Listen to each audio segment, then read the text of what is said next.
morning, everybody, and welcome. It's the Steel Toe Morning Show. Oh, the last one of the week. We're done. Shit. I'm Aaron. That's April. Good morning. Let's end it on a strong note. Let's have a strong audience today. Lots of likes, lots of subscriptions. Let's do a good one, huh? I got a great show for you today. I hope we do it for lots of people. I hope when I sign off the show today and I check that number, I hope it's a nice big one. I hope it's a nice strong. I hope we end the week really strong this morning. So, like, subscribe, share, the whole thing. I put together a very, very good one for you today. I picked up a lot of solid stuff. MSO says, please help me to understand why there was no show last night. Your Twitter banner says Monday through Thursday, 7 to 9 p.m. Do not go from my Twitter banner. Go from what we tell you every day. 7 to 9 p.m. I'll change it. I'll tell you one thing I am not, one thing I do miss about radio. One thing I do not, there's something about, radio where there's an understanding with the audience. Like they listen and they get things. And then there's something about the internet where it's very picky. You know what it is?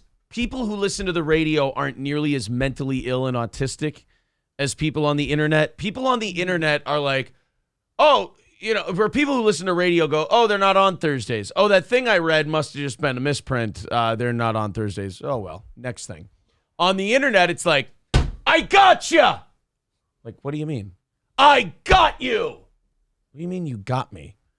You said Thursday, and it's Thursday, and you're not here. Well, then clearly that's not something we need to bring up. It's just I don't do a show that day, and what you read was obviously incorrect.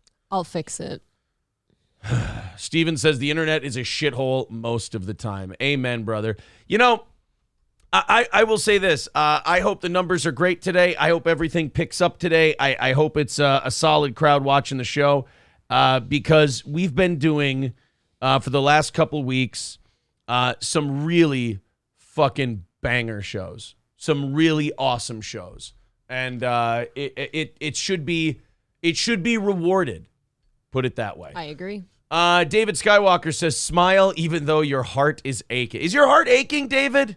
Oh, don't have an aching heart. Fucking relax. All right, it's the internet. It's a show. MSO says someone needs a chill pill. Mentally ill is not fixing your banner. No, I'm not. I'm not talking about you, MSO. I'm talking about your comment just reminded me of something. That's all. I promise I'll fix it just for you, though. It's my Twitter. I have to fix it. I have to make you the new banner. I don't give a shit about a banner. I'll put a fucking picture up. I don't care. Conroy Arnold says April looks sad. Is she okay? Ask her if she's sad or if she's okay. Maybe she is, maybe she isn't. Are you going to kill yourself?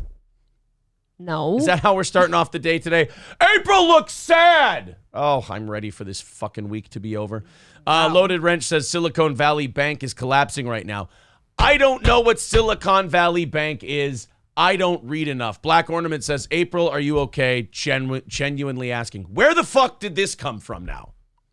I don't know. Like, Maybe what fucking internet retard put something out there that April's sad all the time? Is that the new fucking I'm trying to coattail ride off of Steel Toe angle now? Oh, Aaron's depressed. Oh, April's sad. Go do your own show. Honest to Christ, go do your own show. I'm sorry that some internet personality held you down and butt-fucked you years ago, and now you're trying really hard to clout chase off of somebody else. But I ain't that motherfucker to steal on because I ain't going to give you the attention. I'm sorry. I just ain't. Conroy says she's married to Aaron. I'd be sad too. April does look sad. Yeah, Cheetos from Florida, you're gone. I'm just in a you're gone kind of mood today. I really am. I'm fucking done. The Rhino says, April, you look constipated, but that's none of my business. Well, she probably isn't shitting, right? Probably not. Mersh's Moby Dick analogy on Nightwave last night was fire. I haven't watched Nightwave yet. I might. Fearless says, are you going to be nice to April next week? Yes, I've been an absolute dick to April. Have I been beating you? Not until right now. Have I been treating you poorly? I'm Not sorry. until this second. I'm beating you now? Yes. Yes, now I'm beating Yes, when April. I offer my help, I'm beating you. I'm ready to just fucking nuke them all. How's everybody? I heard April is upset. All right, guess what? Fucking out of here. April is nice. She looks upset. Not kidding. Fine. We're all fucking... I'm a little concerned now. We're all going to upset. blow our heads off, apparently. Oh, my Christ. Mersh broke down the chair. I don't give a fuck. I really don't. All of this horse shit, honest to Christ, all of this horse shit can go the fuck away. I discovered something the last couple of weeks. There is a part of me, I think, that misses radio. Because on radio, people understand that you're doing a funny comedy show. I understand that on the internet, people are used to shows that don't do a show. They don't do a show. They're just angry and they do drama and fighting all the time. Silly me, I thought we could do a show where 4 hours of it was really fun. We'd have a great time and be funny. And then, hey, let's pick on a guy for a little bit because their show sucks or they don't do a show where they're not any good. I didn't realize that I'm so fucking good at it that it would cause people to have mental breakdowns and like try to blow up the world and attack people I know that have nothing to do with it. I didn't know that that's what would happen. Silly me, I was naive, whatever. But one thing I miss about the radio is people understood it was entertainment. Here, it's just a band of retards. And you're better than the band of retards, but the band of retards are too much like chimps and they just go, and you're like, shut the fuck up. Oh, God. You got to teach these fucking people how to do shows. And you got to teach these people how to do programming and like how to do entertainment. And all they do is, no, we could just yell and scream about the same people for 3 years. And it's like, it fucking sucks. Like, these people are fucking terrible. And then the people come into your chat and they're like, oh, you look sad, you look upset, you look this, you look that. And I'm like, I wasn't until you started being autistic at me. I don't like you. I'm sorry. Lip Ripper with $5 says, my toe is steel. It is very, very steel. All right. I'm very, very feel. Sometimes you just got to start a show by yelling at people. But apparently April's sad. She doesn't feel good. She's done, whatever. April, would you like to tender your resignation today because you're too sad? Jesus Christ, I didn't start my day this way. Are you too? Any of you? Are you sad? I mean, I am now. Apparently, you're remarkably sad. Yes, I am. I am terribly sad. Everything is over. Yeah. Well, I tell you what. Maybe. Oh, Grinch Girl, thanks. Get on. Yeah, I got. We got mods in here for a reason. Let's get to fucking work. What do you say? Oh, I had a great show today. Now I'm gonna go back to bed. I think I'm done with this fucking show shit. I think I'm a little burnt out. Sad Boy says, I hate today now. Yeah, so do I. Veldrain with $5 says, I have a mental breakdown every time I don't see my specific gender at a public restroom. Giro, get the fuck out. I don't want to, just fucking trauma patients fucking trying to make me part of their world. I ain't going to be part of it. I'm tired of your horse shit. Don't forget to count the mood. Did I miss your, I'm sorry, buddy. Where was the mood? Oh, $6. He says, it's okay. Let's go. I would rather burn this fucking thing down to like 400 people at a time, and just restart there than deal with shithead retards trying to chase my coattails and clout chase off of me. I know our show grew a remarkable degree from last May to now. And I understand when it goes from where it was last May to now, people get remarkably jealous. People get remarkably jealous. They're sad it didn't happen to them, and they try to grab onto the coattails. But honest to Christ, it's pathetic. It's really fucking sad. Turtle with $5 says, Aunt warned about the pest back in the day. Love you guys. Promise, Aaron, I'll send the Crowder mug. Steel toe. Forever. Maximilian, I'm not letting them get the best of me at all. I'm moving on from that horse shit, and people want to hang on to me for dear life. People are upset that I found the loophole to get out of all this horse shit. And then they go, no, come back. No, come back. Please come back. And I'm like, shut the fuck up and get out. You know what I feel like? It's yelling at children is what it is. Don Lemonzade's attaboy. Benton with $10 says, it's me, Benton J.A. Don't delete me, bro. Thank you, pal. Appreciate that. Thank you very much. 310 away for today. Granny loves anal. Thank you. Yeah, I think my sponsor, here's what pissed me off. My fucking sponsor getting blamed for an assault. And then, call his sponsor, call this, call that. Fuck you. Like, that's some real dog shit. That's some real bullshit move. Because that's a desperation that you can't do a fucking show. You have no fucking talent. And you certainly don't deserve my fucking attention. That's for sure. So that's about, you're not going to get a direct naming from me. That's going to be about it. Oh, Ted Tigger in charge with $20. Thank you. Chris Young still says Thursday morning goal. I'm sorry. There you go. I just, you know what? I didn't get to box yesterday. So I'm a little on edge. I think it's what it is. Sean Raz with $10 says, I think some butterflies in the sky could cheer you up. I can't on YouTube. That has to be on Rumble. Oh, boy. Dude, smile. Your wife is a dang 10. Yeah. Being a 10 doesn't fix anything. It really doesn't. But now what's the problem? Am I the problem now? Am I shouting? Am I yelling? I haven't shouted all morning. Have I been upset? Have I been angry? Kind of came in here cylinders ablaze. I don't understand. Was I being hostile? I don't know. Check your Twitter. I posted something that will make you happy. No, the Rhino, it's not that. Just everyone, you know what? I'm sorry that I said anything. I'll move the fuck on and we'll do a show today. I just want to see the show do well. I want to see the numbers go back up. Just people fucking with you and trying to fuck with your business and all that shit. I don't do that to people. So fuck those people. They're done.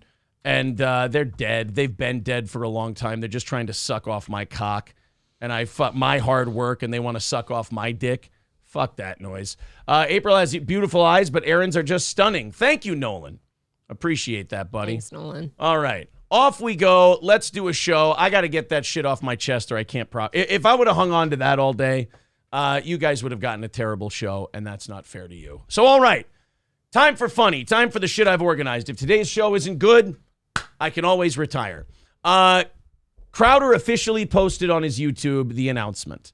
But I'm confused. A couple more thank yous. Tigger next door with $21 says, I will not be bested by another Tigger. Oh, shit. And Captain Smelvin Moyville with $19.99 says, I hate to give this money, but everyone should go. Yeah, get the fuck out of here. Get the fuck out of here. If you want that back, you can have it back. I honestly, if you want to suck off my dick and you want to try and build an audience off of me after some old dying Jewish man fucking held you down and butt raped you, if that's what's going to make you feel better, I can promise you it ain't, because it ain't going to fix the divots in your face or your chronic alcoholism or your mental illness. We're going to be, a month from now, we're going to be moved on from all this bullshit and horseshit and picking back up, and you're going to be exactly what you've been, a complete waste of life. Fuck that guy. Head Tigger in charge with $20. Thank you very much. 240 away from today. Connor, you know what? Here. No, I have no problem with this. I used to have days like this on the radio all the time where I just went, you know what? Blow them up. Fuck them. There you go. Oh, Houday says, you suck off DSP, Chad, Gino, Cumia. Yeah, you know what? I fucking made fun of their content. I didn't do gay ops. So you know what? Bye-bye. I'll blow the whole thing up today. How about that? All right, Crowder. Back in the news. I'm going to turn off the chat. This is like in the Twitch days and the radio days where I'm like, you know what? Maybe I'm just going to turn off the chat. I'm just going to shut it down today. Mods, you guys can clean up the chat and then I'll bring it back. Otherwise, I'm fucking done with this bullshit. And to that guy who got fucking held down and butt raped by the Jew, I think Mersh pretty much buried him last night. I think that was about perfect. Go watch last night's Nightwave. They take care of my light work. Crowder. Now I'm confused, and I know I mentioned this yesterday. But Crowder said, I'm going Rumble exclusive. Mm-hmm. Big Tech is gay. It is. Big Tech sucks. I hate YouTube. YouTube's terrible. Daily Wire offered me a $50 million deal, but if I got punished on YouTube, I had to lose money. Well, fuck that. I'm going Rumble exclusive. You ain't going to see Crowder doing that Big Tech YouTube soft shoe song and dance shit anymore. And then yesterday, I see on Crowder's channel that this came up, and it confused me. Oh. Geez, man, you're really chomping at the bit, aren't you? It's so hard. Yeah. There's so much out there right now to talk about, and we just can't. Wait, did you just say chomping? Yeah, chomping at the bit. Where'd Dave Landau go? I don't know. Hopefully somewhere happier. I have not seen Dave Landau, and I have not heard anyone explain where Dave Landau went with the whole Crowder thing. Like, in all the words that have been spoken, Crowder's sidekick, Crowder's second guy, his next in line. Nothing. He went on Glenn Beck once. I guess that's kind of a message. Yeah, the fact that he went on Glenn Beck, that's kind of a fuck Crowder message. He went on Compound Media, which I guess is maybe a fuck Crowder message. But not seeing him on any of the Crowder stuff. And this is kind of what I hate about Crowder, is that, again, coming from radio, coming from a place where you're a professional broadcaster and you know what you're doing, you always were very open and honest with your audience. That's what this morning was. That's what the start of the show was. Saw a couple things in the chat, and I went, you know what? Let me get this off my fucking chest, and then we'll move on and do a show. But when something happened, you treated the audience with some respect, and you told them what was going on. You explained to them, like, hey, look, it didn't work out with Dave.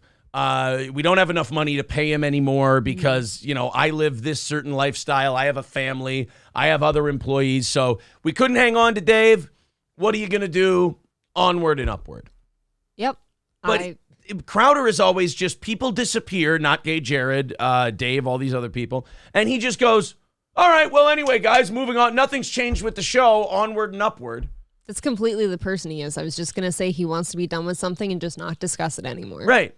I think the only person he really addressed was Owen Benjamin, and that's because Owen Benjamin went insane on the internet and called Steven Crowder a closet homosexual and an Adderall addict, and all of the, which, by the way, none of which I can confirm are untrue. Right. But there's suspicions. But it kind of coaxed Crowder into addressing it a little bit because Owen went absolutely batshit on Steven Crowder. Dave Landau, Sven Computer, Not Gay Jared, all these people who were intricate parts of the show, they just poof, disappear. And then we get no explanation from Crowder. No, it's champing. Chomp. It's an equestrian term, Gerald. It's champing. So champing. Okay, fine, whatever. But see, this is what I'm talking about. This would be good. This would be good stuff. Is it? By the way, is it March 20th? March. It was just you can't really talk too much about that. But by the way, do you see that the new CEO for YouTube, Neil Mohan? Do you see that guy coming in? Yeah, have you heard of it? It's Mohan. Is this like this is awful? This is a pre-produced video. Like this is a bit that they're doing to promote. Get it? They want to look like they're thing. not talking about the thing that they're talking about. Yeah, I get. Why are they all dressed like Danny Polachuk? At least they look professional. I don't understand it. Mohan? Wait, it's actually, is that who? It's Neil Mohan? Yeah, it's official. You mean the guy who, that's literally the guy who was involved with removing 50 of our videos after the Vox adpocalypse. It's Mohan? Whatever you say. I don't know. Maybe, that guy, though. Does this mean you want to maybe take down the YouTube plaque that's hanging in the bathroom? Is that? We still have the YouTube plaque hanging in the bathroom? Is this supposed to be a promotional video for like how good the show's going to be now? It is. That's why he said the whole champing thing. Like, see, this would have been good stuff. This is why you have to get away from this shit once in a while because it just becomes a dick sucking fest. Like you just sit there and suck your own dick incessantly. Like, okay, we get it. Like he acts like he's the only. He acts like he's on this one man crusade because he's the only person that YouTube's ever fucked with, and he's made his whole career now about how YouTube is fucked with him. Everything else he does is secondary to the I'm going to show you YouTube show. This has now been up for a day. YouTube's done nothing to it. I think you're fine here, bud. Like, I think you're okay. He's salty. Oh, for the love of God. Oh, no. No. Go back to talking. No. Go talk about the bathroom plaque. Go talk about all. Don't do what I think you're gonna do. Anytime I see a Crowder cutscene and then I hear music, I get incredibly nervous. It can't get any worse than what you've seen. I'm interested. Guys, just go back to YouTube, right? I mean, what a bunch of assholes. I mean, they suck. I'm being punished. That's what this is. I'm sorry, Steven. I apologize. Everything I've ever said. I'm an asshole. That's on me. I'm sorry, buddy. I didn't mean it. Just don't rap. Oh, don't rap. That's a good point. Don't rap. I don't want any rapping. I don't know what you're doing to this thing here, but whatever rapping. Daily Wire was going to give you, I'll double it. Just don't rap. Okay? No. Don't. Ew. Why are oh, shit. I just heard a kind of rapping thing. Why are the guys from Workaholics hitting a piece of cardboard? I don't know. I don't know why that. They're angry. Are they back? Back up in your mug with the resurrection. If the club caused itself resurrection with no straight effect. You just lost I offered you $100 million and you told me to go fuck myself. You didn't tell him soon enough. Rumble must be paying you a fortune because I just offered you $100 million not to do that. And what did you do? What do you do, Steven? You blew it. They want to ban us here on YouTube still. Now it's ride, mother clubbers, ride, mother clubbers. All along was a club, yo. Nothing but my club, yo. Coming back real soon. Set the date from March 20. Yeah. This was the day after he did his big Rumble exclusive, only on Rumble. Steven Crowder's a Rumble man now. Rumble, young man, Rumble, ho. And now we're like, get ready, YouTube, suck my dick. Well, if we don't get like a little bit on YouTube, he can't bitch about something down the road. He's got to hang on to YouTube just a little bit, just so there's something to gripe about. But that's what he yelled at Daily Wire for. So? That's what he shit on the Blaze for. Rules for thee, not for me. He yelled at them for needing YouTube while also talking about how shitty YouTube is. Steven Crowder is in a YouTube video talking about how shitty YouTube is, which is exactly what Daily Wire and Blaze do. Why don't people see this motherfucker? I think they do. I think they just look past it. I feel insane. Why don't they see him? Yeah, this March 20, we ready to go. This hiatus got us going insane. You know our minds just go out of control. Thinking about the trash you fuckers read about. We touch on the shit that they've been leaving out. Like Hunter motherfucking Biden smoking. I seen the same cracker with the... All of us can talk about Hunter Biden all we want. You know, another level where this is dumb is like if they really wanted to show that they're beating up YouTube and stuff, they should have had it facing up because now it's just they're beating some plaque. Yeah, they're beating... This doesn't make any sense. Oh, is that what that's supposed to be? Their YouTube it's plaque? It's supposed to be the YouTube plaque. And they can't even put the YouTube symbol up so we can see that they're beating YouTube. If you smash your YouTube plaque on Rumble, that has an impact. That makes a lot of sense. If you smash your YouTube plaque on YouTube, I don't know what that message is. They're going into YouTube's home and doing it right there. But that's like walking into a Coke bottling factory to go to work, and when you walk in the door, you smash a bottle of Coca-Cola. Haven't you wanted to do that? No. You've never wanted to destroy your workplace? No. Okay. I wanted to leave it. I think you're 1 in a million. But I've never wanted to destroy it. And now you want to go back. How weird. Yes. Fuck the drugs right out in the open. And simply what this means is, you know that we'll be coming back any day. What do you see this? You mother clubbers will be there too. Cause it's ride mother clubbers real fool. Oh, mug clubbers instead of motherfuckers. That's the first time you heard it? Mug club, yeah, ride mug clubbers, oh. Yeah, coming back real soon. But you're Rumble exclusive. Well, I'm going to put some clips on YouTube. I mean, I have to, right? Because no, they're big tech. They're the enemy. They're the bad guys, remember? Well, but I need them to promote my other thing. Yeah. See, that's going to be his angle. Even though The Blaze and Daily Wire have all said the same thing. Hey, we just need YouTube to promote our shit. He made hours worth of content about that. And now he gets caught doing the same thing. And he's going to go, what? No, he's not going to say he needs it to promote. He's going to say, no, I'm doing like sabotage from the inside. Like, look, I'm working on the inside of YouTube and I'm giving them the business. That doesn't mean you're dangerous. That means they don't care. He wants to do some scalping off YouTube. That's about it. He wants to do the same thing he just threw a fucking hissy fit about everyone else for. And threw away $50 million. And threw away $50 million.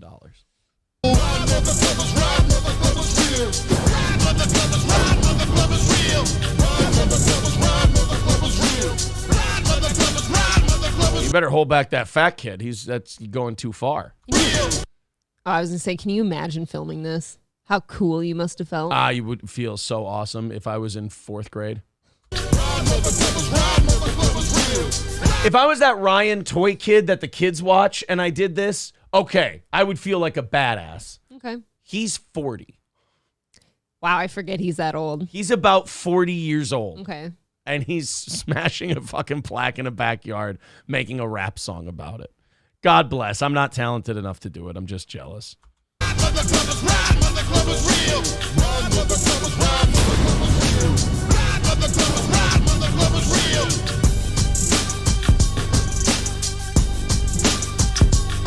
There you go. There's your, look at that, golden. So I'm smashing my golden plaque while telling you that I'm going to be back on YouTube on March 20th. I don't know if that's supposed to be some kind of own, like, oh, hey, YouTube, I hate you. Everyone hates you, but I'm coming anyways. I'm going to do my show shitting on you in here. Yeah. Is that what that's supposed to be? I don't get it. I swear to God, I just don't get it. Turtle at $2 says, $2 says, at least it isn't Tombstone. Guys, I guess we're not playing that game. We're not playing the game of, hey man, at least it's not this. Hey guys, okay, Grinch girl, you're going a little too far. You're getting a little aggressive. Okay, that guy's fine. Fuck him, he's gone. At any rate, the Crowder thing, I guess, look. They're saying Aaron does not realize it's an Office Space parody. Does not make it good. I don't know if Office Space was good, in my opinion. Yeah, in fact, you know what? No. It's an Office Space parody. They took a printer out and they smashed it while they were talking about ripping off the company and stealing from it. They were going to leave the company and steal millions of dollars from them. Mm-hmm. Crowder is going back to YouTube. I also think it's like a total lack of balls to like not pick up the smash thing and show that it's like, yeah, YouTube, look what we did to you type of thing. Fucked up your plaque. Oh, I'm fucking up my plaque, but I'm not going to show you what plaque it was. And then after they fuck up the plaque, they're going, all right, well, see you guys in a couple of Mondays. See you guys in a little bit, I guess. We're going to be fine. Citizen M says, that doesn't make it good, should be Crowder's motto. Yes. That doesn't make it good. Yeah, that doesn't make it good. Kate Rio says, that was painful, and this is coming from a former fan of Crowder's.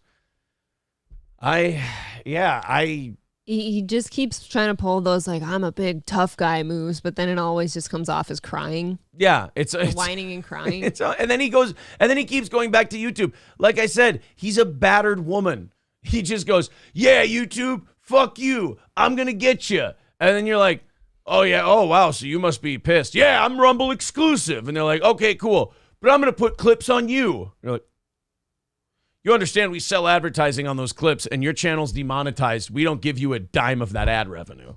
Like, you're working for free and you're giving me money. Yep. And he's like, yeah, sure I'm showing you, aren't I? And you're like, sometimes I feel like YouTube on a smaller level, like people clout chasing off you and you go, I guess that's an own. Like, you, all right. Like that's how you YouTube feel like they got you. Yeah, that's how YouTube should feel about Crowder. It's just, okay. I mean, fine, I suppose. Whatever you say. Fat Andy with $2 says, I'll truffle butter Crowder's wife for you. Ooh. I have no idea what that means. I do. It sounds terrible. Don't do that. Gross. Do not do that. There you go. He's a bisexual Canadian theater kid. Oh, so he's like a Canadian Tupac. See, I can say that because he's dead. Oh. If he was still alive, you can't insult the dead. I would not. No, it's not about insulting. I would never pop off like that. Oh. I wouldn't be talking that shit. Lest they pop on you. If I thought he was still alive with Elvis somewhere, I wouldn't be talking about him. And Michael Jackson. And Michael Jackson, all of them. They're all hiding out. I'm a Richard said, where is Dave Landau? He was the best part of the show. At least he was funny. I'm guessing They don't even talk about it. I'm guessing that's the difference, though. Dave Landau was probably funny, and everyone else is not funny, and he got sick of being the funny guy and always having opinions, and nobody cared about them, so he left. Yeah. Chris Young says, come on, fun show. I mean, if you don't think we're doing a fun show right now making fun of Crowder, you must just be an oversensitive Crowder fan. Sorry about that, Chris.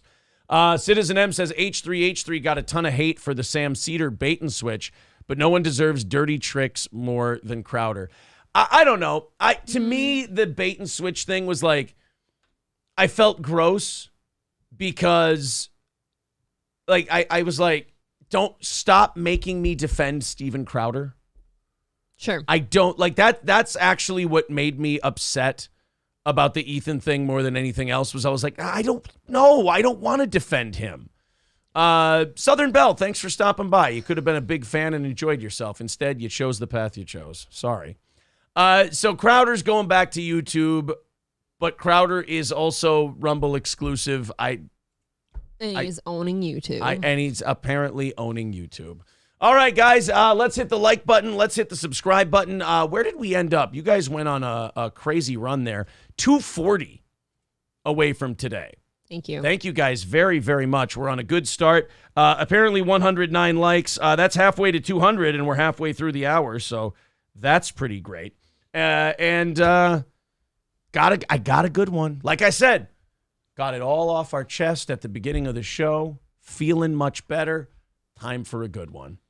And again, from now on, look, if you're trying to chase the coattails of a show with less than 10K subs, best of luck to you. You must really be hurting. It's really sad. But, I mean, hey, maybe you'll get up to 50 today. Who knows? Keemstar reported yesterday that it could finally be happening. You know, this YouTube boxing phenomenon is something I'd really like to get into, because if you go to an actual amateur boxing event and then you watch a YouTube boxing event outside of like the last two fights, you're like, holy shit, there's 500 people, if they just started a YouTube channel, could make some money and beat the shit out of people and win some fights. So fun. All you have to do now with this YouTube boxing phenomenon is just find YouTubers who have fallen from grace, lost a lot of money, need a quick payday, and boom, you can make all of your dream matches. Remember when DSP was approached by Keemstar with an offer to do a show with Boogie 2988 and Wings of Redemption? Yep. And he offered them all, what, a $50,000 upfront deal? $50,000. $50,000 a piece for them to do a Lol Cow podcast. I think Wings and Boogie said yes. DSP said no. So basically, he cock-blocked these two out of $50,000. Why wouldn't we do the show with just the other two then? I guess he felt like he needed all three. Like DSP like was he was the missing piece. He was the sauce. And you can't serve the dish without the sauce. So you got Boogie, you got Wings of Redemption. Keemstar finally found something to do with them. May 2023, these two are going to fight each other. That's coming soon. Happy Punch Promotions, that's Keemstar, Sam Hyde, those guys, in talks with Boogie 2988 and Wings of Redemption for a boxing match in May of 2023. I think this is great. You know, and I'm a huge boxing fan. Shit, I stayed up watching a replay of the Rumble in the Jungle last night because I really wanted to watch Ali beat up Foreman. And, you know, a lot of big-time boxing fans, they hate this kind of thing. They think this is sacrilege. They don't like Jake Paul doing it. They don't like it when KSI or Logan Paul does it. They especially are going to hate it when Boogie and Wings of Redemption do it. Right, people have never boxed in their life. But I don't get it. Like, it's boxing. It's going to be on YouTube.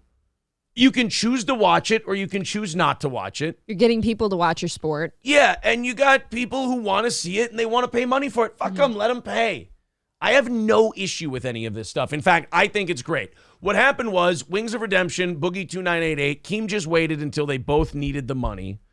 And then they said, look, if you look at these two, do they want to box? No. No. They look tired. They have to box. You know. Boogie, I guess, spent all of his money on crypto. it's hard not to feel sorry for a guy who kind of fell into that. Bet it all, yeah. And Wings of Redemption has been getting fucked with for a long time. So these two probably have a lot of aggression that they need to get out. What a healthier way to get it out. What a healthier way to get it out than collect a paycheck and punch each other in the head.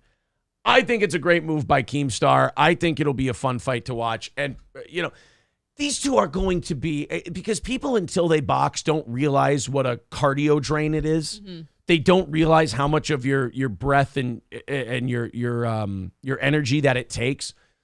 I cannot wait. If they make these two go 2-minute rounds, I can't wait to see what these two are like. Do we 1.5 minutes into the first round. I was going to say, I bet we don't go 2 minutes. Oh, I hope they do. I think it would. This is like a human experiment to me. Yeah, you don't want to kill him though.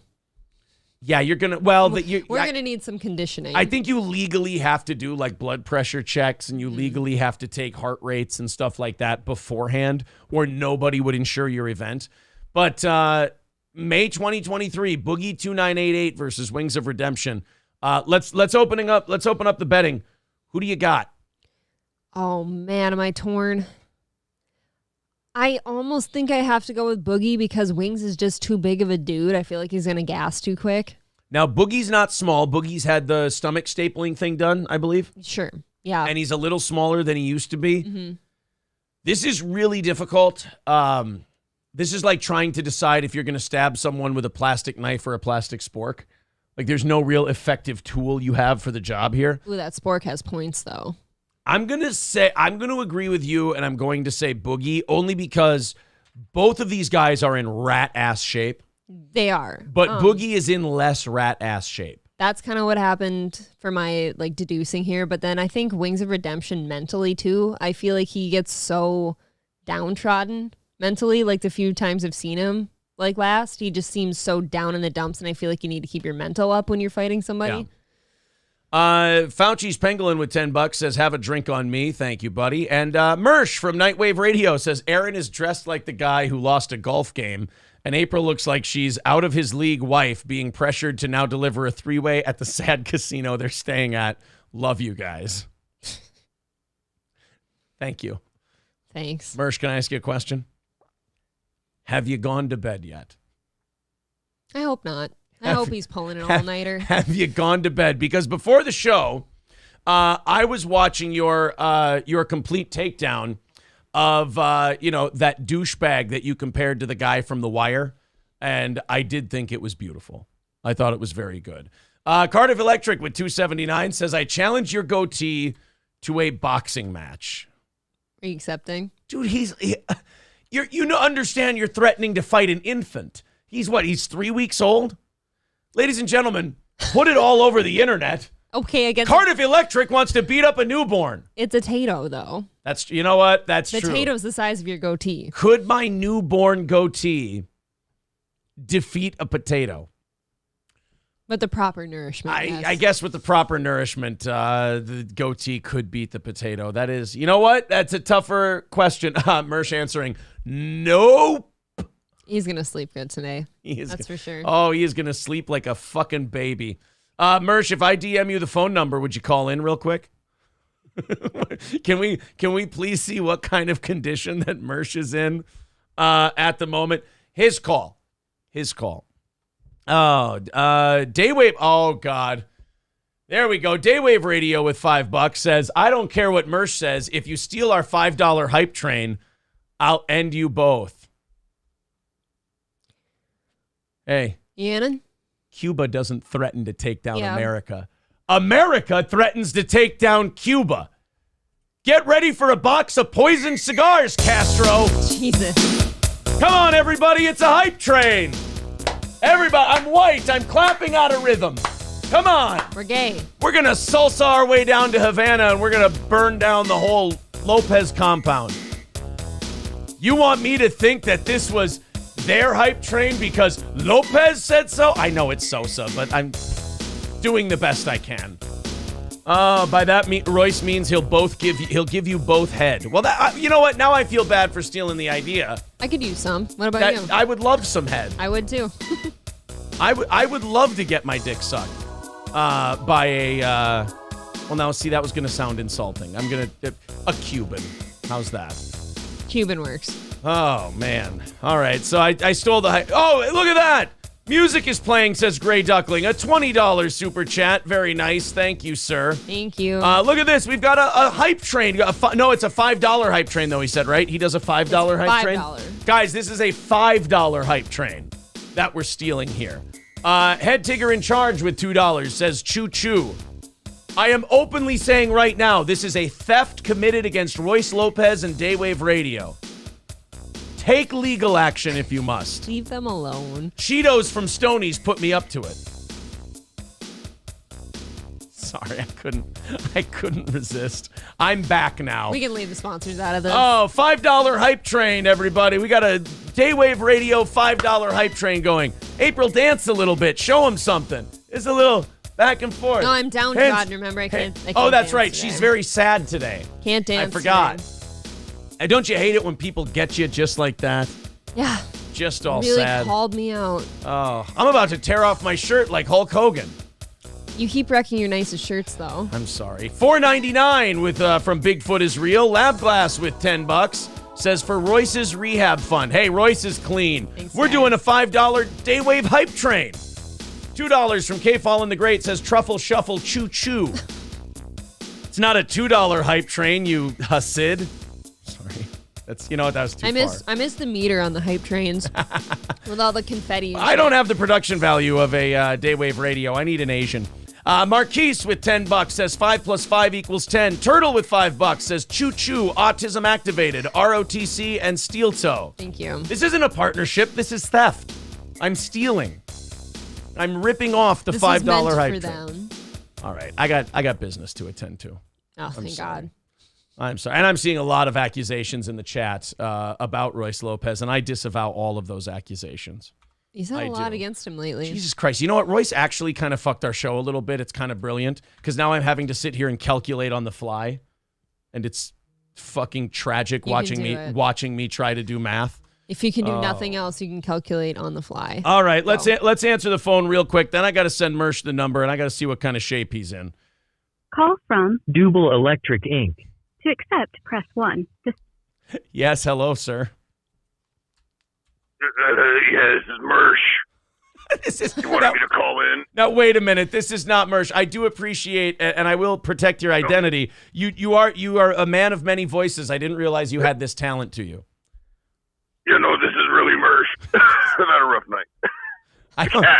I really don't. I don't believe you. I don't believe that this is the artist Mike Sheely, the artist known as Mersh. No, it is. It really is. Okay, well. What's going on? Hey, Mersh, how was Nightwave Radio last night? Well, before we get to that, shave that goatee, please. No, Mersh, now why would you say something like that? I don't feel like that's something you would say. You look like a 13-year-old girl converting to a boy. That's ouch. Daywave Radio says I can confirm that's Mersh. Mersh, that's very hurtful. You sound so hoarse today. Yeah, what happened? Why are you so hoarse? You're more hoarse than usual. Rough night. Oh, was it? Yeah. All right. Hey, Mersh, would you happen to know Cardiff Electric? Yes, it's very super sexy. Oh, really? You have a high opinion of Cardiff Electric. Are you a big fan of his? Oh, the biggest. What is it about him that makes you such a big fan of Cardiff Electric? Probably the cock. Oh, he's got a good cock on him. Now, see, I wouldn't think that Mersh of Nightwave Radio and Revenge of the Cis, exclusive on Rumble, unlike Crowder, who's playing both sides of the fence. I wouldn't think that Mersh that you would know about Cardiff's cock. Yes. We follow all the big podcasts over here at Revenge of the Cis Enterprises. Revenge of the Cis Enterprises. I didn't know that was the name of the company. Breaking news. Yes. Breaking news. The company is called Revenge of the Cis Enterprises. Okay. Sounds sexy. And you follow all the great podcasts, but how do you know about their cocks? DMs. Oh, DMs. Okay, thank you. Well, it's good to know that. I DM every podcaster. Send me yours. Oh, yeah. Well, I mean, Mersh, if you if this really is Mersh, you would know that we have, in fact, DM'd in the past. Oh, no, I know. Just not your cock yet. You want me to DM a picture of my cock? All right. I'm still skeptical. I don't know if this is really Mersh, but there are a lot of people who believe it is, and even Royce says it's you. So who am I to be skeptical? Yes. Well, that's Mersh, that sounds like a nasty cough you have. I'm going to let you go and get some lozenges or something from that. It's probably COVID. Yeah. Probably, yes. Yeah. Or emphysema. I don't know. Thanks, Cardiff. Mersh. Oh, sorry, Mersh. I appreciate it. Thank you. Oh, he hung up. Okay. Why do you do that to him? That was Mersh. What did I say?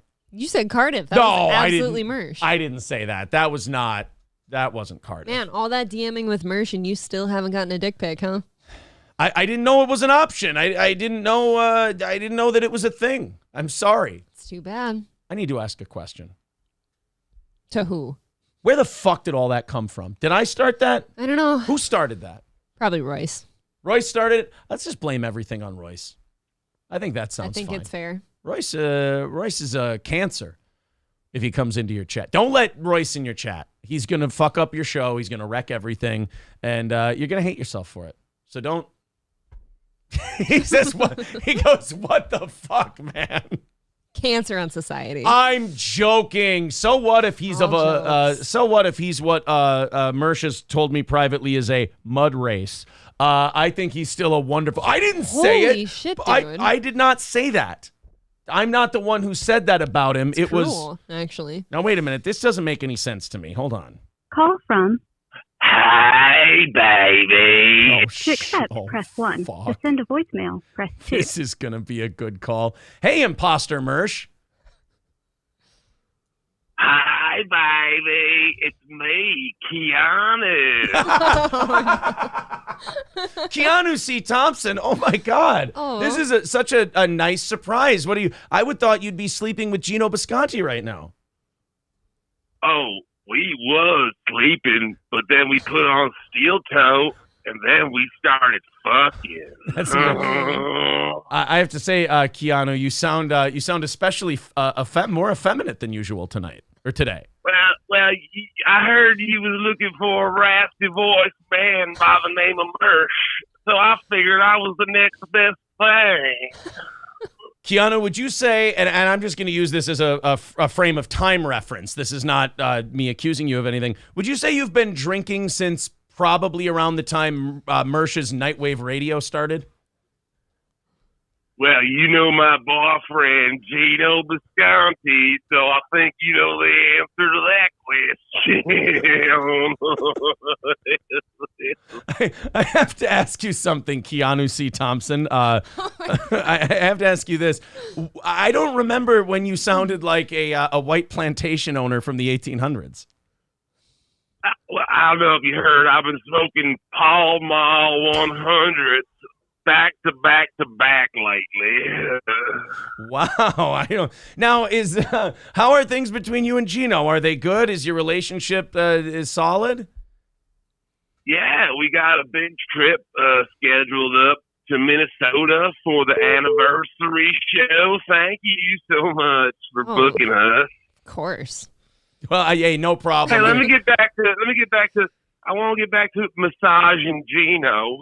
You guys have a wonderful weekend, and thank you for having me. I turned to Granny there for a second. Sorry. Thank you, Keanu C. Thompson. God damn it. Woof. She sounded good today. Daywave Radio says, man, you guys got Ethan Ralph. Nice. All right, whoever that other person was calling a second ago, please call in again. Another try. Fuck it. It was really nice of Keanu C. Thompson to call. I think so. She's busy. Got her hands full over there. I just didn't know that she sounded like a fucking Big Daddy from Django. I didn't know that they were one and the same. Last statute says Aaron is going to box Ralph. Do I get a little jealous every time there's some kind of YouTube boxing thing? Yeah, I really wish we were in a size or a realm where I could get a fight. That would be a lot of fun. But look, I know my limitations. I know what I am. What's your dream matchup? I'm a nobody. What, my dream matchup? Yeah. I don't want to say it out loud. People are going to be like, oh, shit, look what he... No, I'll say it. Well, I don't want to say it, but let's say it. Sam Hyde. I would like to see. I would like to see how I do against. Is he your size? Against Sam? Yeah, he's a little bit. He's bigger than me weight wise, but we're about the same height. Okay. Let's go to the phones again. Call from Mersh. Hello. Yeah. What are you doing? I don't know what the fuck is going on. I thought I was the one that was supposed to be like completely hammered. Oh my God, Mersh is unhinged. It's your show. How do you not know what's going on? You fucking come on. I'm a rank Snap amateur. That's go. why. All right. You actually What's going on? sound. You What's actually. happening? You actually sound a lot better than I thought you would. Yeah, you sound fine. Oh yeah, no, and I'm actually pretty well into some booze, and I'm doing a 3-4 day, 3 day on, 4 day off. Like I'm really regulating the booze, and this is my first night in, and I just wanted to call in and prove that you're a faggot. And yeah, no, I'm fine. And your callers doing impressions are terrible, and get rid of all of them. I can and do what me and Royce do. Like it doesn't matter, even if they give you money, cast them aside. Just get rid of them. them. Let them make a Reddit about you and obsess over you. I don't care if you gave me $200 a month. Fucking die. Do that. Like, go that route. Be a rebel. We're fucking Bob Dylan's in our shit. Fucking let's go. But that was Granny who just called in with a Keanu C. Thompson impression. That was believe it or not, that was one of the good ones.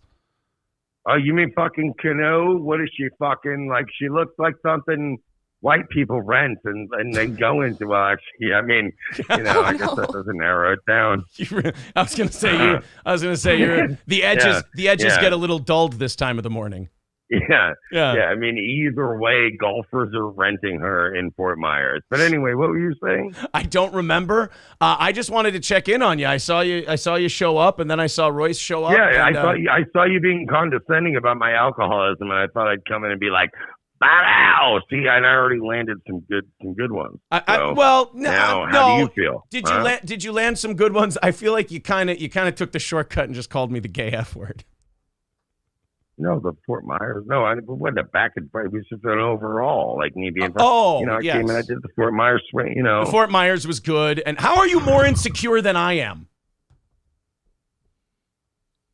I don't know. Get your own Reddit, faggot. I do. Wait a minute. Yours is still. I have an anti. It's like a baby. It's a baby. It's cute. Yeah. It's like consider it banner lord. I'm out here on horseback fighting niggas, and congratulations, you were just born, dude. I'm still trading. You won't ever see combat before I beat the game. So shut up. I'm still trading linens to get my bankroll up. And I stand by my comment. I'm just sorry. Like, I feel like you and April look like the swinger couple where you're the one going like, you know what? I'm about this lifestyle, but let's be honest, you're the ringer here. Like, you gotta really bring them in because it ain't me, you know?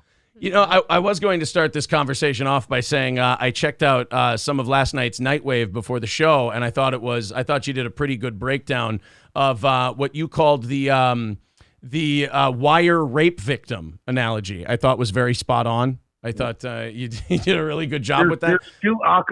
There's two Occam's razor theories. Yeah. Which is that just Chad mouthed off at a fucking Outback Steakhouse and got his fucking shit pushed in, which is very common. But the problem is like it was lined up like before he got his eye pushed in, he had left. So it's like I feel like there's again. I don't think that Cumia. Let's get him fucking pick up this Chad Zuma. Like he's cutting into my business, like South Carolina territory. Like that's not happening, right? But he also maybe not have been a random beat up, but like the thing to me, Occam's razor is maybe some psycho has taken the dabbler verse so seriously. Oh. He's like, I gotta be the guy that makes it keep going. Like, I'm gonna beat up Chad and be like, fucking Cumia. Like, that's literally at this point the most common theory to me. It's like Chad, whatever. Like, Chad getting beat up's hilarious. Like, I don't care about that. Like, but if he's getting beat up for silly words on the internet, then it's fucked and it needs to stop. Like that shit. Like I go through shit. I've been going through that shit for years. Whatever. I don't care. Like, come by my shit. I got an AKM. But wow. Chad's the mud shark who doesn't have an AKM or a Sig Sauer or several other guns, and decided to be the mud shark before he even had a rifle. So it's like, all right, well, do your thing, buddy. But he's bringing a lot of shit on him, and it could be anybody. And the Dabblerverse has become extremely gay. Yeah. Like, it's become like, oh, God, John's been gone for so long.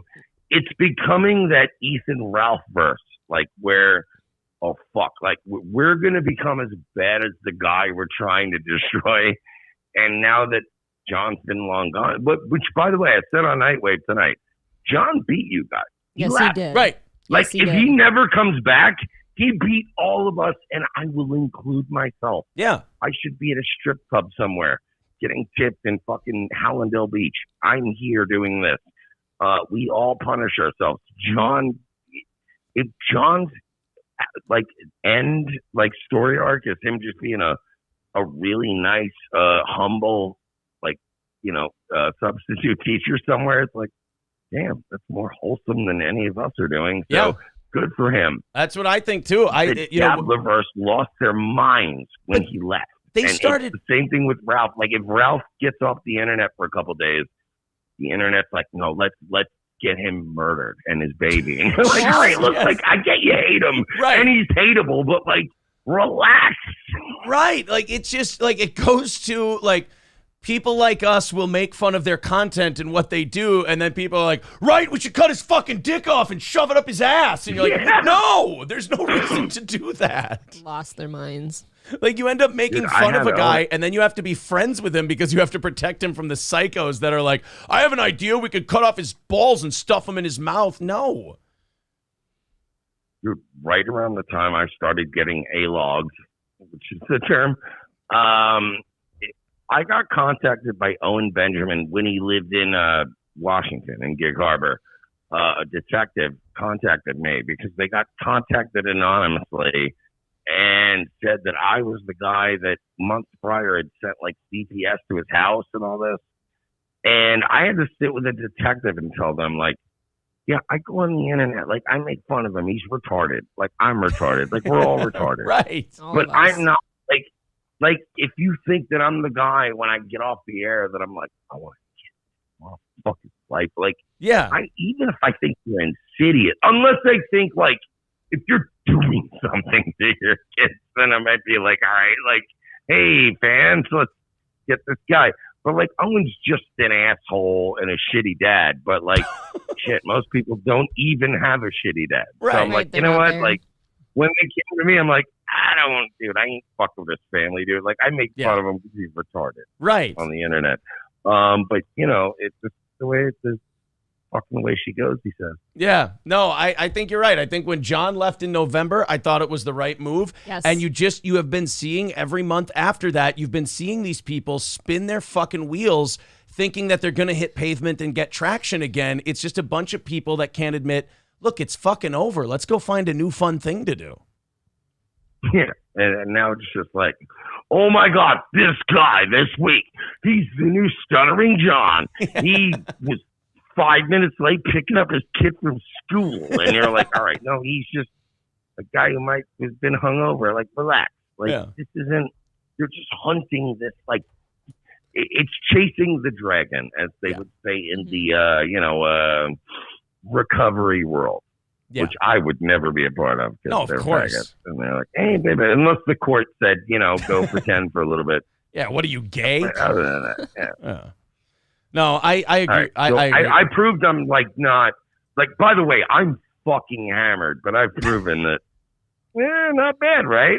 No, it was not. It was pretty good. And not only that, I couldn't tell you were hammered when 5 seconds into the conversation, I was already, quote, a faggot. Well, I mean, yeah. I get You want to call me tomorrow at like 1:30 in the afternoon, and I will remind you you're a faggot. And you both still look like a swingers couple at a casino. So good night. I'm going to hang up and listen to my call. All right. Thank you very much. You. Thank you. I appreciate that. He's not lying. He's going to hang up and listen to his call. Why are we looking like a swingers couple? Is it your beard? It's probably the golf shirt. That you do have a golf shirt. He kind of set up the golf analogy because of the shirt. I think that was kind of the, what do you call that? The thing you put on your easel, the not template. What the fuck is that thing called? The thing you paint on. I am a gay F You're word. the canvas. My gay golf shirt was the canvas. And shame on me. I just didn't want to wear a t-shirt this morning and look like a schlemiel. So I put on a shirt with a collar on it. You wanted to look nice to yell at people. And now I'm paying the price. I'm paying the price for wearing a shirt with a collar on it because he's right. Now I just look like some failed golf pro who's, we're looking for an indecent proposal type of a thing. And what did he call me? I don't think he called me anything. I wrote it down. Hold on. Giant piece of whorish rat shit. I thought it was mean, but he kind of just coasted right past it. Yeah. Well, I'm glad you two are. It was in there with the Ethan Ralph stuff. That's why you missed it. You kind of. Because Ethan Ralph and I are one and the same. Really, I'm like half his size, maybe. There's some similarities. Same person. Yeah, for sure. Well, thank you to Mersh for calling in, and then of course Granny with I believe Granny was the Keanu C. Thompson call. Why do you out him like that? Just let it be Keanu. He said it at the end. He goes, "Oh, sorry, that sounded like Granny." Oh, yeah, he did. I've been waiting a while to say that, and I think I said it to you about the Stuttering John stuff. He made the right call leaving. Yeah. Like, he absolutely beat everybody, and now everyone's just, grasping at straws, basically. I agree. It's ugly. Call from. It's not. Accept, press 1. No, wait a minute. I know this is not Mersh. Yeah, I was just going to let you guys know that nobody likes onions, has more likes than you, and you guys suck. You should, Do they really? Oh, boy. That won't fall apart again like it did last time and go into hiding. What did he say? Oh, imagine being... Ew! God, imagine being that guy. Oh. I just... That I can't even feel threatened by. That's just a sad story right there. 165 away from knocking it... Or no, 160 away from knocking it out and doing overtime. Guys, well then, you heard that challenge. Fire off the like button. Perfect. Fire up the thumbs up and let's get that number up there. Maybe that's your guys' fault. Who knows? Yes. Moving on with the show today. Thank you very much for being a fan, by the way, to that last caller. Yeah, John, he gives me douche chills too. Politico came out with their list of banned words. Banned words. Banned words for who? This is unironic, by the way. Clarence and Louie throwing in $5 says, Mersh said you were the ringer in that. Mersh said you were the ringer in that Aaron isn't. Meaning like you're the one who brings in the offers at the casino. So I'm like the bait. Yeah, he's basically, he's saying you're You're putting me out there. Yeah, exactly. I got it. Scram says NLO makes you dream for Red Bar. Yeah, I mean, God, imagine following that. Oh, just the pockmarks and the depression and the alcoholism and look, I like the show we do, but trying to clout chase off of Steel Toe, even I know that's kind of gay. I'm in on you and Mersh having a podcast at this point. I would have listened to that phone call all day. I saw people in the chat saying, oh, we got to have a Mersh and Aaron podcast. I don't know. I think I'd have to be drunk too. Yeah. Otherwise, we're herding cats. You get kind of gay when you're drunk, though. Even better, right? Even better. As long as Mersh is cool with it. Yeah. Someone in the chat says, oh, I'm a big fan now for sure. Hit the like button, guys. Let's put her up to 200 in the next half hour or so here. So Politico came out with a list of banned words. Now, I'll be honest. If this was a satire, if this was a joke, it's funny. This is a serious list of words they're saying they're banning. But for who? What are these banned from? It's like a suggestion. Like, it has no weight of law. It's not like the Oxford Dictionary where they're like taking words out of it or anything like that. They're just saying, I guess it's a list of words they wish you wouldn't use anymore, but they're calling them banned words. Phrases banned at mainstream outlet Politico. So these are the words that they're putting out there and going, we're not using these words anymore. And they think that if they make their stand and if they, Talk loud enough. if they publicize the words they're banning, well, people look at them as such an inspiration. Right. That they'll stop using those words as well. Well, we don't want to be out of line. Yes. Here's the words they came up with. Some of them have explanations. Some of them they thought were so direct that they don't even need an explanation. We should just know why those words are banned. Oh, these are bad already. Here we go. Mankind. Now, why? Why would you ban him? Right, exactly. He's a good enough guy. What a great guy. They hurt me, Mommy. They took away my name. They won't even say it on Politico. So even if I come back and throw my body through thumbtacks, or if I rip out my own hair, or I lose my freaking ear, they're not going to even say my name. Have a nice day. I don't understand what Mick Foley did to upset the people at Politico. Right. He's already sad. What's he going to call himself now? He lives in a fucking boiler room. What is he going to call himself now? Boy kind? He's going to call... No, because I think that's probably wrong, too. He would call himself person kind. They kind. They, them kind. Sure. Them kind, I like. Man-made. Can't say man-made. Oh, because men are toxic. Yeah, can't say man-hunt. Well, what are April and I going to do when we're swinging at the casino? God, are we going to Red Rock soon? Crack the whip. You can't say crack the whip. I love cracking whips. Well, you apparently love slavery and wish it would come back. That's what Politico says, not me. How dare they call me out like that? That's a Politico thing. Crack the whip is unacceptable because of its origins in slavery. That is not the only time whips are used. Well, then we got to... Everything that originated in slavery, we got to take away. So goodbye, NFL and NBA. What? Jimmy the Greek said that... Woo! If you had the... Yes, we should always believe in the great Jimmy the Greek. I thought he was a philosopher. I don't know. Waiter or waitress. See, now that one I thought they'd kind of forced out a long time ago, along with stewardess. I thought they got rid of that one. But I still say waiter and waitress. I just, what I say is I usually say garçon. Is that what you say Yeah, now? I usually say garçon when I need something. Tune you out. Waiter, well, that's because we're on the prowl, remember. We are on the prowl. I'm looking out for takers. Swinger options. Waiter or waitress. Server should be used instead. That's kind of the condescension of lists like this kind of gets to me where they're like, well, what you should be using is this instead. Do they not understand that server doesn't sound any better or worse than those two? Right, it's the same thing. It's just you've picked a different word. This makes you're serving me. Right, this makes the douchebags at Politico feel better when they call their waiter something else. Do you want to wait on me or serve on me? Pick one. Biological gender. Oh, this is a long one. Biological gender, biological sex, biological woman, biological female, biological man, or biological male. All of them banned. You know why you can't use those? Because we don't believe in biology? No, it's the liar effect. Because it's devastating to my case. Because people have found a workaround. Like when they wanted to call people female or male when they transitioned, people found a workaround by going, oh, well, a biological woman that now claims to be a man. And Politico doesn't like that. You got to use their words. You can't, God damn it, you can't use science to find a workaround their propaganda. That's a lot of words to ban, though, and they didn't give me any alternatives. Yeah, they did. The words they use. They didn't list any. Well, I need help. That's right, yeah. So I'm guessing trust the science is out now, too. Illegal immigrant or illegal alien. They've been trying that one.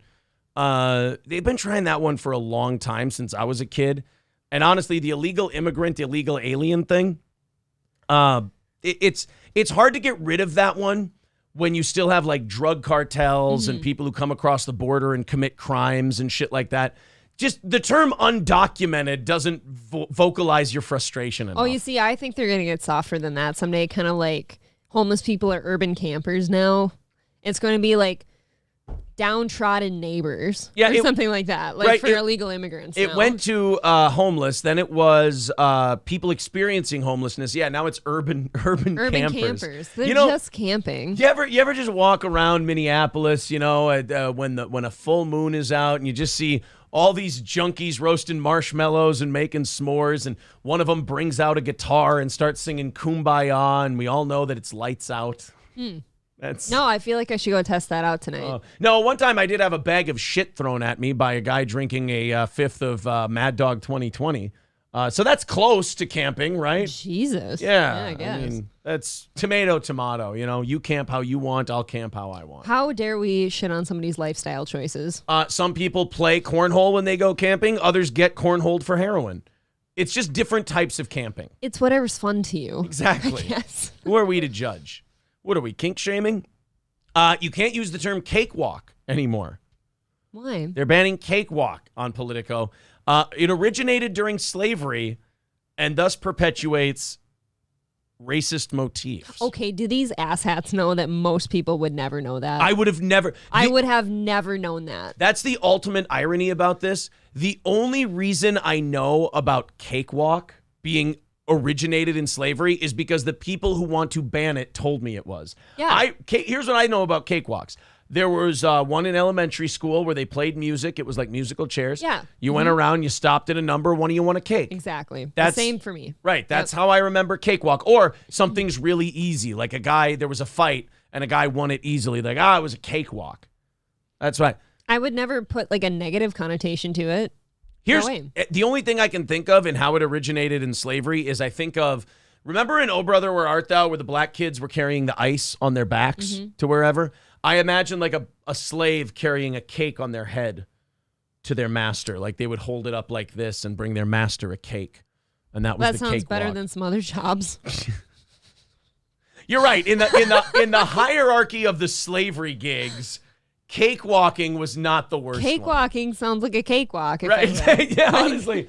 If I'm a slave, if I have to walk cake to my master, that sounds like a cakewalk to me. Smells good. You might get a little on your finger and you get to lick it later. There's no thorns on a cake. No thorns. No, nothing. If the plantation owner really likes you, you might get a slice. I don't know. Well, yeah. I mean, let's look.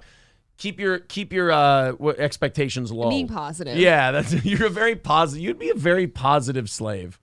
You'd be a very cheery one. Forever keeping my head up. You'd be the Aren't I a positive slave now? You'd be the one carrying the cake on your head, looking at all the people picking, and you'd go, "Oh Lord, everybody, it's all right. It's a beautiful day. There's a nice breeze. It's staying nice and cool. The humidity is down.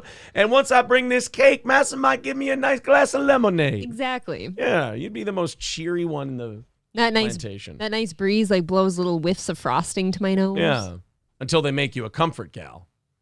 Then I get sex all the time. That sounds good. Like, see, I can flip any of this shit. Is that what the comfort girls thought when they were getting fucking railed by some old white businessman? More dick. They're like, at least I don't have to work in the field. I do wish they would shower first.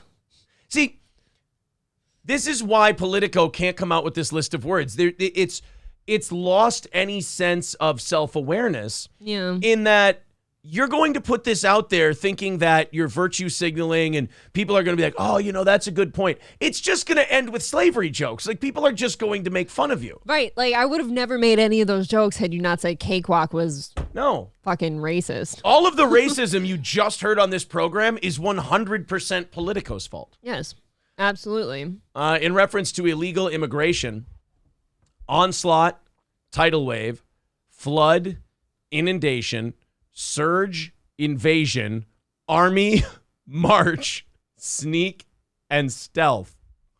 Listen, motherfucker, I got more words, all right? You go ahead and you take all of those away to refer to what's going on with illegal immigration in this country. I can come up with a lot more. I'm guessing they're just going to have to take our tongues at some point. Yeah, look. Lest I might say invasion sometime. Anchor Baby. They've been trying to get rid of Anchor Baby for a long time, but why? Well, they find it offensive. They want you to say, there's that Trump clip. Let's play the Trump clip. Yeah, I think we should. I think he said it best about the Anchor Baby thing. Hold on. Anchor Baby Trump. I'll keep saying Anchor Baby. I think this pretty much nails it. Are you aware that the term Anchor Baby, that's an offensive term? People find that... You mean it's not politically correct and yet everybody uses it? So you know what? Give me a different term. What else would you like to say? The American-born child with an undocumented immigrant. Oh, you want me to say that? Okay. No, I'll use the word Anchor Baby. Excuse me. I'll use the word anchor. What would you like me to call it? Undocumented child of undocumented parents. Guys, word economy. I'm going to say, you know what? I think I'm going to say anchor baby. Anchor baby is way more fun to say. That's just say anchor baby. Thank you. So anchor baby, you can't say. Chain migration, because this is a term used by immigration hardliners. So these words aren't even being banned because they're bad. They're not being banned because they're offensive. They're being banned because the people banning them don't like that their arguments are being countered with terms like this. It's basically like a tenet of fascism. It's like, hey, we're losing the argument to this word. Mm-hmm. Should we change our argument? No, I got a better idea. Let's ban the word. Let's just... Problem solved. Yeah, we're not going to have the word anymore. Because banning anything in this country has absolutely made it stop. Yes.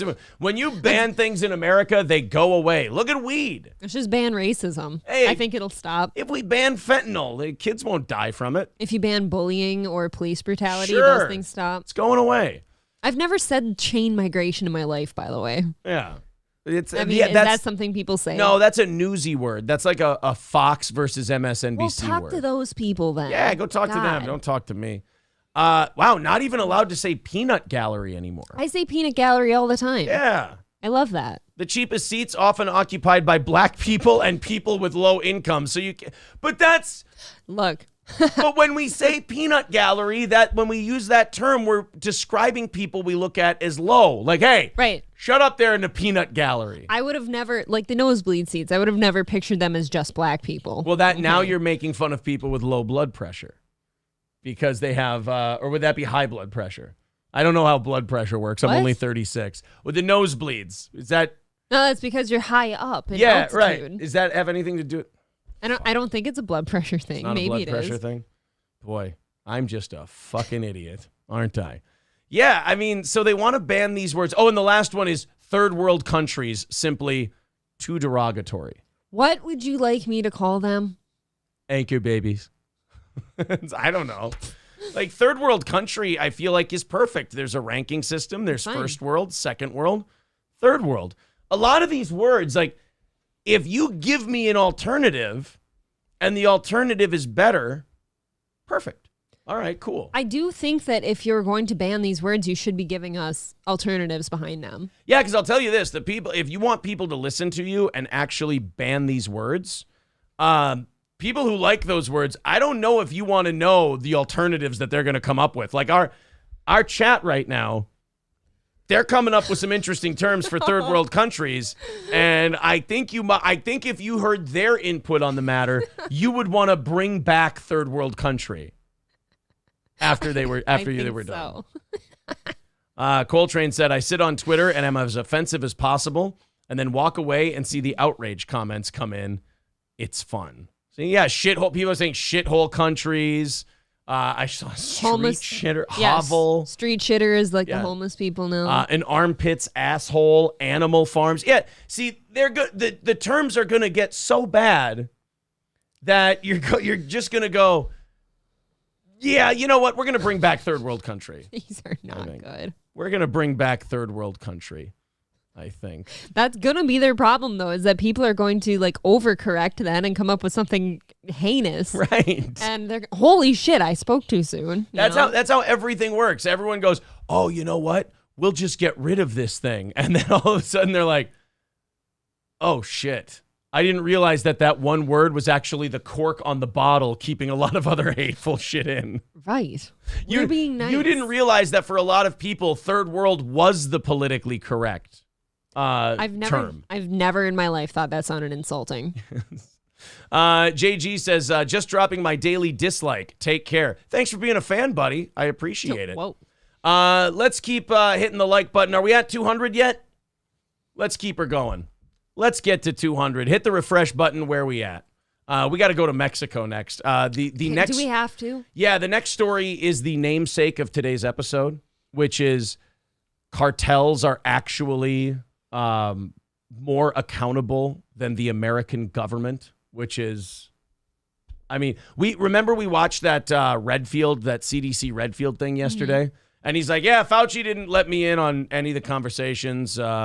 He didn't let me in on, any of the talk about where this virus originated from or anything like that. I kind of thought being the head of the CDC, that would be important, but I told him that maybe I thought it originated from a lab, and then all of a sudden he changed his phone number, and I couldn't get in touch with him anymore. It was absolutely the new phone who dis. Yeah. Everyone's just excluding the guy. Yeah, that's what Redfield at the CDC got. Well, then there was this cartel thing. People are like, well, before the cartel thing, they were like, well, what's going to happen to Fauci now? And you and I were saying, well, nothing's going to happen to Fauci. Nobody gets held accountable for this shit. Right. And we just move on to the next disaster. The cartels actually hold their people accountable when they fuck up. Yes. They keep their business in line. Yeah. Before we get to that, we have crossed 200 likes, everybody. Woo. Thank you very much. Thank you. Up over 200 before 7:30. Great work. Now the next stop, 300. Great job. We'll get it. And keep the people who obsess about us continuing to be jealous. I really, really love that. So the Mexican drug cartel, we had that story where a bunch of 4 Americans had crossed into the border. They were looking for tummy tucks, I think. Yes. They were doing the cheap tummy tuck thing. Don't ever go to Mexico for any of that shit. We had a woman not long ago. There was a story out of Colombia.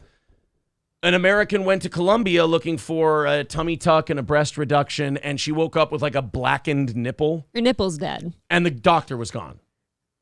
Like, she woke up, her nipple was black, the doctor's gone, she just wakes up in a warehouse somewhere with rotten tits. Alone. Yeah, and then she's like, maybe saving $4,000 on that tummy tuck and tit job wasn't all it was cracked up to be. Dude, we've done stories from chicks going down there for like Brazilian butt lifts, and they end up with like gravel in their ass and almost dying. Yes. It's not a good thing, Oh, guys. God, I've watched like 1 or 2 episodes of that show, Botched, and one of them was a woman. Yeah, it's fucked up. One of them was a woman who, like, they gave her a tit job that had like gravel in it.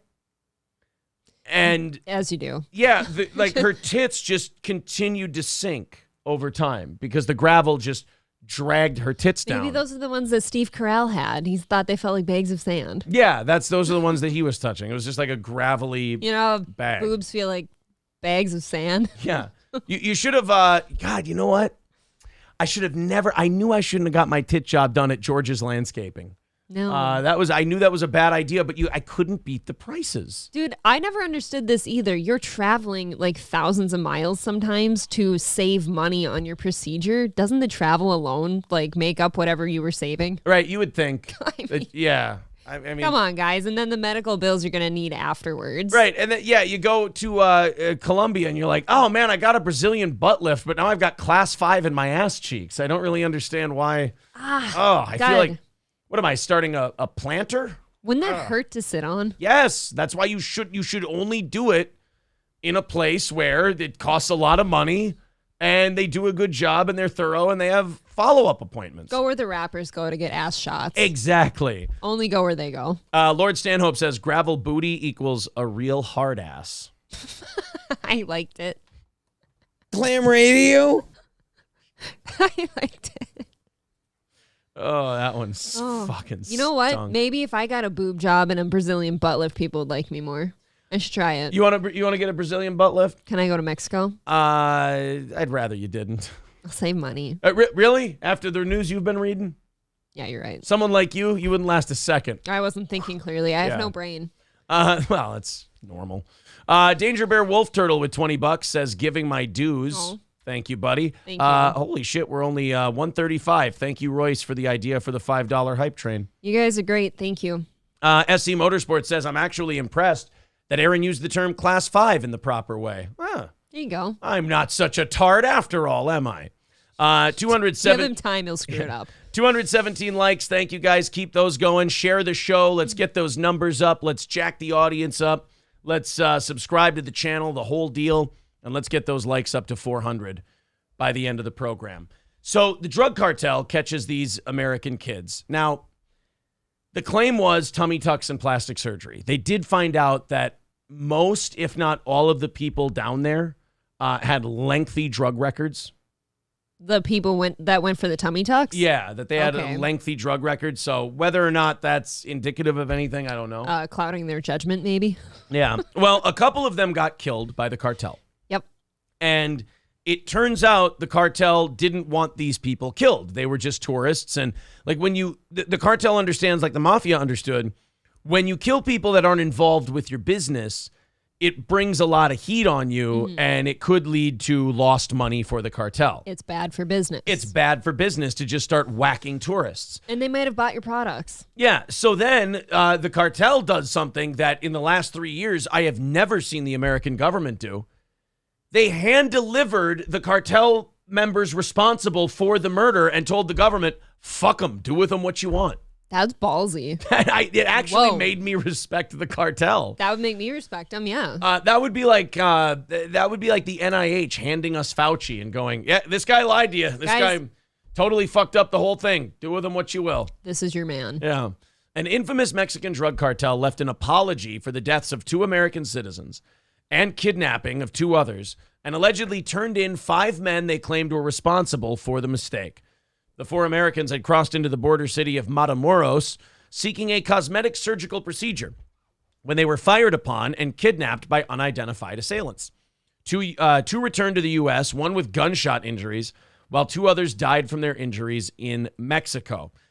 Many politicians and other critics demanded a military response from the U.S. against those responsible for the attack. I'm sure one of them was not Dan Crenshaw. Are you sure? I think Dan Crenshaw, doesn't he want the Marines to go in and take out the cartels when they're not killing American citizens? Yeah. Like something like that. Yeah, doesn't he want drone bombings and shit when we're not doing that kind of stuff? Yes, that won't cultivate any other problems. Yeah. I'm sure. On Thursday, the Gulf Cartel appeared to issue an apology. Sources in Matamoros documented a message written on a banner, along with a photograph of 5 men who were reportedly responsible for the attack. The men were bound and beaten, lying face down on the pavement in front of a black truck. The message apologized to American families and people in Matamoros for the attack, saying, quote, the men responsible for these actions acted under their own will and lack of discipline against the CDG Gulf Cartel rules. We apologize to the family of Miss Early and the rest of the American families. The banner read in Spanish. This should scare people straight. Right? Right, kind of on both sides. That'll keep your people in line if you're the cartel. That'll keep everyone in line. Although, honestly, if I'm the cartel, I'm going to say that, or if I'm the cartel members that got sent there, I would say I would much rather have this than what I thought they were going to do to me. I agree. Like being bound and beaten and handed over to the American government. That's a way better punishment than what they maybe could have gotten from the cartel. Except now, what's the American government going to do to those people? Probably just process them and turn them loose back to Mexico. I mean, somebody's going to say, we don't want this filth in our country. Send them back. Yeah. and they'll be fine. Yeah, they're probably just they're going to go, well, you know what? Actually, the way our immigration laws are now, we can't really be taking these people. So why don't you have them back?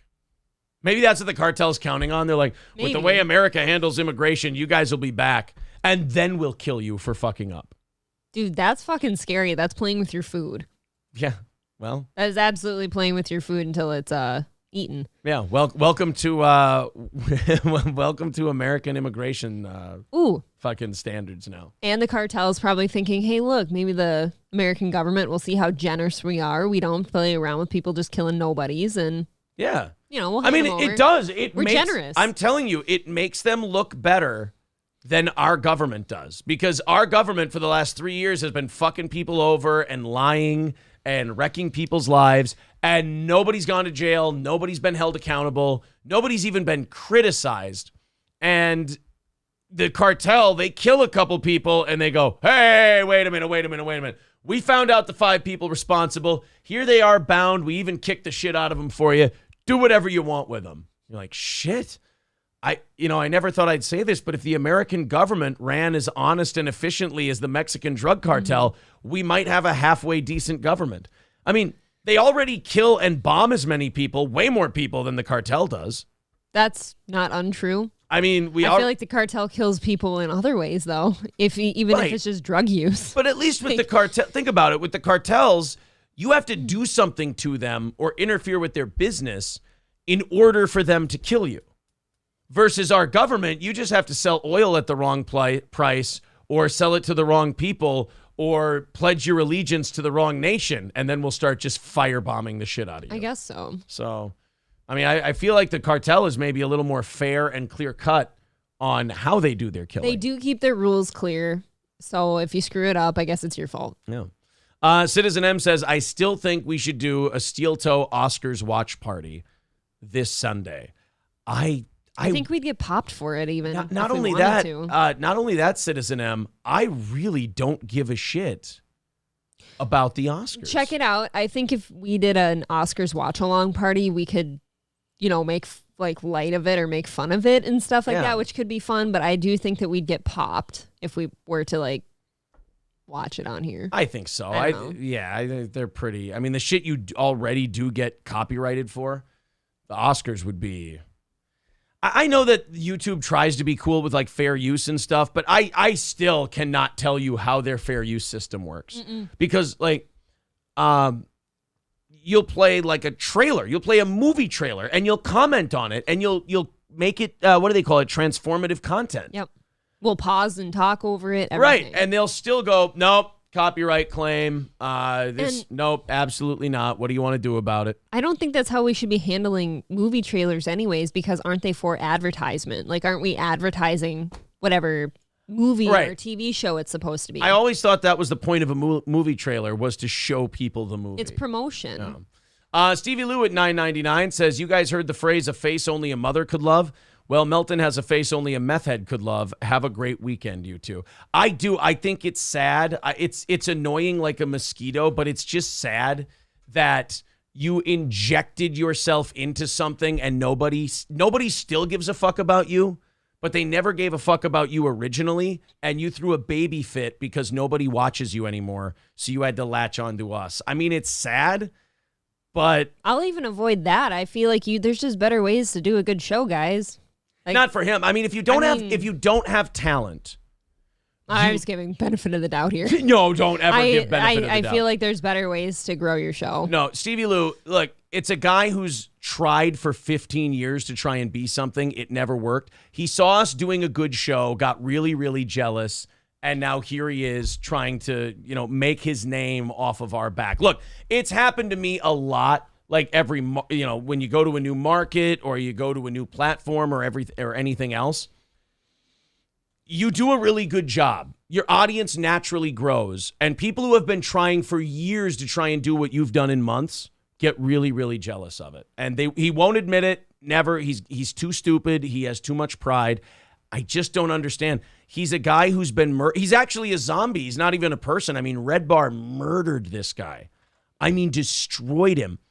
Decimated him. Dude, there was a day where I probably would have stood up for Melton because of how evil Red Bar was. I mean, Red Bar was honestly. But then you get a peek at the guy and you're like, never bothered this guy at all. And you're like, oh, Red Bar was right. This guy's just a shameless clout chaser with pockmarks, alcoholism, and depression. And he's trying to wash off the Red Bar stink. But the only way anybody knows about him is from Red Bar crucifying him. Right. And because Red Bar's pretty nasty. Like I typically am so naive, I'll give people the benefit of the doubt when somebody has been that shitty to them. I'm like, look, I could understand how you could be maybe a little salty. Oh, I am 1,000% on Mike David's side. Jesus Mike David was Christ, man. 1,000% correct. I don't know what you want from me or anything like that, but I hope you find some peace. Yeah. Seriously. The Front Porch Conservative with $4.99 says the cartels are like the American mob. The mob kept the peace in the big city neighborhoods, and there was a code of behavior. The FBI ruined them with arrests.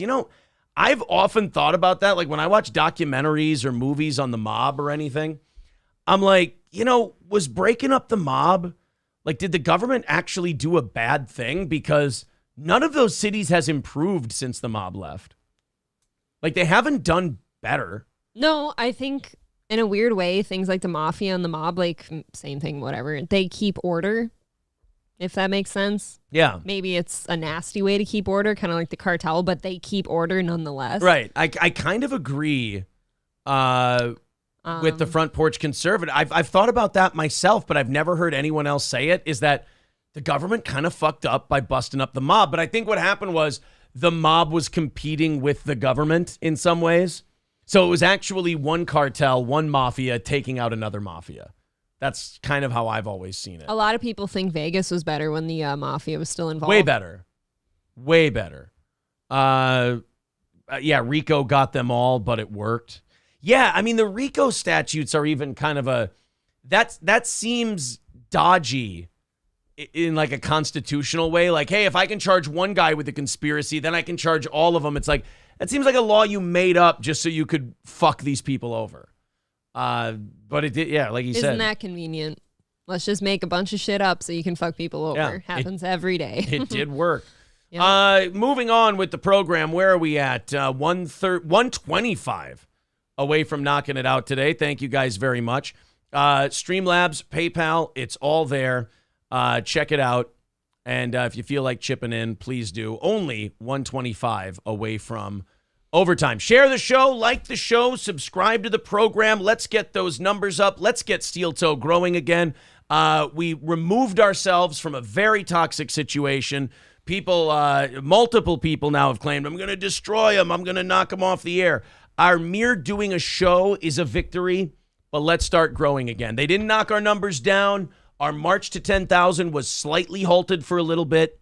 Let's start the march back up again. Yes. Hit the subscribe button, hit like, hit share. Let's have a big day today. Rumble, you guys too. Thank you very much. Colin Kaepernick was in the news yesterday. Not for accomplishing anything. Not for making a comeback to football. Yeah. Not really doing anything of any note. He just ran his mouth about people and called some people racist. And see, that's all he ever does, though. I don't know a whole lot about his like football stats, but he's always just kind of been a drama queen and a problem that way. Like, I don't know why people would want to work with you, dude. When he started fumbling, throwing picks, and losing games, he just thought, well, maybe I can just call everybody racist and I can extend my fame a little bit.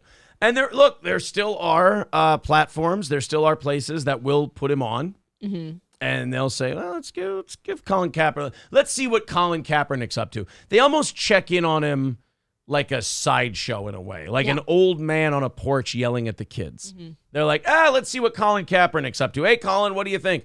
Whatever you're about to ask me about is racist. Everyone's racist if you're white. Well, now his parents who adopted him and raised him, they're part of the problem now too. Oh, you mean the people who cared enough to take you off, whatever foster home you were in? Yeah. And give you love and attention? Yeah, the people who adopted him, he decided that they are perpetuating racism and they're part of the problem. I will admit this. I do agree with Colin Kaepernick for the first time. Colin Kaepernick's parents are part of the problem. I know what in that they adopted Colin Kaepernick. That is a problem. They didn't know it was coming, though. That's the problem. It's not their fault, but I agree with Colin Kaepernick on that. Before you even tell us what he's going to say, I bet he's going to say something to the effect of white couples love adopting, non-white children, as like a unique like item. Yeah, almost like it's a script that he's reading from. What is the word?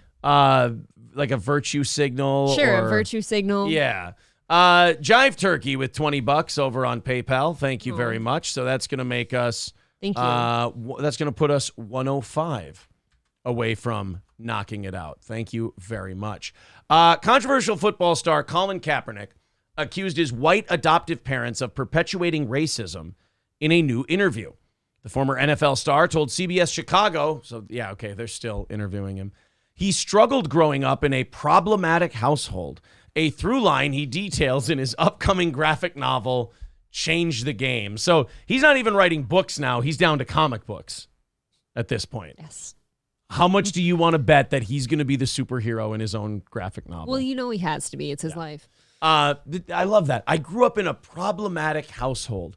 Oh, you mean the one that helped raise you and then you made millions and millions of dollars? Boy, yeah, you're right. They sure did fuck up. I don't know. Didn't we all have problematic households to some level? Everyone does. Yeah. When you're close to people, you have problems. We learned that in the Breakfast Club. I tried watching that the other night and I couldn't get into it.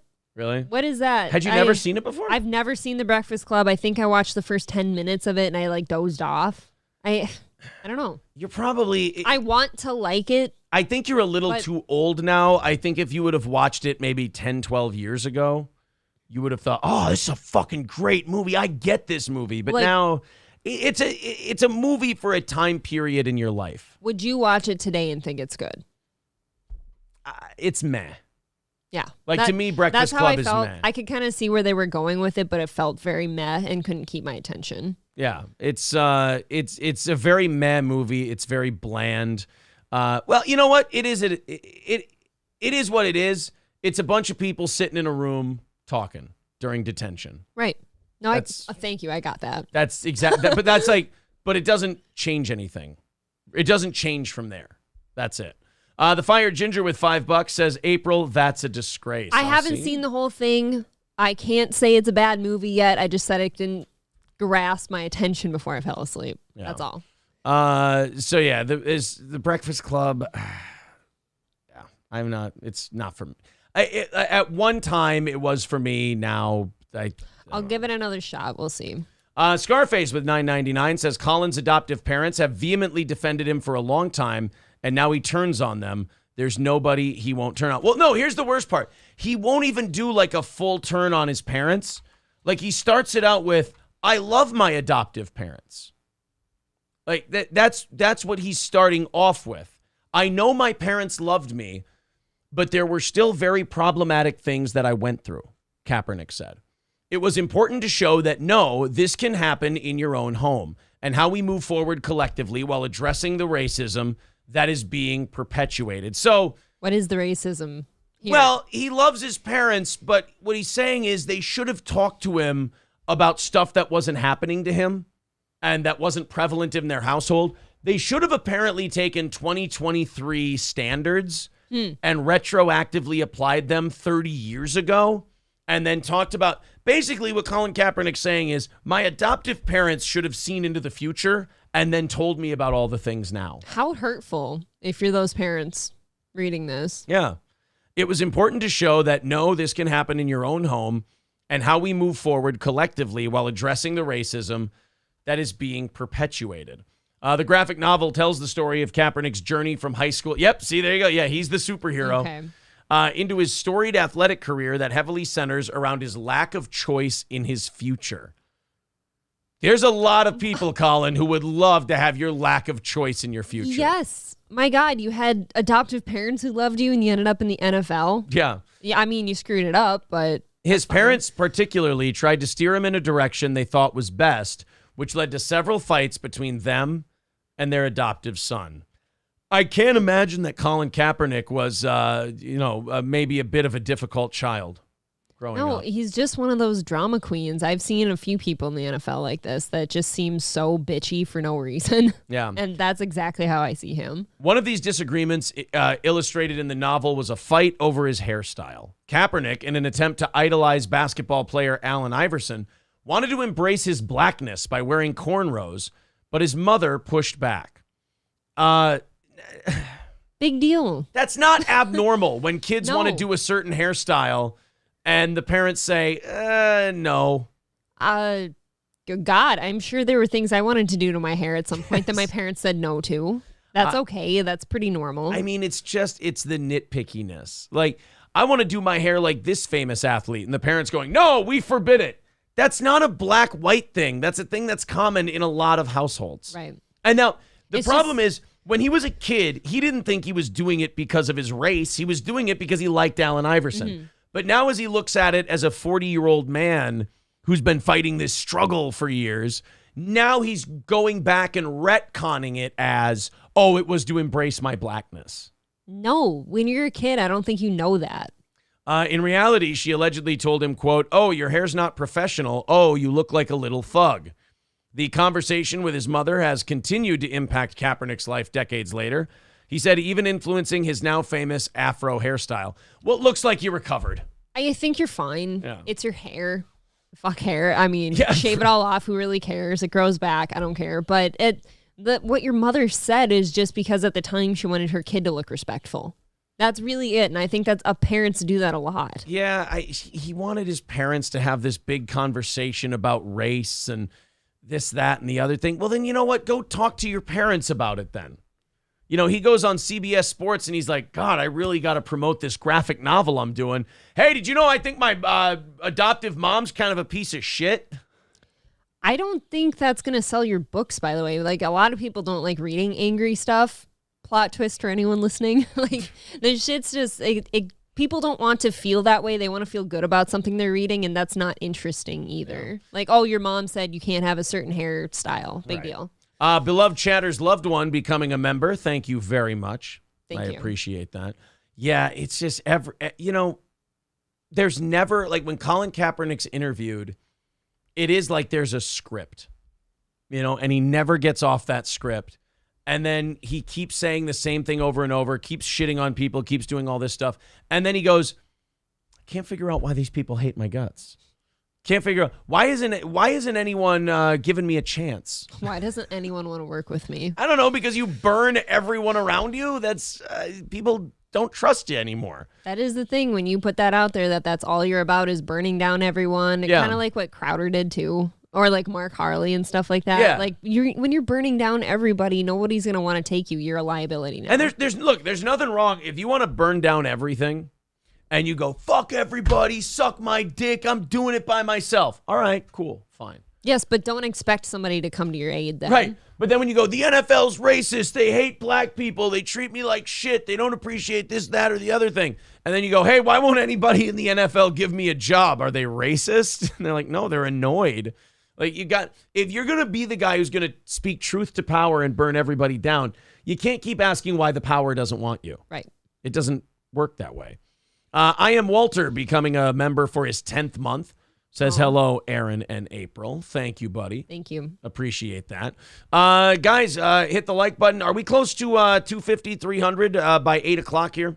Where are we at? Somebody show me where we're at before we jump to the next story, which is ESPN actually kind of getting JJ Redick's back on the Kendrick Perkins thing. Okay. We talked about it a couple of days ago on the show.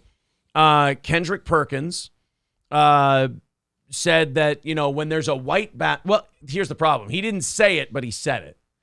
He basically alluded to every time there's been a white MVP, he hasn't been in the top 5 or 10 in scoring. And, what do you think that means about the voters of the MVP? Basically saying that it's because they're racist, but he wouldn't say they're racist. JJ Redick called him out on it, said it was a bunch of bullshit. And if you're going to say that, then go ahead and say it.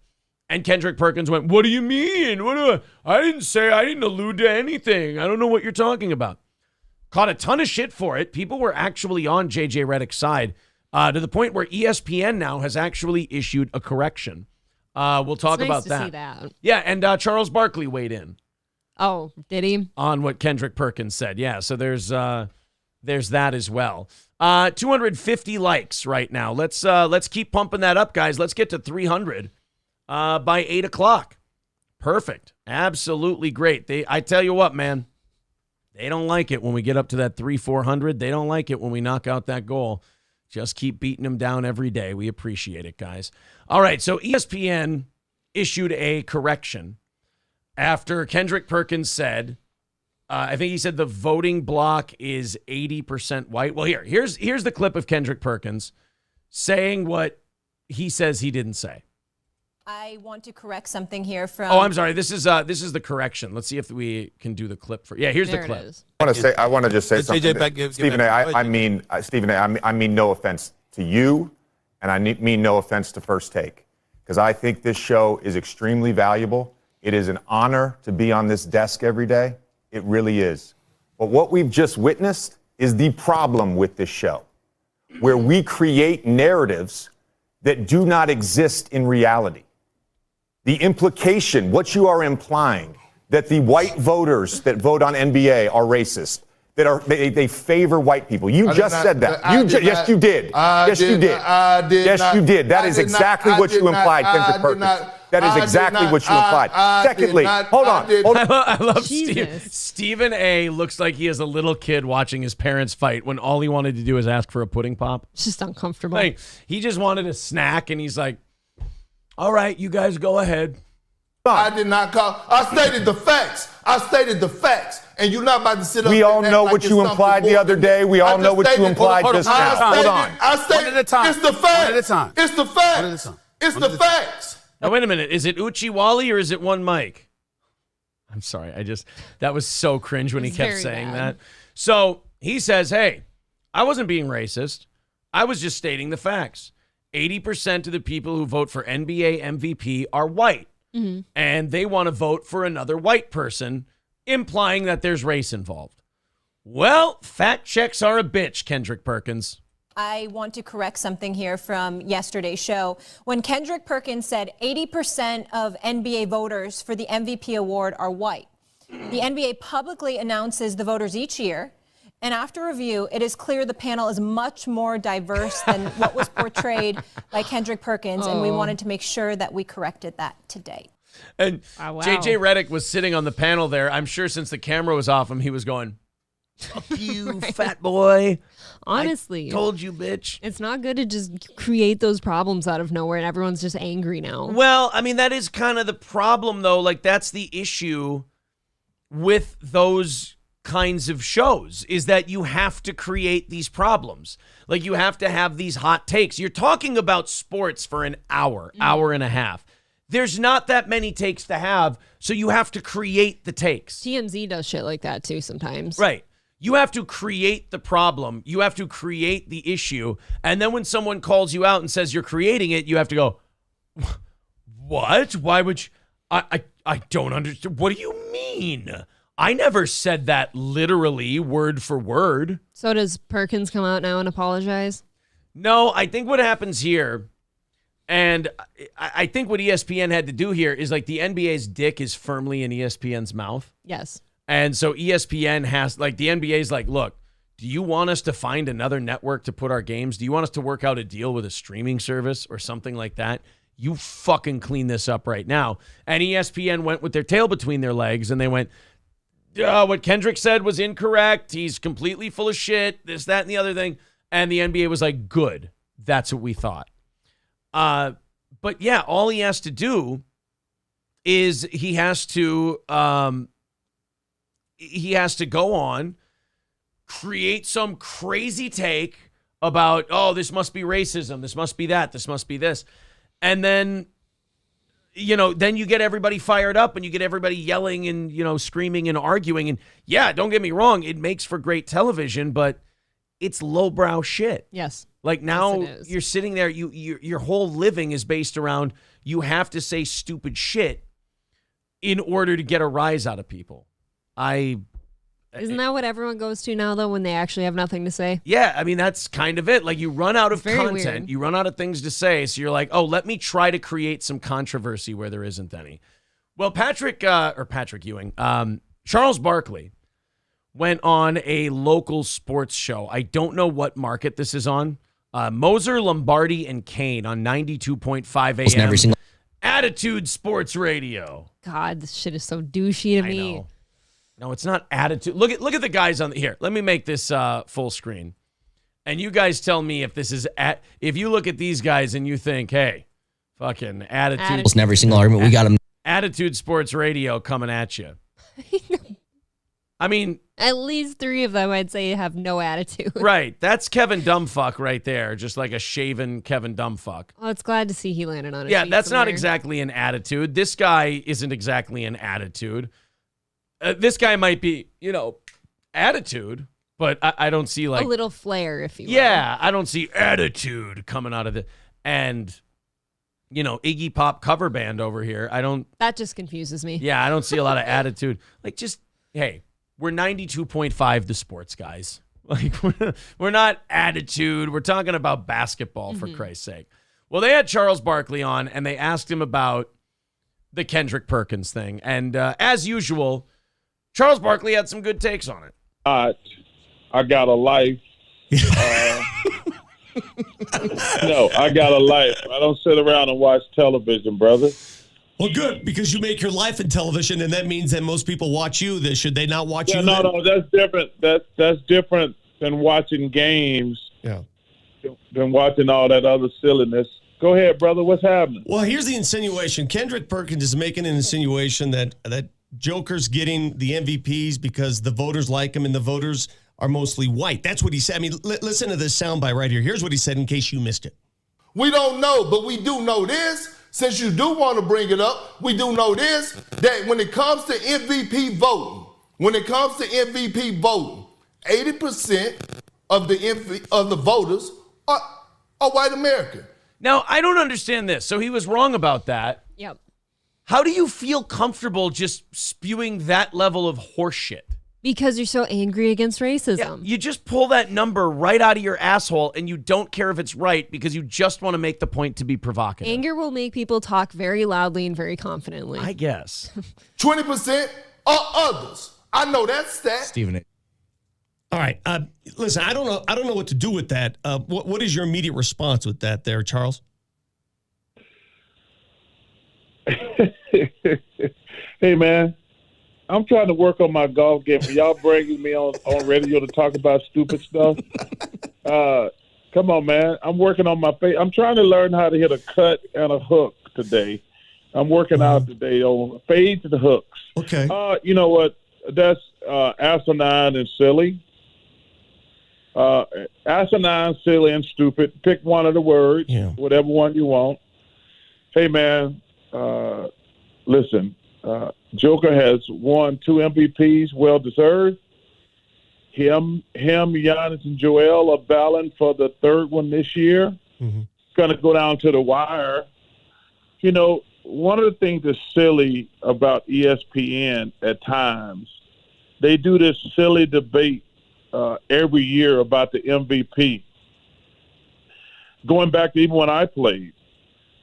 The MVP is never, quote unquote, went. They did it a lot with LeBron, which makes me laugh too.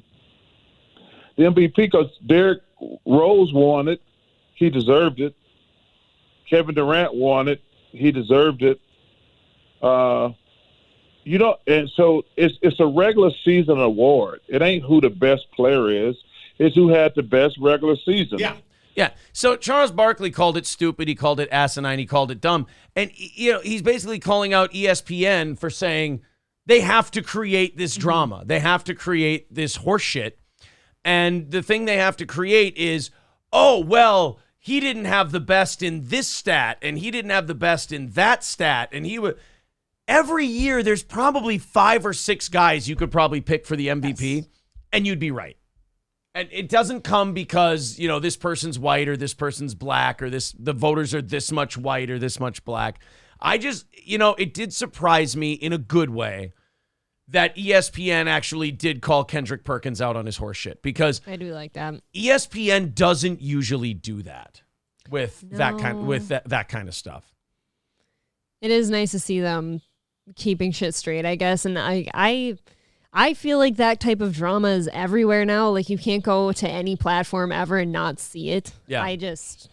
But what does that say about us, though? We can say that that's about, the shows and it's the show's responsibility. But how much of that is the people that they enjoy that shit? They watch it, I watched it. I enjoyed it. So what kind of pieces of shit are we?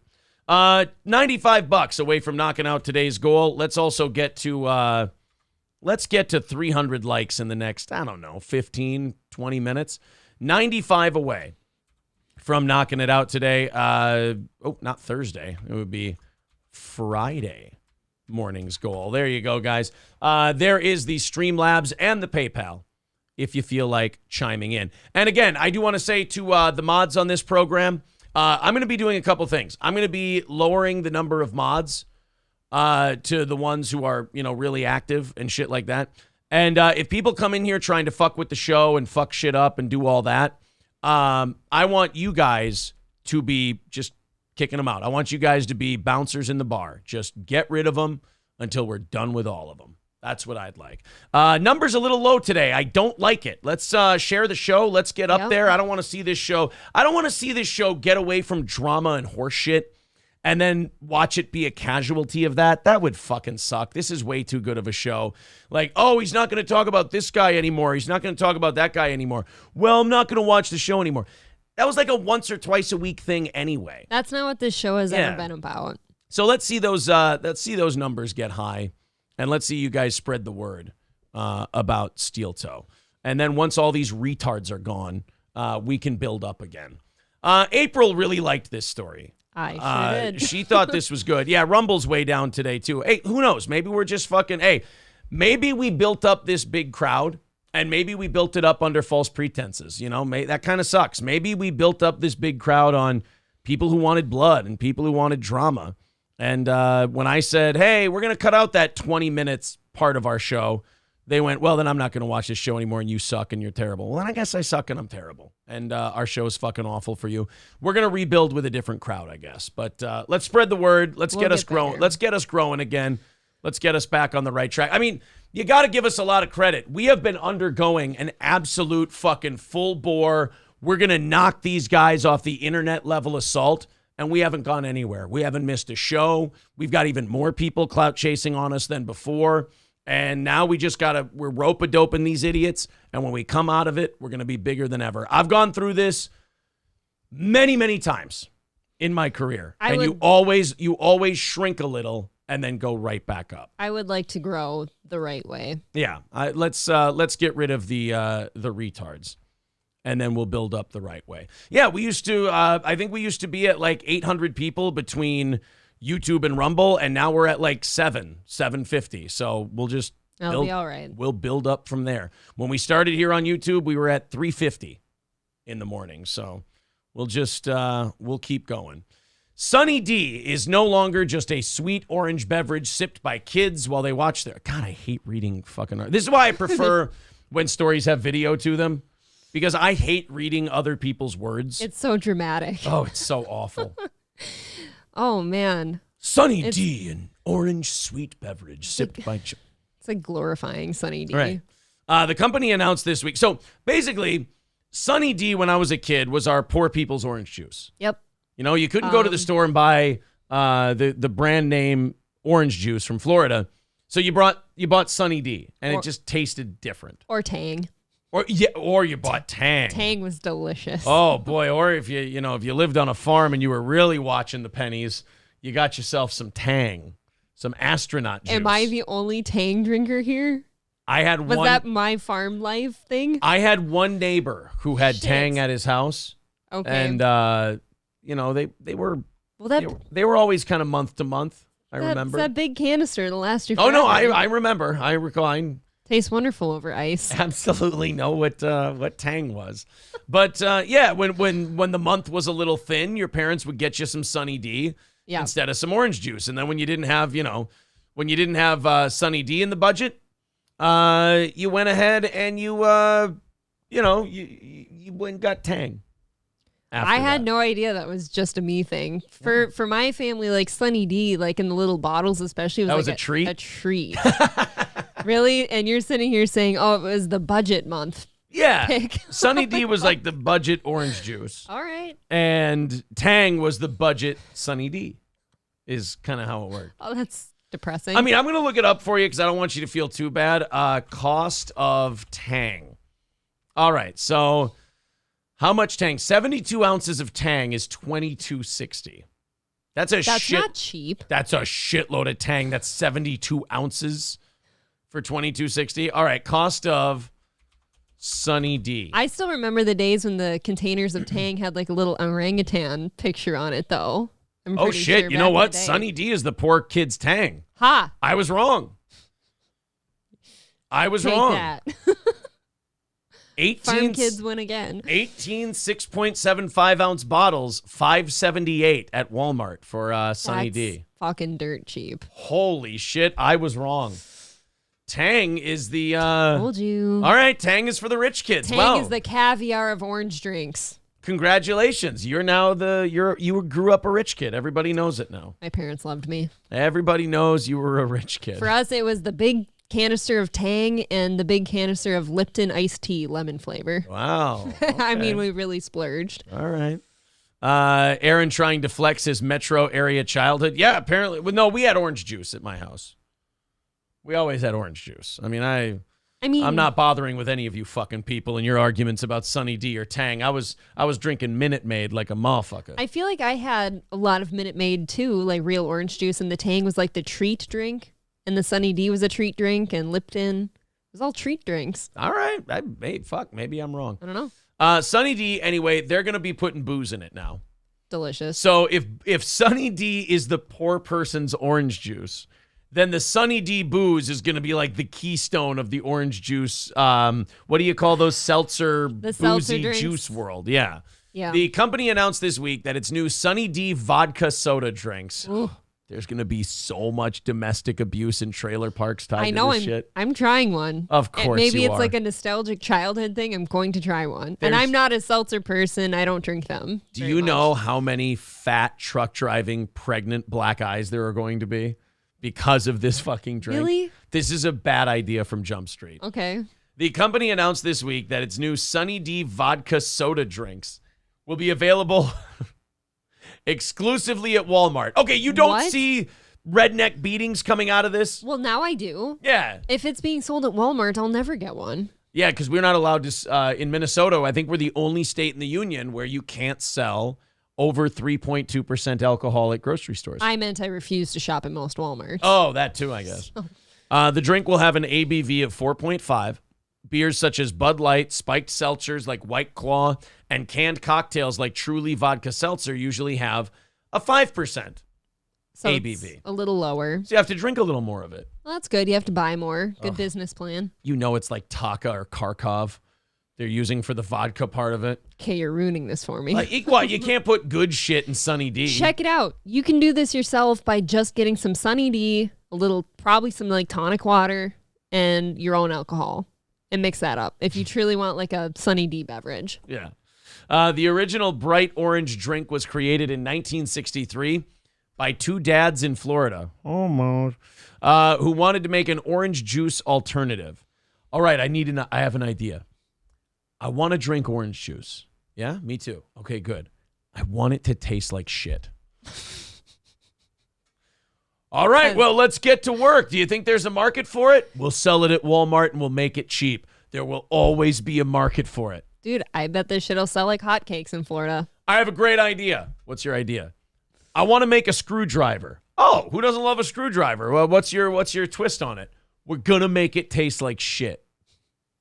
And we're going to make it less boozy and cheaper than the other ones, so you have to drink more of it. Okay. It's going to be the first one of those booze things that's sold in the big, like, Sam's Club plastic cases. Yeah, they have the plastic case for it. Yeah. Oh, no. Got me a case of Sunny D vodka seltzer. You know what? This would have made me happier if they had brought back Five Alive, the citrus drink. Five Alive was a big one in my household, and when they quit making it, I was devastated. I thought you meant my old, what do you call it? My old boy band.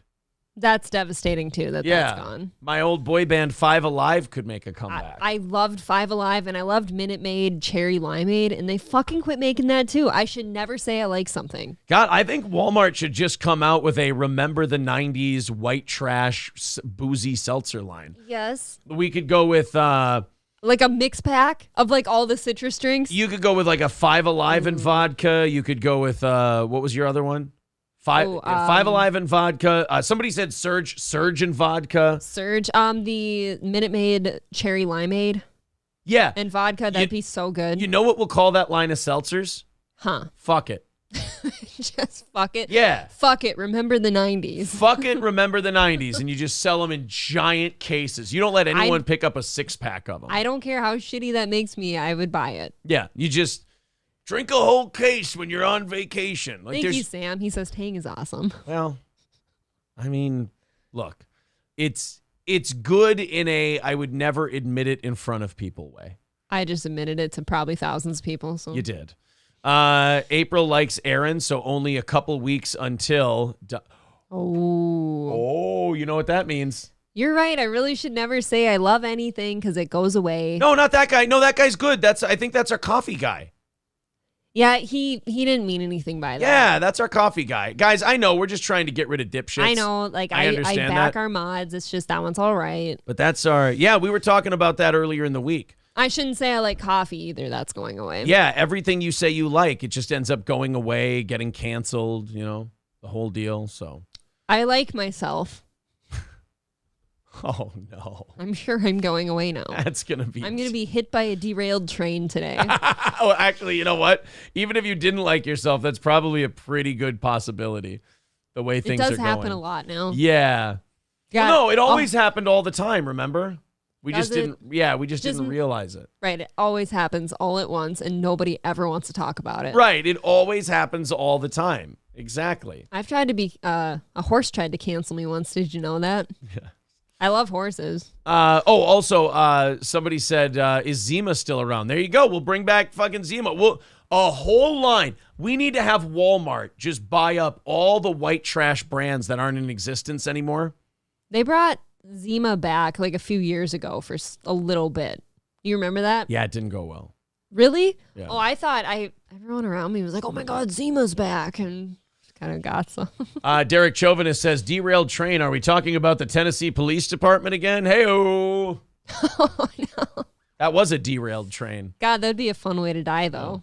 Oh, we could do a Fruitopia and vodka? Fruitopia. There you go. Okay. Crystal Pepsi vodka. Oh, God, we're going to get such great white trash fucking drinks. Crystal Pepsi, out of this. God. Crystal Pepsi. Kyle says, did Politico... RC. Is that still around? RC's still around. Yeah, Oh, you can't never bring mind. that one back. Okay. Kyle says, did Politico ban white trash? No. That one's against white people. They're fine with I've got it. Tahitian treat. Tahitian treat and vodka. Yes. My all of dad them. fucking loved that shit. Here's another white trash one from Derek Chauvinist. Fentanyl and vodka. Perfect. No, you can't bring fentanyl back. It never left. Yeah, guys, you got to admit, you can say whatever you want about fentanyl that's negative, but it is going strength to strength right now. It is doing pretty well.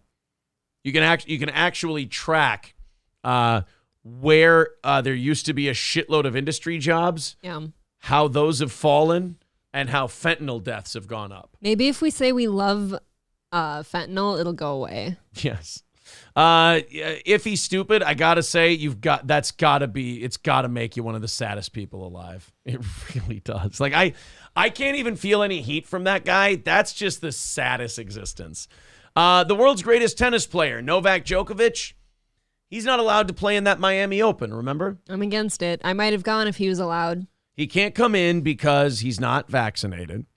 And if you're not vaccinated, I didn't even know we still had this rule. But if you're not vaccinated, you can't, and you're foreign, you can't come into the United States. Dude, we got non-vaccinated people here. What is the difference? All over the place. We let unvaccinated people pour across the border to the tune of thousands a day. But that's okay because they're just downtrodden and they need our help. Exactly. The world's greatest tennis player, Novak Djokovic, has been in a standoff for more than a year with the Biden administration because of our nation's draconian and backward COVID vaccine requirements. Ron DeSantis has actually stepped in. Well, it's happening in his back door, so their backyard. Whoa. Yes. Novak Djokovic is happening in Ron DeSantis's backyard. You heard it here first. Oh my God. That could be fun. I mean, for those tennis balls would be a little scratchy, but yeah, I don't. Novak Djokovic happening in Ron DeSantis's back door. I don't think that's the kind of tournament you want. I don't think that's the kind of tennis tournament you want. I'm sorry. It's the one I've always dreamt of. Oh, my God. The back door.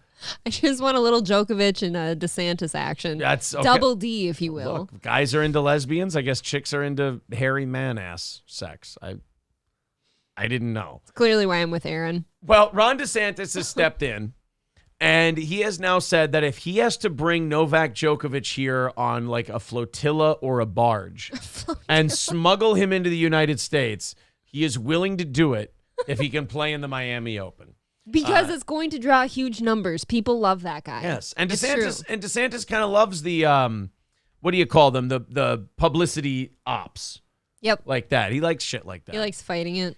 He said the only thing keeping Novak Djokovic from participating in the Miami Open tennis tournament is President Biden's misguided and unscientific COVID-19 vaccination requirements. Mr. President, lift your restrictions and let him compete. But then DeSantis said the following.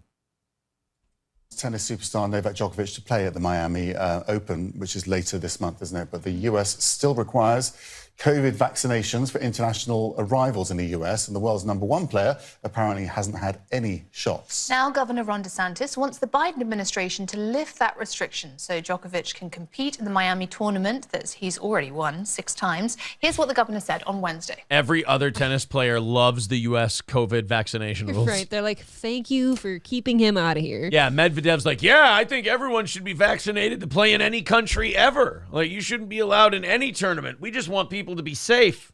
Yeah, but then Medvedev falls over and has problems for no clear reason. He should be allowed to compete. Now, I would run a boat from the Bahamas here for him. I would do that 100%. Miami Open is fucking do it, right? Why not? Just do it. I don't like that you won't even let he's one of the most fit people. Like, yeah. Okay, he's a stellar athlete, but like you said, we'll let the southern border just flow in and out of like probably sickly beings here and there, but we can't let one fit, healthy person in. Yeah, we can't let one really in shape, not a threat to anybody guy. It's not like he's running around coughing in people's mouths. No, you know, like have him take the COVID test and stuff. I get it. If he's sick with COVID, sure, don't let him in. If he's not, seal him in a bubble between his matches if you want to. Who gives a shit? Just let the guy play tennis. Christ. Yeah, it would be the least dangerous thing we've smuggled across the border into this country in the last few years. Right. He should enter the tournament wearing a wrestler mask and play under a fake name, says LD Dirtbag. Just change his name real quick. Yeah. El Horrible. Somebody said ride a dolphin. Steal El Horrible's whole gimmick and just play as that. Yeah, well then we got beef there. Yeah, well then nobody likes beef. As Husey said in our interview yesterday, Amy Schumer loves it.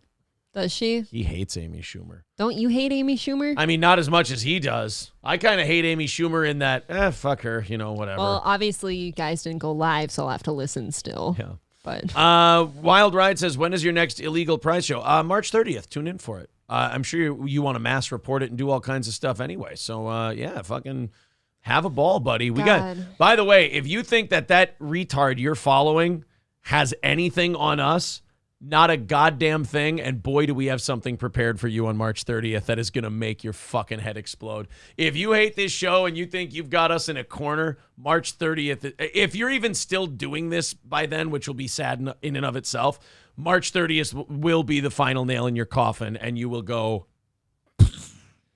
Chrissy Mayer, thank you very much. Hello, good morning, Chrissy. Wonderful to see you here. Like it up. What are we at? They said we're at 3-something. Let's go to 400 likes by the end of today's show. This might be the most positive, uplifting school story we've done in months on this show. Usually when we're talking about schools, there's some mom reading pornographic passages from a book because the school lets the library have books about guys blowing each other. Or there's racism. Or there's there's a poop swastika in a fucking bathroom, or teacher-student relations. Yeah, there's somebody's fucking a student, or there's a 60-on-1 gang fight. There's all kinds of crazy shit. Well, this next story is about a school employee who, by God, was just trying to help, and maybe they were a little bit before their time. This is Baytown, Texas, at a place called Goose Creek Consolidated ISD Elementary School. So it's a school of like kindergarten through like 6th grade. Okay. Let's find out about guys, let's learn about a hero today. New at 11, a local assistant principal is accused of bringing cocaine to her elementary school. Look, maybe it's a Mike Epps gun at the airport kind of thing where she just forgot it was there. Maybe. Because I'll tell you this, if a teacher, or this is an assistant principal, if an assistant principal has cocaine on her, she ain't sharing. No. Especially not with a bunch of punk-ass kids who aren't even going to appreciate what she's bringing them. That's right. The kids aren't in any harm's way. Yeah. Here. This is like getting the teacher in trouble for bringing filet mignon to school. They ain't sharing with the kids. The kids won't appreciate what they're tasting. No. She just wanted to stay up on things for exactly. the day. They've got quarterly conferences coming up. Exhausting. It was going to be a long day. Yeah. They had some reports that were due. She needed a couple of bumps. Leave her alone. If she's doing her job and the kids aren't all geeked on coke, It's a win. Maybe there's a lot of naughty kids in that school and you have to have a lot of parent-principal meetings. I don't know. Yeah, maybe you need to intimidate the kids a lot, so before you walk in the room with the kids, Whew, all right, I'm ready. You think it's funny to throw food in the lunchroom, you little fucker? Yeah? Oh, good. Well, you're going to learn what fear is. Don't you piss your pants in front of me. Don't you piss your pants. See, that works a lot better than, I think we're going to call your mother, Timothy. I just piddled a little. Yeah. Scary. You get a coked out assistant principal screaming at you. I don't know, maybe they put on a little face paint beforehand. Dude, they're more scary than the actual principal sometimes because the principal is just kind of like supposed to sit up here being the figurehead of things and the assistant principal kind of handles business. Yeah. I remember that in my middle school. Like the assistant principal was absolutely more scary. They were the one who knocked heads. Yeah, the principal's like Rocky and Rocky 3. They're all fat and happy. The assistant principal's like Clubber Lang. You know, they're chasing. They're trying to get their own principal gig, and they're just knocking motherfuckers out. Getting after it. And sometimes when you're that ambitious, to fuel that ambition and keep you going, you need a little Coke.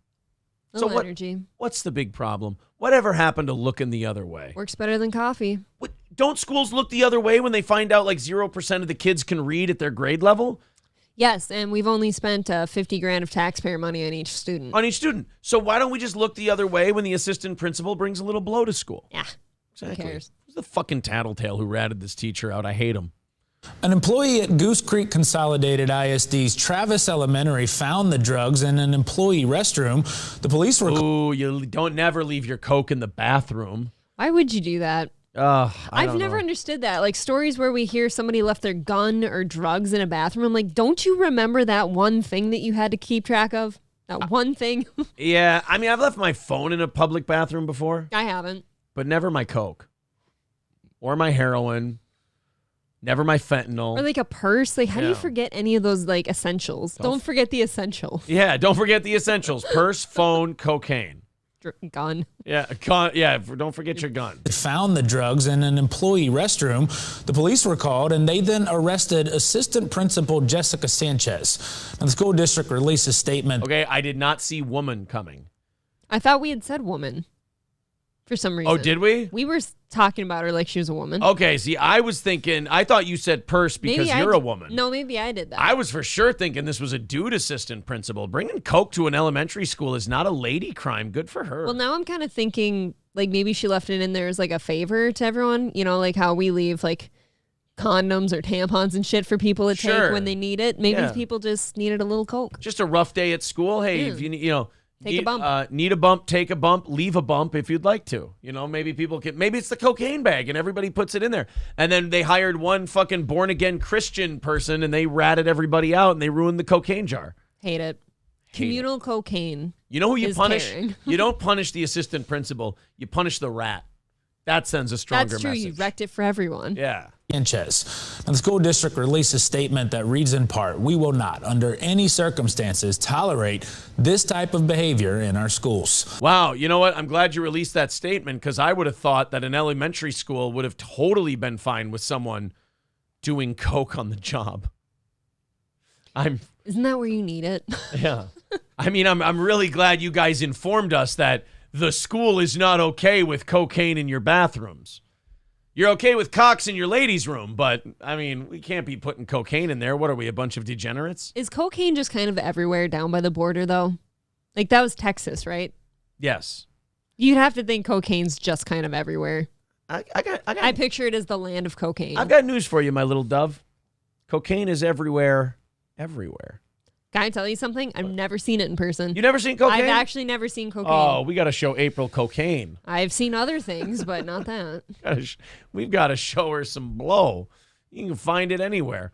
Go to a public restroom. Just scrape the wall. You'll find a little bit. I mean, I wouldn't do that stuff. It's not very high quality, but, you know. I'm sure there's a couple bars downtown I could find it at. Scrape a 20. You'll find some coke. No. The Bad Luck Boys with $2. Now, is Mersh still awake? Somebody check on that Bad Luck Boys account. Oh, that's clearly Clarence and Louie. Oh, that's Clarence and Louie. Okay, good. Mersh is fast asleep. It would be 9:23 on out east. I don't know why Louie and Clarence would write this. This is a horrible thing to write. With $2, the Bad Luck Boys say, Gino's grandmother is part N. Why is that a bad thing to you, Aaron? Maybe that was a compliment. Look, you're right. I don't know. I don't know what Louis and Clarence meant by that, but I just know cats can be really, really racist. Really, really racist. They're judgy. Yeah, you could go to Johnny Depp's house. He has a jar. Remember, he has a jar of cocaine. Yeah, you told me I can't like him anymore. She's old. But like, he's got a jar of cocaine. Like, I just imagine like old ladies have jars of cookies. I want to hold it like you know? this. I'd be funny. I hope it's one of those old blackface jars. Like one of the big mammy jars and it's just full of blow. How fucking awesome would that be? Big mammy jar. Yeah, just a bit. I want Johnny Depp to have a big mammy jar and it's just loaded with coke. Like you open it and you're like, oh, Johnny Depp's wholesome. He bakes. He's got a sugar or a flour jar. You know, and you open it up and you're like, holy shit. It's flour. Johnny Depp just has an old mammy jar full of blow. What a fucking trooper this guy is. Why don't you ask him? I mean, if that might be such a weird accusation that he might respond. If it's anything but that now, I've worked myself up so much about what Johnny Depp's cocaine jar looks like. Mm-hmm. If it's not that, I'm going to be disappointed. Where's Mammy? Is that your Johnny Depp impression? I don't know. Could you one more time? No. How would Johnny Depp say it? No, you get one time from me. No? Come on, it was a good one. This is how I work. Just one more. Go back and listen. You don't do a good impression by just doing it once and stopping. I want to hear it again. I don't do impressions. How does the Johnny Depp impression go? Where's Mammy? That was a really good Piers Morgan. I hate you. That was like the best Piers Morgan impression I've ever heard. If I say I hate you, will you stick around longer? Yes, okay. I will stick around longer. It's better than saying I love you. If you claim to hate me. I don't love anyone, including myself. Oh, you want yourself to stick around. I don't want to die in an unfortunate train accident. Oh no. Did you see that Walgreens is now like front and center of this stupid fucking the culture war? Why? Because they're closing all of their stores out west? That would actually they can't keep it open? That would actually be a pretty good idea. It might save you a little money. But no, it's now something about abortion and abortion pills and women they can't find anywhere to get an abortion anymore. There's alleys everywhere. Yeah, there's alleys. What are you talking about? Do you know how many department stores can't keep clothes on the shelves anymore? Hangers galore. You know what I've noticed, though, and maybe this is because of abortions, they don't do the metal hangers. They always do plastic. You can't do abortions with plastic hangers. Anything can be used for an abortion if you're brave enough. You can use whatever Have you ever noticed that? We switched from metal hangers long ago. Yeah. You gotta, it's hard to come by, actually. It was for women's health, and they still don't thank us for it. Oh. I find it to be really bitchy, honestly. It's bitchy. Chrissy Mayer says, I can't believe how quickly Aaron was able to wear April down. Yeah. Well, that's the lore on the internet. He wears me down at all times. Yes, I abuse her. I beat her. I have no voice. Chrissy also says, I like sassy snakeskin April. Thank you, Chrissy. And I just found out yesterday I will be on Simpcast again on Easter Sunday. 4/9. Chrissy also, can we please change Planned Parenthood to Hangers Galore? There you go. You renamed it. It's a more marketable name. It is. Right. Dude, people still get pissed about the Planned Parenthood here. Did you have sex with a black man and can't tell your parents? Come down to Hangers Galore. Well, we'll pretend it never happened. We've even got police on hand so you can scream if you want to. Oh my God, I love this. I'm like the Don Draper of abortion clinic commercials. Just one after another. If this was a dog food, you would change the name. Was there a 9-on-1 gangbang with the basketball team that you feel like you had too many White Claws to really consent to? Come on down. We'll pretend it was a bad memory. We also won't tell your parents. Congratulations. Would you like us to also rip out your uterus and make you a man? We'll show you a video on how to do the whole procedure at Hangers and Dicks Galore. You're on to something. Maybe if Planned Parenthood started doing transitionary operations, everything would be forgiven. Wait, and you can still keep the name. Hangers Galore. Tits, dicks, abortions. Both hangers, right? All of it hangers. Wow. Aaron's hanging down to his knees. And my tits are my balls. All right. You do have to specify. You do have to specify. I don't know. It depends on what day it is. Yeah, Hangers Galore could work. And then if they make a lot of money and they want to diversify, they could become an airport and it still works. Where were you when I needed you? Like Hangers Galore. And then if you wanted to make like motorcycles and choppers and diversify that way, it still works. You ape hangers, which seems a little racist, but people still say it, so fuck it, I'm in. No, I've never heard that. Yeah, don't they call it ape hang? Uh-oh, now I'm worried I'm confusing it with something really racist. That's probably not good. I'm looking this up later. I thought they were called ape hangers. Oh, no, you know what they're called? Or grips. That's what it is. I fucked that up. That first one sounded really racist, and I apologize. I think I got it right. I'm doing research. Oh, man. Hangers galore. The Bad Luck Boys with another $5 says, Aaron nails the British accent. April keeps them 3 ways palatable. Thank you, Louis and Clarence. I don't like that Louis and Clarence are now jumping onto the, what is it, golf club or casino swingers? We're the casino swingers couple. Louis, I don't really want to brand ourselves that way, but maybe it's going to catch on. Louis, Clarence, you guys, honestly, you guys are supposed to be the moderating force in that relationship. Oh, no, he's been feeding the cats booze. Fuck. He's going to start feeding them the Sunny D seltzers. God damn it. Planned Parent could be hangers, vacuums, and urban planning, says Stevie J. What? No, I don't know. What are you talking about? I don't understand. I don't even know what you mean by that, to be honest. Yeah, hangers galore, all over the place. You can I wish this was around when I needed Planned Parenthood. I could have been hangers galore, and it would have been okay to go there.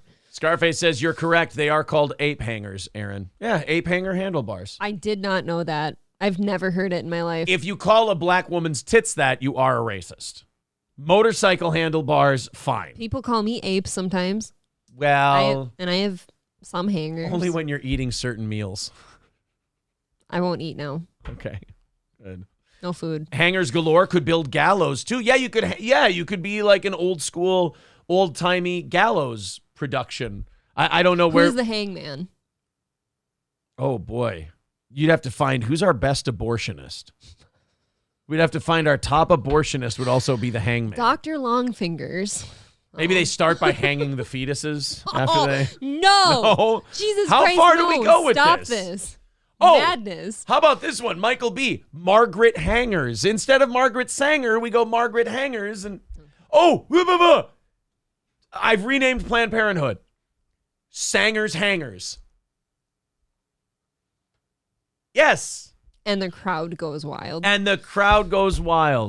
Sanger's Hangers. That should have been the name of Planned Parenthood. This whole debate would have been way different for years if that were the case. Where was I going with this? No fucking idea. No idea. Chrissy says you're literally taking all my Easter Simpcast talking points. Why would you do that? What am I supposed to do? I'm on that episode. Hey, brilliant comedic minds think alike. What could the three of us right now are just spitballing? That's all. Sanger's Hangers. How did she never think of that? This is why, people say marketing is bullshit. This is why marketing is needed. Planned Parenthood. Derek Chauvinist he's like in my brain. I was just thinking this. Roe versus Wade kind of does sound like something you do in water. Like, how shall I cross this river? Fuck.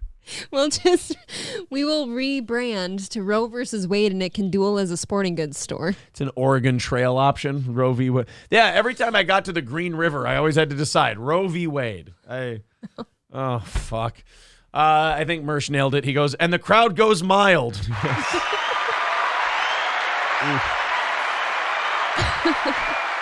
Yeah, Michael B. Save that one for the open mic. Oh, no. All right, well. You're supposed to be sleeping, Mersh. Yeah, you are. He says, I'm a star. He retracted it because he tried to spell star, but his passing out forehead kept hitting the space bar. Oh. I'm a... No, it was Clarence, actually. He likes to fap the space bar. He was pawing at the space bar. What a little cunt. I am very nice to Louis and Clarence. I don't even advocate for my worldwide holocaust of cats the way I usually do. And he doesn't like cats. When they come to our guys, show. So be careful here. People saying, who says death can't be funny? Nobody says that. Death is fun. It's just a part of life, as Forrest Gump's mother once said. Isn't the only way to deal with death with comedy? No, actually, no, that's not. No.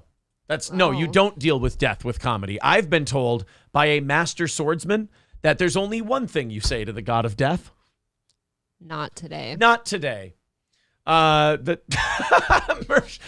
this fucking drunk, I love him. He goes, I'm starting a new channel, Farron Batshit Crazy. I like it when people get so drunk that they don't even try for like the alliteration and they don't even try for like the cleverness. They're like, you know what? Let's just lean the fuck in on this. Right up front with it. Yeah. I actually haven't heard from her lately. Is she doing okay?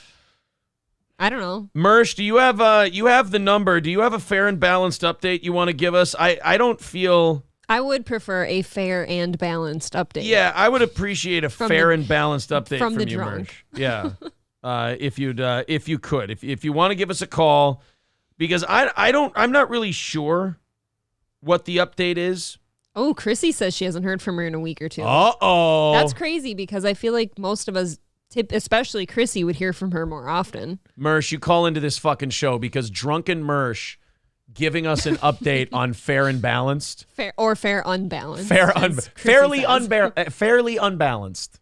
There. I would really love to hear a fair and balanced, because he covered her on the show not too long ago. Did he really? He says, nah, let's get updates on fertile women. What's Ashton Birdie up to? Oh, Jesus Christ, he's fucking gone. Wow. What's Ashton Birdie up to? Ashton Birdie is still looking fine. That's what she's doing. I'll say this about Ashton Birdie. I saw her on that Content House one time say, I had to move here just for myself. And what was it? I had to, for my own mental health. And I haven't stopped holding up a red flag ever since. I just went, uh-oh. Wait, you've never moved somewhere for your mental health? Any woman who tells me that, and I have nothing against her, but any woman that tells me that I just had to do this thing for me. I thought I moved into this house for my mental health too, and I've never been worse off. It's really weird. Oh my God. Derek Chauvinist. I don't even think I can even read that one. Oh.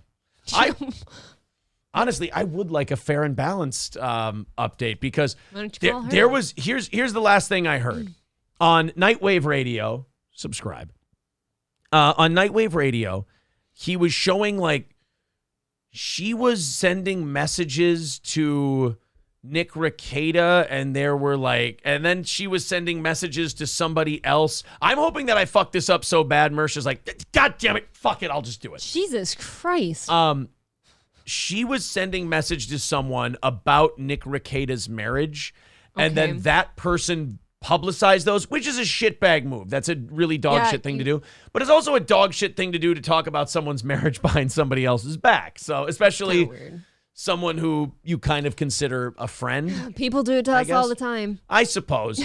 But so then Farron released this giant ass tweet where she laid out all the things she'd been doing and let me explain, and then went through all her family drama and drinking problems, and I guess she basically flashed her cunt on Nick Rekieta's live stream and kicked her legs up, and just a lot of fucked up behavior going on there. I don't know. Farron?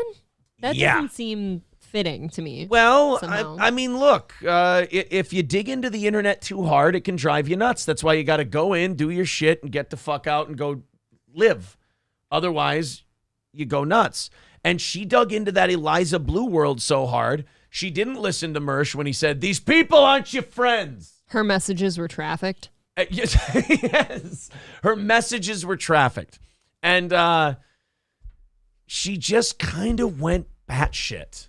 And she laid out this whole, Farron put out this whole giant long article. I didn't know this. And she it's one of those things where she said too much. It's nobody knew any of this shit was going on until you laid out this big message telling people, instead of just moving on and, oh, whoops, got a little too drunk, fucked up, sent some DMs to the wrong people, moving on. Yeah, she just let it all out there, and now I think she's taking a break. I think that's maybe the appropriate response. Yeah, it's not a bad idea to maybe take a break. If I didn't know any of that was happening. Yeah, believe me, that's the Cliff Notes. That's how I understand it. But well, hopefully everyone can just calm the fuck down. Just be well. We don't need to go flashing our pussies on a lawyer's live stream. That's all. That sounds like the place to do it, though. At least you're protected.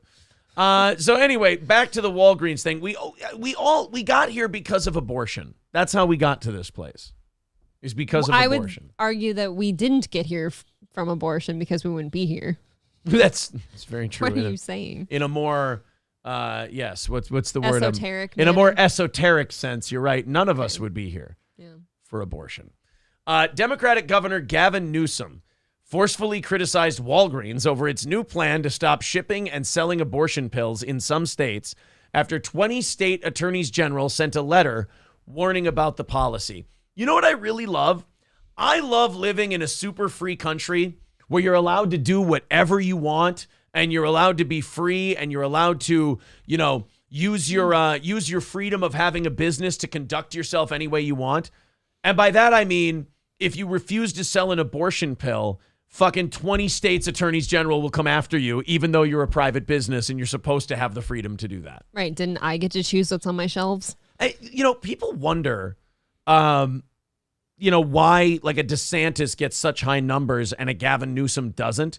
That's because if you're Gavin Newsom, you're sitting here fighting with Walgreens over fucking whether or not they should sell abortion pills. And Ron DeSantis is threatening to smuggle Novak Djokovic into a tennis tournament. I mean, one seems like a more fun guy than the other. Yeah. Come on. One of them sitting there yelling at a pharmacy for not selling a certain pill that he can get in California. Are you kidding? You can get that anywhere else. There's a guy across the street selling cocaine and misoprostol. He's got both of them. You do need to diversify, you're right, with drugs. You got to sell all the drugs. You got to sell them all. But Gavin Newsom now is calling out Walgreens because they will not sell abortion pills. We intend to be a certified pharmacy and will distribute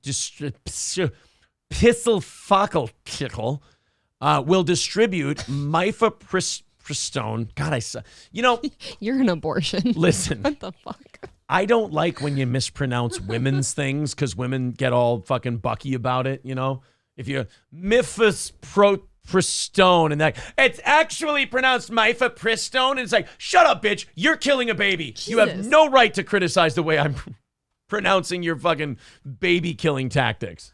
I would say mifepristone. That's actually the tires I have on my vehicle. They're actually mifepristones. They're really good in the snow. Very cool. And over baby carcasses. They do great work. Sounds smelly. Yeah. We intend to be a certified pharmacy and will distribute mifepristone only in those jurisdictions where it is legal and operationally feasible. Read a statement from the company, which Topeka, Kansas, sorry, you're fucked. Pro-abortion advocates said they would boycott the company over the decision, while pro-life advocates praised the decision. And, pro-abortion advocates, they say that they're going to boycott the company. I think they'll probably boycott the company for, 6 to 12 weeks, and they'll probably just kill it after that. I mean, You're right. They'll make their point and they'll just go home. That's what I mean. Sure. Yeah. After 6 weeks, you said? 6 to 12 weeks. Okay. Yeah. After they miss a period of time. After that, they will probably then just kill their protest. That's usually how the cycle goes. Yeah, I think that's how these protests typically It doesn't work. have a long lifespan, usually. No, not at all. And then they'll use the remnants of that protest to, research and make medicine for deadly diseases. Okay, you know what? That was perfect. We need that. So Newsom issued a fiery tweet on Monday excoriating the company for caving to the demands from 20 state attorneys. Now, see, I think if you're the government, if you're attorneys general or you're a governor, I don't care if you're pro-life or pro-choice. If you're fucking sitting there trying to apply any government pressure to a private company for a choice they want to make, I hate you. Yes. I don't like you. The key word here, private. Yeah. I don't care what side you are on any culture war or any shit like that. If you're going in trying to push around some private company because they won't put a certain drug on the shelves, I kind of fucking hate you. If you don't like it, don't shop there. But that being said, I am really glad that Gavin Newsom is speaking out about this. I'm very happy that he's actually coming out and fighting Walgreens on this. I know that makes me kind of a hypocrite. A little bit. But I think he needs to speak out about it simply for the fact that California doesn't have many problems.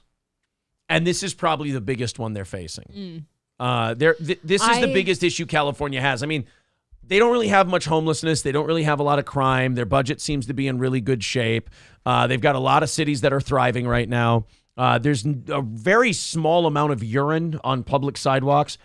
So I say Walgreens definitely needs to be public enemy number one in California. They're on top of things. Yeah.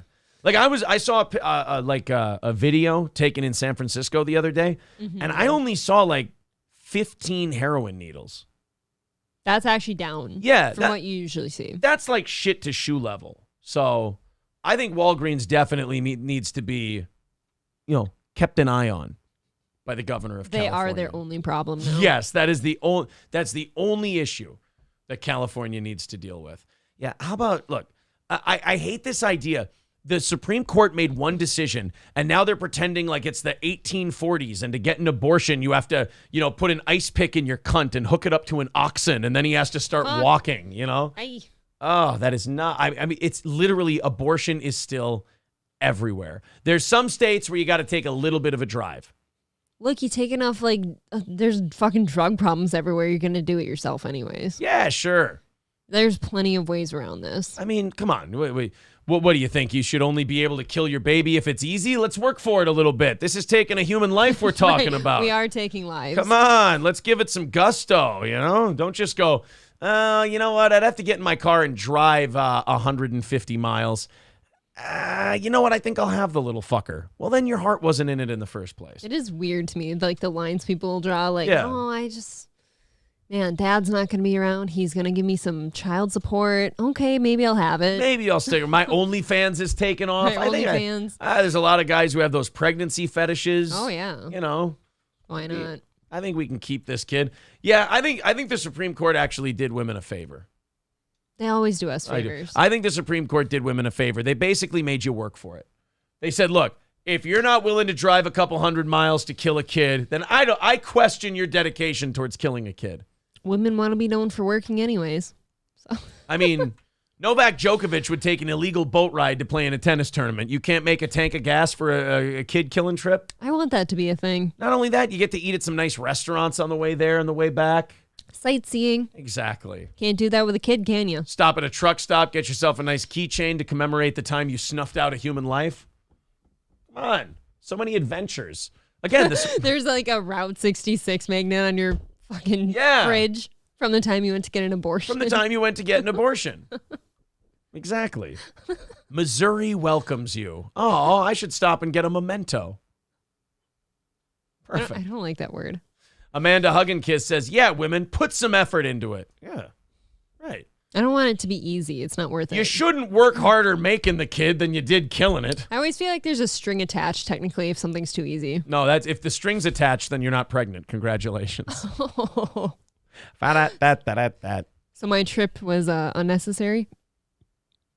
Yeah, you did that for no reason. I've only had 7 abortions, so. And only 3 of them had kids in there. The other times, April just had some scraping done.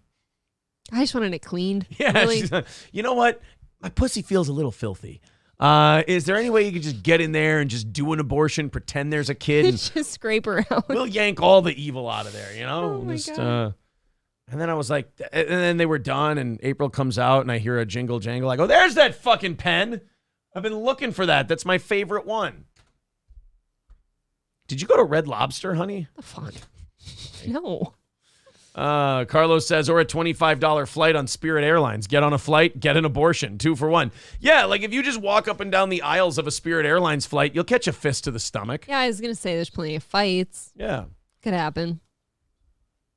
Bad Luck Boys with $2 says Louis assaulted the Seaman. I would believe I don't condone that behavior, Louis. Your owner hasn't trained you very well, or he's trained you very well. I don't know. It's kind of cats are bitchy. They can be very, very cunty. Oh. Hey, Joe Berger. I know why Joe did that. Joe, though. that's Mersh's cats. Undo it is what you just did, buddy. That he's all right. Joe, thank you. That guy's all right, bud. This is one of my favorite stories of today. I wish there was a video version of this. Unfortunately, there's not. Houston, Texas. There was a guy in Texas who was scheduled to be executed. And even though he's on death row, the guy just doesn't seem to be ready to die. And when you're ready to meet your maker, you really get to find out how badly you want to live, because you'll do anything to try and forestall that execution. You know, like, didn't Ted Bundy, he didn't want to die, so he like pretended that he knew where other bodies were or something like that. He tried to help. I think, help solve other cases. He tried to help solve other cases. And then there was that old man, I think he was in Texas. There's a Netflix documentary about him. Didn't he just like make up murders he didn't commit? Yes, what was his name? I can't remember that dude, but he admitted to like 300 murders. And just to keep him around. Just so he didn't have to get executed for some murders that he actually did. Who the fuck was God, that? I can't remember who the fuck that guy was. No, not Ed Gein, optic nerve. That's it. Ed Gein was a different sort of fella. Oh shit, he had 3 names. It was a very hillbilly name, like Jimmy Bob Davis or something like that. I like Jim Bob. Yeah, he was like Lucas. Oh God, as soon as I hear it, I'm gonna be really Lucasfilms. mad. Yeah, it was Lucasfilms actually killed a bunch of people. Lucas murderer. Henry Lee Lucas, that was his name. That's not that hillbilly. Yeah, Henry Lee Lucas had 3 confirmed victims, but then he falsely claimed over 250 of them. Oh, he was called the confession killer. Yeah, he was the confession killer. He would just hear about murders and he would go, yeah, that was me. I did that one. Me too. Look, everybody wants to be famous for something. But guys, this one happened while you were in here. Yeah. How'd you do it? Yeah, pretty fucking clever, huh, motherfucker? No, that's clever. My daddy's coming home on... Sorry. It's my 3rd Con Air reference this week. It is getting rich. I'm going to get to 5 by the end of the day. So this guy in Texas was scheduled to be executed next month. He decided he didn't want to be executed. He says, I'm mentally ill. You can't execute me. I'm mentally ill. And they said, the fuck you are. So you know what this guy did to prove it? What did he do? Gouged out both of his eyeballs and ate one of them. He was too full for the second. Fuck. Are we playing a game of how far are you willing to go? Jesus Christ. All the way. Ugh. And for this guy, one eyeball, you don't realize sometimes your eyes are bigger than your stomach. And you eat an eyeball and you go, oh, way more filling than I thought. Oh, God. Holy shit. What? Oh, she's gonna puke. She's gonna puke. No? It's gone now. Okay. Because of severe mental illness, he gouged out both of his eyes, each a separate incident. Aye. This is how bad, by the way. How do you go back for more? Yeah, this is how you know that someone is really fucking crazy, but it's also how you know that Texas really loves executing a motherfucker, because this guy gouged out one eyeball and they went, well, partner, you're going to have to do better than that. We still want to light yourself up like the 4th of July. And he went, all right, fine. They're like, all right, you know what? I think this motherfucker might actually be crazy. Okay, but excuse me if I'm wrong. Is that not giving me more like ammo to like get you out of this world? I mean, yeah, Do you want that around? But legally, I don't know if you can. I don't think so, because like legally, if you're like mentally not there, they're like, well, he couldn't have been there for the murders then either, right? Yeah, I'm pretty sure that he doesn't understand. If word gets out to the media that you executed a guy who gouged out and ate his eyeballs, they're gonna have some questions for the warden. Technically, he won't find anyone to kill him again, right? Might as well let him loose. Yeah, actually. The Bad Luck Boys, Louie and Clarence, with another $2 says April with the serial killer knowledge off the dome. All right, it's almost 10 o'clock out east. The guy just deserves a round of applause for still being up. It's remarkable. How many hours? It's really something. Nightwave was what? 13 hours ago? 12 hours ago? A long time. It's a hell of a night. Dude, do you just use a spoon? How do you do that? How do you gouge out your eyeballs? God here, damn, let me show no. you. Let me just, just one. You can have the other. We'll get you an eye patch. You like Ken Cosgrove. Here, I test you. You won't even touch my eye. Here, let me, you put your finger, you take your pointer knuckle and you put it there, and then you take your thumb and you start at the corner here and you push inward. This tickles. You push in and you get behind the eye and then you can just pop it right out. Was that a fingernail? Pushed on my eye bone a little. It's abusive. It's abusive. You see what he's doing, guys? Yes. Somebody help me. Get me out of here. I was using you as a display as to show people how you could, if you needed to. Somebody save me, for God's sakes. Pop out an eyeball. You're kind of a puss, though. You won't even touch an eyeball. Eyeballs are gross. They're not supposed to be touched. If Like they were, this? God would have put them on our fingers. What? Don't push on your eyeball. I let a girl when I was in either 8th or 9th grade. I thought this girl was going to fuck me. In 8th or 9th grade? Or whatever you think fucking is in 8th or 9th grade. I thought she'd make out with me, hold my hand Sitting in the at the hallway, lunch whatever. table? I let her lick my eyeball. Oh, that's fucked up, dude. That and- explains a lot about Yeah, you. I let her lick my eyeball, and turned out to be a total simp move. She just wanted me for my eyeball, and then she moved on. Yeah. I was heartbroken. Don't get me wrong. I would feel so cucked if I were you. Like, you fucking got your eyeball licked and then no tits. I know. Eyeball. Well, in fairness, this girl, I was more of like a face guy back then. She didn't really have tits. She was a very flat-chested gal. Yeah. Thank you very much to Gray Duckling. He says, goal done, 95 over on PayPal. Wow, thank you, buddy. Thank you. That's very kind of you. And we're doing a half hour of overtime for you guys today. Scarface says, Aaron abusing April confirmed. It's over. I think you should all clip it and send it to all of our biggest fans. Yes. Yes, everybody trying to make a name for themselves off of steel toe, you should absolutely send it to them as proof positive. Spread it around the internet. Benny Omega says, a donkey punch can dislodge an eyeball. Dude, I've been kicked in the head by a horse. Why didn't that happen? It was right here. You want too. to try a donkey punch today, and we'll see if you come in with an eye patch on Monday? Are they stronger than quarter horse? I'm kidding. Oh, I know thank what God. a donkey punch is. Oh, my God, thank God. Well, it's hard because you're a farm kid, so I don't really know. So if you tell me that, like, if you tell me that, like, I go, oh, my God, does she really not I will know? try a donkey punch to the eye if you do. No, wait a minute. We're going to have to do some shopping because I don't know if we've got the equipment for me to get donkey punched unless we're pantomiming. I'm packing. Oh, are you really? Oh, wow. That's, oof. That's why you went to Colombia. I am packing. Shit.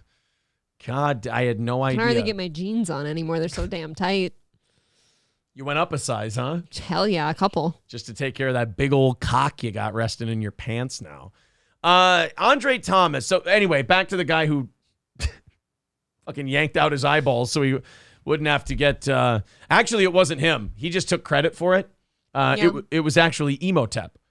He had come back from the dead, and he needed eyeballs, so he just took this guy's. It makes sense. Andre Thomas had been set to be executed on April 5th. Sent to be sentenced to death for fatal stabbing in March 2004 of his estranged wife, Laura Christine Boren, 20, their 4-year-old son, Andre Lee, and their 13-month-old daughter, Leah Marie Hughes, cutting out the hearts of the 2 children. Jesus! Nope. There you he can is. Stop now. That's here. This is the before and after He picture. looks like Fetty Wap. And Oh, that's Fetty Wap confirmed. This is him after he gouged his own eyeballs out. There's look at that. Oh, it's the progression. Oh, that's my favorite Nas album cover. That's If I ruled the world. If eyes ruled the world. How did I fuck that up? Dummy. Oh shit. So he gouged out. So how did he keep one of the eyeballs? Because it seemed like he had one after they were done. The other one's in his tummy. I think you keep it in a jar. He later told police that God had instructed him to commit the killings. Well, then you can't execute him for it. Dude, why are you cutting out hearts and shit, though? Well, God told him to. But God's the dick, not him.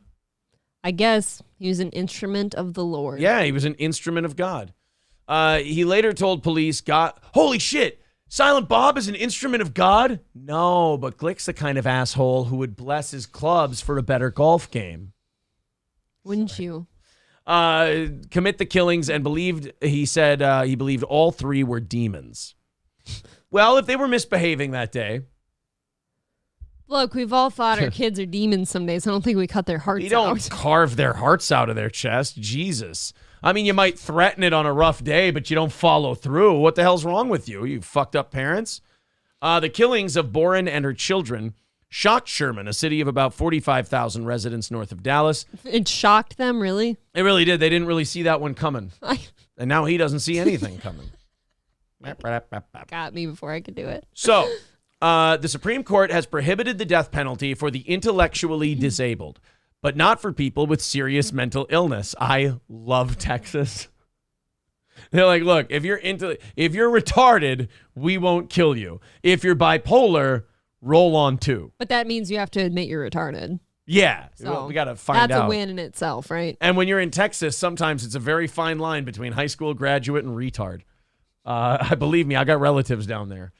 Really? It's hard to tell from time to time. I've never been. Here, you know how you're not retarded and you get to graduate from high school? You're a stellar left guard on the football team. There. Congratulations. Hey, he can't be retarded. Ride. He plays football. He's good. Did you see the judge in this case is Jim Fallon? Oh, is it Jim Fallon? Did he make you play terrible sleepover games before he gave out his ruling? He might have. We're going to play some tippy cup before I tell you if you're guilty or not. The Supreme Court has prohibited the death penalty for the intellectually disabled, but not for people with serious mental illness. However, it is ruled that a person must be competent to be executed. How can you be competent enough to pull out your own eyeball, but not competent enough to let us kill you? No, to me, I don't want to look at your eyeless face now. Yeah, now you got it's got to go. Right. We are confident that when we present the evidence of Mr. Thomas's incompetence, the court will agree that executing him would violate the Constitution. Marie Levin, Thomas's attorney, wrote in a statement. Oh, well, he's going to get off. Guiding this blind, psychotic man to the gurney for execution offends our sense of humanity and serves no legitimate purpose. Or you're just putting him out of his misery. Right. I don't like it. I don't like it when lawyers like this speak for me. I don't either. Yeah, she's saying, oh, yeah, guiding this blind, psychotic man to the gurney. I mean, naturally, they'd have to guide him. I mean, that's a little redundant. He has no eyes can't left. see. Yeah. Guiding this blind, psychotic man to the gurney for execution offends our sense of humanity. Not mine. No, I'm okay. And serves no legitimate purpose. He'll be gone. Well, does he serve a purpose? Can't even see. We can't give him a job. Right. His attorneys, they got me a job bagging groceries at the Foodway. His attorneys have said that after he gouged out the second eye, he ate it to ensure that the government could not hear his thoughts. Oh, God. There are some weird people out there. What? Since when did we start storing our thoughts in our eyeballs? Oh, you know what? I'm starting to think this guy might be nuts. Right, which is what he's trying to prove. Okay. Yeah, like after the first one, they were like, dumb luck. Anybody can knock out one of their eyeballs. He starts digging into the other one. They're like, we believe you. We believe you. And he's like, They're like, don't do it. Oh, there we go. That's worse than Donnie Azoff eating the goldfish in Wolf of Wall Street. Yes. It's just slimy and gross. More than 100 faith leaders had earlier asked Governor Greg Abbott to stop the 39-year-old's execution. Yeah, if there's one thing you know about Greg Abbott, it's his bleeding heart. I'm sure he'd love to keep spending taxpayer money on taking care of him. He's really big into forgiveness and all that. None of these people know anything about the case. They are parroting what the defense has told them, Ashmore said. Fallon's order gives Thomas's attorneys until July 5th to file their motion, asking that the inmate's competency be reviewed before his execution can proceed. If Fallon decides Thomas's lawyers have presented sufficient evidence to go forward, experts will be appointed to examine him, and other evidence will be reviewed by the judge before he would make a decision. So this guy's carved out both of his eyeballs. The judge still isn't sure if he should be adjudicated mentally deficient yet. They're still thinking of killing this guy in the summer. Imagine how big your state is on killing people that this guy gouges out two of his own eyes, and then the judge goes, you know what? You're going to have to give me a couple of months to think about this one, all right? Well, I mean, how many people are going to abuse this now, though, if this stands and he lives? You're just going to see people popping out eyeballs by the dozens on death row. Apparently, that's all you have to do now. One of the one of the janitor's new jobs is just going to be mopping up eye juice God damn. Every day. Man. All right, how many eyes did we lose? We lost 4 today. Fuck, well, the numbers are going down. That's nice. Derek says, this is bad optics. Huh. Get it? Bad optics. There is part of me, though, that, like, if I were to have my eyes gouged out by someone. Oh, yes, I'd love to hear this. I don't think I'd want to live after that. It's kind of like not being able to wipe your own ass. I can't see anything anyways. What's the point? David S. with $5 over on PayPal. Thank you very much, buddy. Appreciate that. Thank you. Scott Richard Staska with some breaking news. The Minnesota Vikings, oh, shit.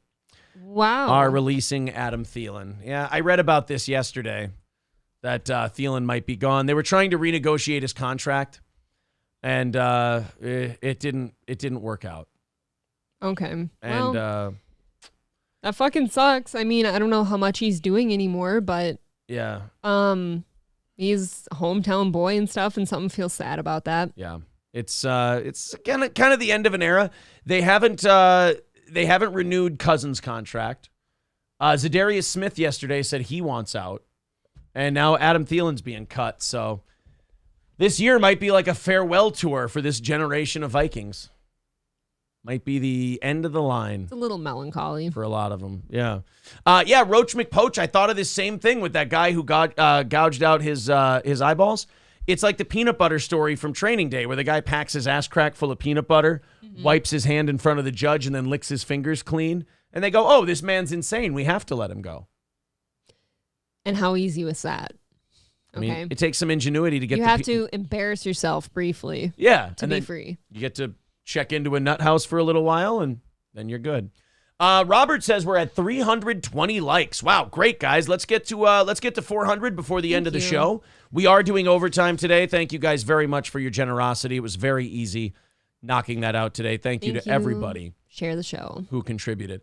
You know how yesterday we were really confused as to what's going on with the... Oh, and thank you, $5 over on Rumble from Atomic Ray says Mersh is in homeroom right now looking for his Occam's razor. Also, $5 says how much to give Mersha a black eye, Aaron. Oh, Mersh is a wonderful guy. If you ain't Team Mersh, then you and I ain't on the same side as that one. He seems like one of the good ones. He's a good dude. But these people aren't your friends. Yeah, I can't go that far. I'll never call anyone a friend again. So Joe Mixon, we were trying to figure out, like, do they want him? Like, he hasn't made a statement about this shooting that happened outside his house. He won't talk to the lawyers. He won't talk to or he's talked to his lawyers, but he won't talk to investigators. Haven't given a statement to police. Apparently, some kids were having a Nerf fight in his neighborhood, driving in cars, shooting Nerf guns at each other. Then there were real gunshots fired, and like people got shot. Like, there's a couple teenagers that like died, didn't they? I don't know if anybody died. It was a shooting, and I think some people got winged. But they started. It happened outside his house, so they were like, "Well, we're investigating his house as though it's a crime scene." And people were like, "Well, wait a minute. Was Joe Mixon home at the time? Did he shoot some kids?" And nobody would tell us anything. Finally, yesterday we got some answers. Shalonda Mixon, the sister of Bengals running back Joe Mixon, was officially named a suspect in the shooting at the Bengals star's home. No way. Yeah, I mean, here's my guess. He lets his family stay there. They get to stay at, they got a wealthy family member, so you can crash there if you want to. They hang out, maybe have some parties. Joe maybe wasn't there. You had the Nerf thing break out. Now, Joe knows to behave in the neighborhood. He owns the house. He lives there. It's a rich people neighborhood. You fucking behave. She doesn't live there. So, depending on how she lives or was brought up or whatever, she sees a bunch of kids fucking around with a Nerf gun thing, and she goes, you know what? God, you kids are going to fucking stop right now. She starts capping people. Is that what we're supposed to believe? I didn't expect a girl to be involved, I guess. Nobody ever does. That's why they're so effective. The Hamilton County Sheriff's Office report stated a black Honda Accord was spotted leaving the residence after the shooting late on Monday night. Police stopped the vehicle to find 34-year-old Shalonda and a 34-year-old man named Lamonte Brewer inside. Both were identified as suspects in the shooting, which took place earlier in the week.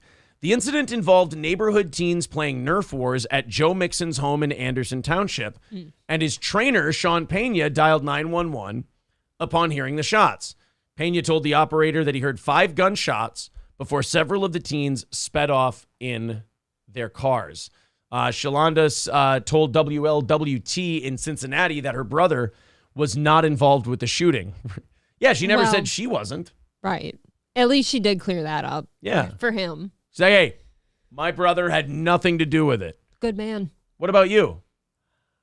You're going to have to speak to my attorney. I don't have no idea. Nothing further to say.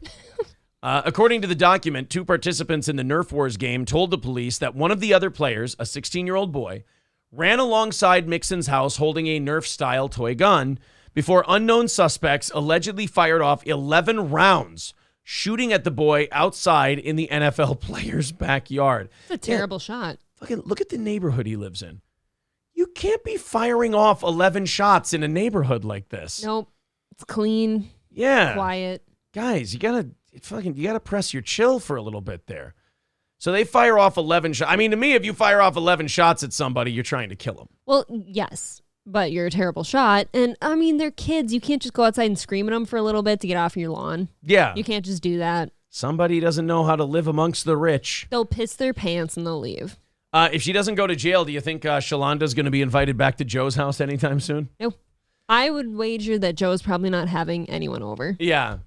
You know, sorry, Shalonda. You know, I would invite you inside, but last time I had you here, you fucking tried to kill a bunch of kids. I mean, usually in this neighborhood, they frown on that kind of behavior. I just can't have you over. You keep trying to fucking shoot people, and it's, you know, I'm getting a bad name in the neighborhood. That's all. The defense is gonna be like, well, I didn't kill anyone. Like, that's what it's gonna come down to. Is like, well, she didn't kill anyone. Yes. What are you gonna do about it? Yeah, I mean, did you die, kid? I think you're gonna be fine. The kid probably did piss himself, but yeah, did you die? No. Yeah. So what does that leave the Vikings at after cutting Adam Thielen? I think we're still over the salary cap by quite a bit, actually. So if we cut him, I think they're going to probably call it a post-June 1st cut. So if we do that, where does that put us? Let me get the calculator. By the way, guys, overthecap.com is an awesome place to go if you like to fuck around with those numbers. Submit. Hey, we're only like $1.5 million over the cap. We'll find it somewhere. We'll trim something. If Zadarius Smith wants to be cut, Dalvin Cook, there was a trade offer for Dalvin Cook yesterday. Would you take it? Yeah. Yeah, I mean, a 29-year-old running back, there ain't much left. Yeah, there is not much left in that case. That guy's always getting hurt, too. He's good when he's good, but he's always injured somehow. Last year, I think, was his healthiest season. I think he missed 1 game last year, so that was pretty good. But you could definitely tell that he was slowing down. And that a lot of guys actually, like Thielen was slowing down, Cook was slowing down, Zadarius Smith slowed down at the end of the year. It's gonna be a new look next year. We had to let some guys go because of the salary cap, no matter what. But then there's just gonna be a lot of guys that just because of age and how much money they make, we're gonna have to get rid of them. We got rid of Kendricks, we got rid of Thielen. Cook's probably getting traded. We're gonna renegotiate with Harrison Smith. I think Brian O'Neill said he's going to they're going to restructure his contract. And then, of course, there's the idea we have to find the money to extend Justin Jefferson. We want to do that this year. And then because we have to. Yeah, do we extend Kirk Cousins or not? I think I asked you about that once. You do for now, don't you? What else are you going to get that's better? Yeah, I think so. I think you extend him by 2 more years and see what happens. You know what? I think. You know who I think is going to kind of get to make that decision? Justin Jefferson. Because I wonder if they don't ask him, like, we're going to give you a shitload of money. Do you want Kirk Cousins here? It's the one thrown to him. Yeah, he gets to decide. We have another school story today. I didn't say that cocaine story was our last school story. Just the most fun, obviously. We have the most fun story. This one, you and I talked about ALC. On another show, we talked about how when we were kids, you know, the kids who were a fucking problem, you just shipped them off to the alternative learning center and you just let them swipe them out. And then they just got to pass things that were at a different level, different bar than us, but still participate in things, I guess. What a weird thing. It was in 20 years ago, you would have just expelled that kid. Yes. And just said, go find another school. And because we started expelling people too much, they made us have this alternative learning center where you put a bunch of people who didn't want to be there in a room full of a bunch of other people who don't want to be there. And surprise, surprise, wild, crazy shit happens. Let's go ahead. They're all pregnant. Yeah. Yes, of course. In my experience. Let's go ahead and check this story out. This is from Baton Rouge, Louisiana. Give this a look. Well, finally somebody's going to pay attention. It's the scariest motherfucker in the school right there. I just got goosebumps. That is one scary dude. Whoa. It did not surprise me at all.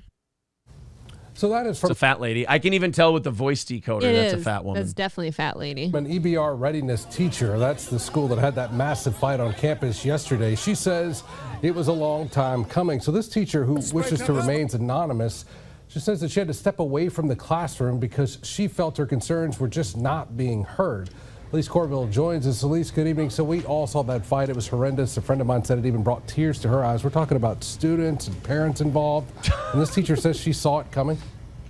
They said it was a 200-person brawl. What starts that? Here's what it is. Here's what happens. What I've seen on the internet, what starts these brawls, one kid hits another kid, and then like a school dance, fighting instead of dancing, everyone just starts pairing off with somebody to punch in the face. Then it's at like the end of the school day, so the parents see it, and instead of trying to break the kids up and end the fight, now the parents are going to come in and start beating the shit out of people. Well, because they have to protect their kids. Yeah. Then some guy walking his dog, he goes, man, I haven't been in a good scrap for a long time. So he jumps in and he starts punching people in the face. Dog's gnawing on a leg. Yeah. Then the janitor's like, fuck, I've wanted to die for so many years. Maybe one of these kids will finally put me out of my misery. And he jumps in. And then all of a sudden you got 200 people fighting with each other in the front lawn of a school. And the cops are looking at it going, do we just start shooting people? Like, will that... The Great Brawl of 2023. Yeah, the Royal Rumble of 2023 at the ALC. Now, they the mock name for it is Asshole's Last Chance. I think we can execute that last chance part. I think sure, probably go. That's fine. Call me crazy. I don't think these kids are going to reach out for education anytime soon. Not really. I don't think they're going to college or anything. No. Well, that depends. How's their three-pointer? How dare you? Who knows? I didn't have that in my schools. The answer is yes, and she tells me that she's not alone. She says she and other teachers have filed complaints that were taken all the way up to the superintendent's office. Yeah, but the problem is you guys work for the ALC for a reason. You're considered the shittiest teachers. Really? So they put you there. I always figured you had to be serious hard asses to work at the ALC. Are you kidding? This pussy had to step away from the classroom because they were so scared of all the kids there. They pulled a Jake Paul. Yeah, exactly. They just walked away. Did you? Actually, you know what? Smart. But this teacher, if I may say, same video in terms of who was participating. Oh, yeah. I see what you did. They're going to the school. School officials are coming to grips after that chaos on campus yesterday at EBR Readiness, an alternative school in the EBR school district. They say they're still investigating how that fight involving 200 people got out of hand. One teacher who... You basically have to arrest one person while the other 100... It's literally like playing 100 bottles of beer on the wall. Yes. You just got to take one kid down, pass him around, and then go grab the next... 199 students in the brawl. 199 students in the brawl. 199 students in the brawl. Take one down, cuff him abound. 198 students in the brawl. Where do you have room for all these kids, though? I think you just open a manhole cover and you start chucking them down for storage. For storage, And they you're don't like, get away. We'll get you guys in a little bit, but right now we don't know where to put all of you. Not enough cars. wishes to remain anonymous. You line them up on a porch like in The Patriot when Mel Gibson had all of those wounded soldiers just in his wraparound porch. You just put them there. Anonymous says she is on sabbatical, citing what she says are unsafe conditions and stressful situations. Telling human resources that our school was not safe because we weren't staffed appropriately. The teacher says they are dealing with a skeleton crew. She tells me at one point the teacher-to-student ratio... No, there's dealing with... You guys are misunderstanding. They don't mean that there's not many teachers there. She's saying that they were all beaten to death in this fight. So they're all just literally skeletons. Fuck. They're all dead. Where are you She going to find tells me at one replacements? point the teacher-to-student ratio was 1 teacher to 40 students. She says substitute... Not just 1 teacher to 40 students. One teacher to 40 like special forces fuck-ups. Shitty students. Like the shittiest students in the world. And there was 1 to 40, and you know she was just some chubby chick from the suburbs. Not the best of the best, that's for sure. They're not sending their best to the ALC. Some of them are rapists. They're murderers. Whoa. They're not their best. Not The good. 2 teachers come in for a day, never to be seen again. I mean, it's just like a bomb waiting to go off. No, that's not a euphemism, by the way. The teacher's saying she literally is prepared for a bomb to go off. Why would you go work there then? Why would you work there? You want to be a teacher and it's the only job they have in the district, I guess. I don't know. This isn't going to be like Last Chance U where everyone just kind of figures it out one day and snaps into place. Here's the problem. If you're a teacher who has seniority with the union, you don't have to go work at those places. Yeah. You just tell the union, I don't want to go there, and the union tells the school, hey, this person's got 10, 12 years in. Fuck it, they ain't going to ALC. You can't do that. If you're somebody who works at this ALC and this fight breaks out, I don't know if anyone's going to want to hire you when you couldn't prevent that from happening. Chief of Schools Arcelius Brickhouse says before yesterday's brawl... Dude, that's awesome. Your head of students is named Brickhouse. Either he's going to fuck people up or make them a pizza. One of the two. Like a bomb waiting to go off. Chief of Schools Arcelius Brickhouse says before yesterday's brawl, there were already plans in place to help alleviate the workload. What does Arcelius Brickhouse look like? Does he look like a bitch? Then why are you trying to fuck him like a bitch? Does not look like a bitch. No. Mr. Brickhouse don't like getting fucked by anybody but Mrs. Brickhouse. We're also looking at how we can support our students, sitting eye care support over there to support those students who may have experienced some trauma from the situation. In addition, looking at how we can also look There's only one kind of trauma the students are facing from this situation. Blunt force. Blunt force. There's not a lot of mental trauma. There's just blunt force trauma. It can cause mental trauma, though. Yeah. Supporting the alternative program. We were in the process of starting to open an additional site. But those... Too late. Too late. Why? Oh, that's why they had 200 kids fighting. What happened was they were opening this new site. Whoever won the 200-man over-the-top battle royal got to be the first student at the new school. Why open a new school, though? Why do it? You're already short-staffed. What staff are you getting over there? It's more entertaining to have 2 fights on the card than one. You know what I mean, though? Like, you're just kind of passing the buck. Like, oh, so we're going to put the shitty kids in a new building and see if that helps. Well, let's take these shitty kids. We've already had them in one building. They fucked that up. Let's put them in a really shitty building. Okay, they got in a 200-person fight. I think if we send them to this other building, now they'll stop being assholes. Maybe they're going to pad the walls. Maybe it's just time to put them out on the streets and hope for the best. Discussions are in its early stages, and our teacher believes that would not have prevented what happened, but says had there been more staff on campus, it may not have gotten so far out of control. The school system was more than aware that we were having issues back in the fall. Right. They were already having the issues at the other school. That's why they sent them there. You're kind of right, though. These kids clearly don't want to be in school. Yeah. Why not just expel them? I think the theme here should be let go and let God. I think so at this point. These kids. And they did not do anything to improve or change our situation. You work in the American school system and you're surprised by that. Interesting. Shouldn't be. No. Or change our situation. Brickhouse says they take teacher and parent. Ow.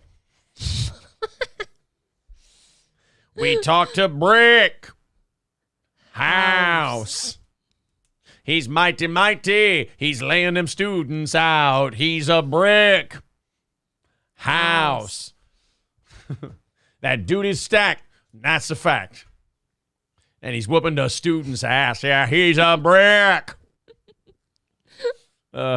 Concerns seriously. We definitely want to be supportive of them, and so we're trying very hard to deal with those students who have, like I say, make poor decisions and who have consequences.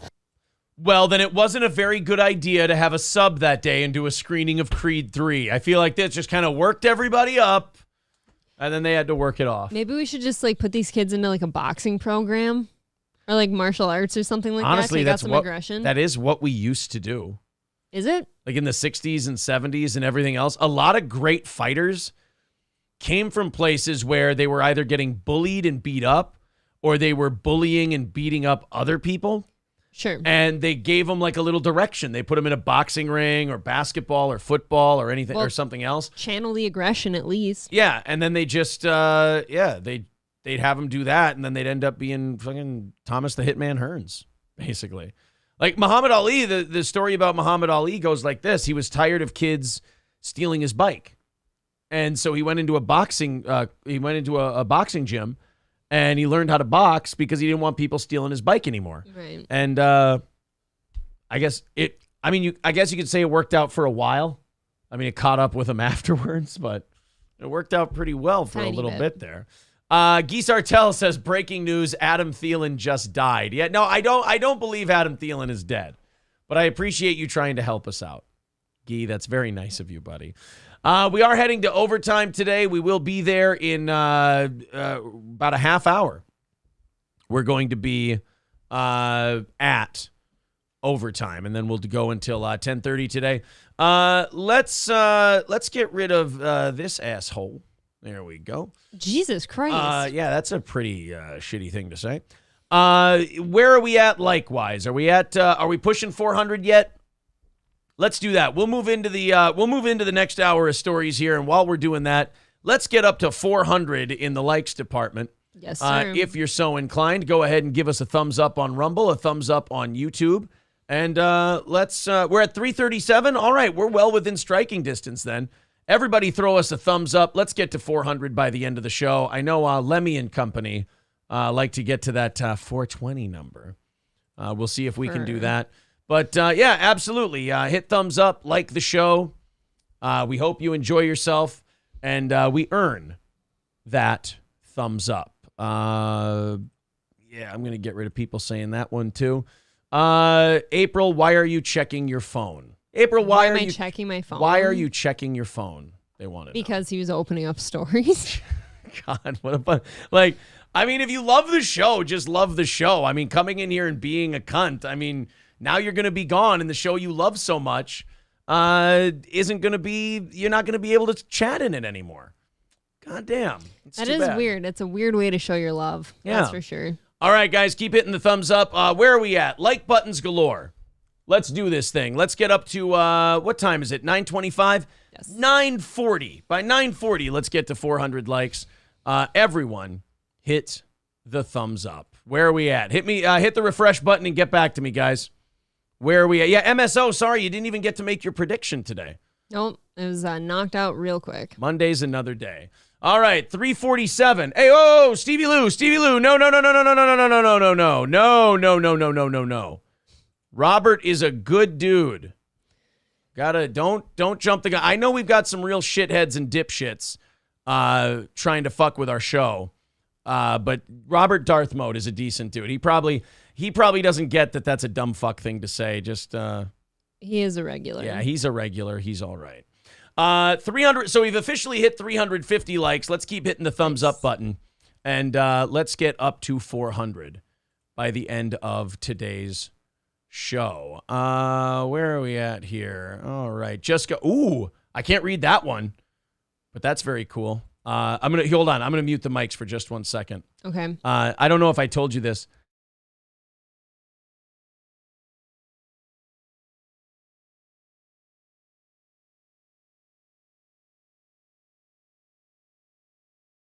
All right, there we go. Now we're up to date.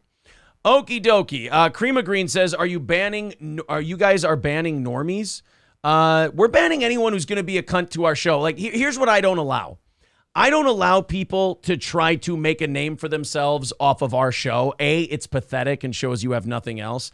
And B, I'm not going to give you the satisfaction. Like, I don't play the head games that other shows play. We're like, well, if I get rid of them, am I a bad guy then? Or am I doing a thing? I want my chat to be for people who enjoy my show. If you don't enjoy it, you don't have to be here.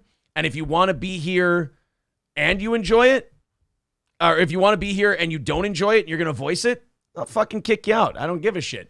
And then if you're one of these people who got kicked out and you're like, I don't think you banned me for the right reason, I'm going to trust my mods on most of these. Here we go. any calling you out, you got to go. No, it's just you're being a cunt. Absolutely. That's all it is. If you're being a cunt, you're going to go because there aren't that many of you. And eventually, you're all gone. Well, guys, it's super easy. If you don't like us, just don't be here. Yeah. If you don't, we don't need anyone unhappy here look, anyways. If we suck bad enough and we're these copers and terrible guys, then you know what'll happen?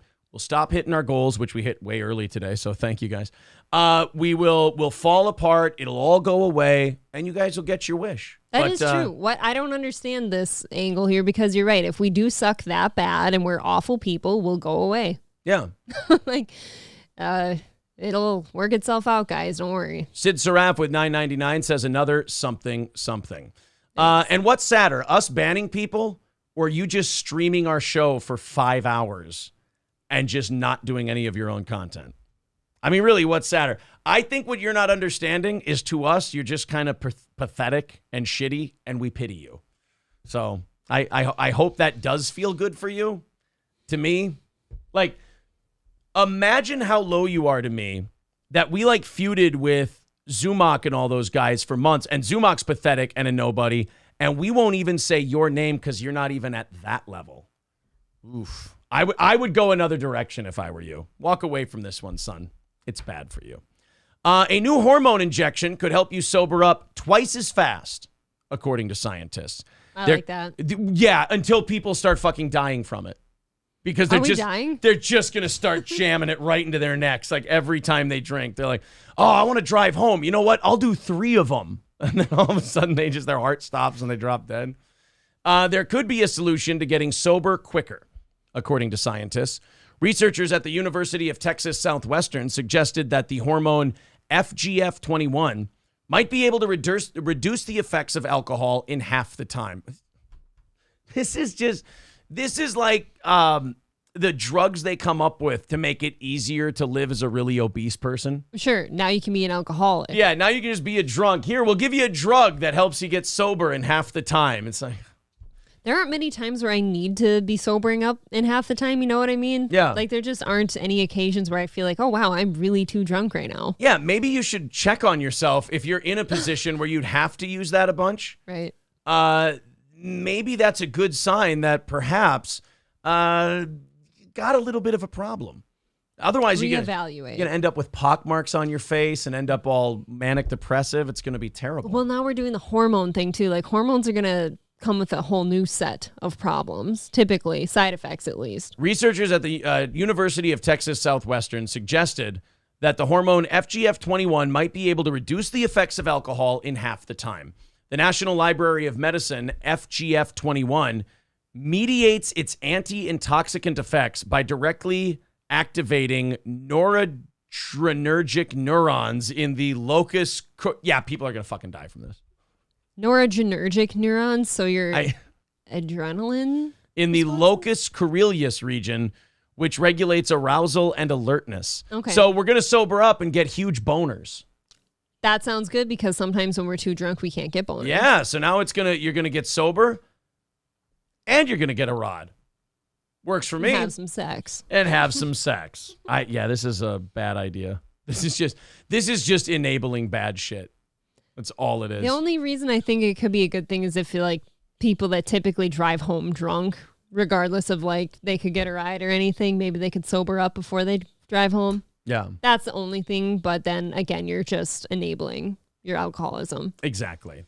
Thank you, Brown Candy. That was a good call.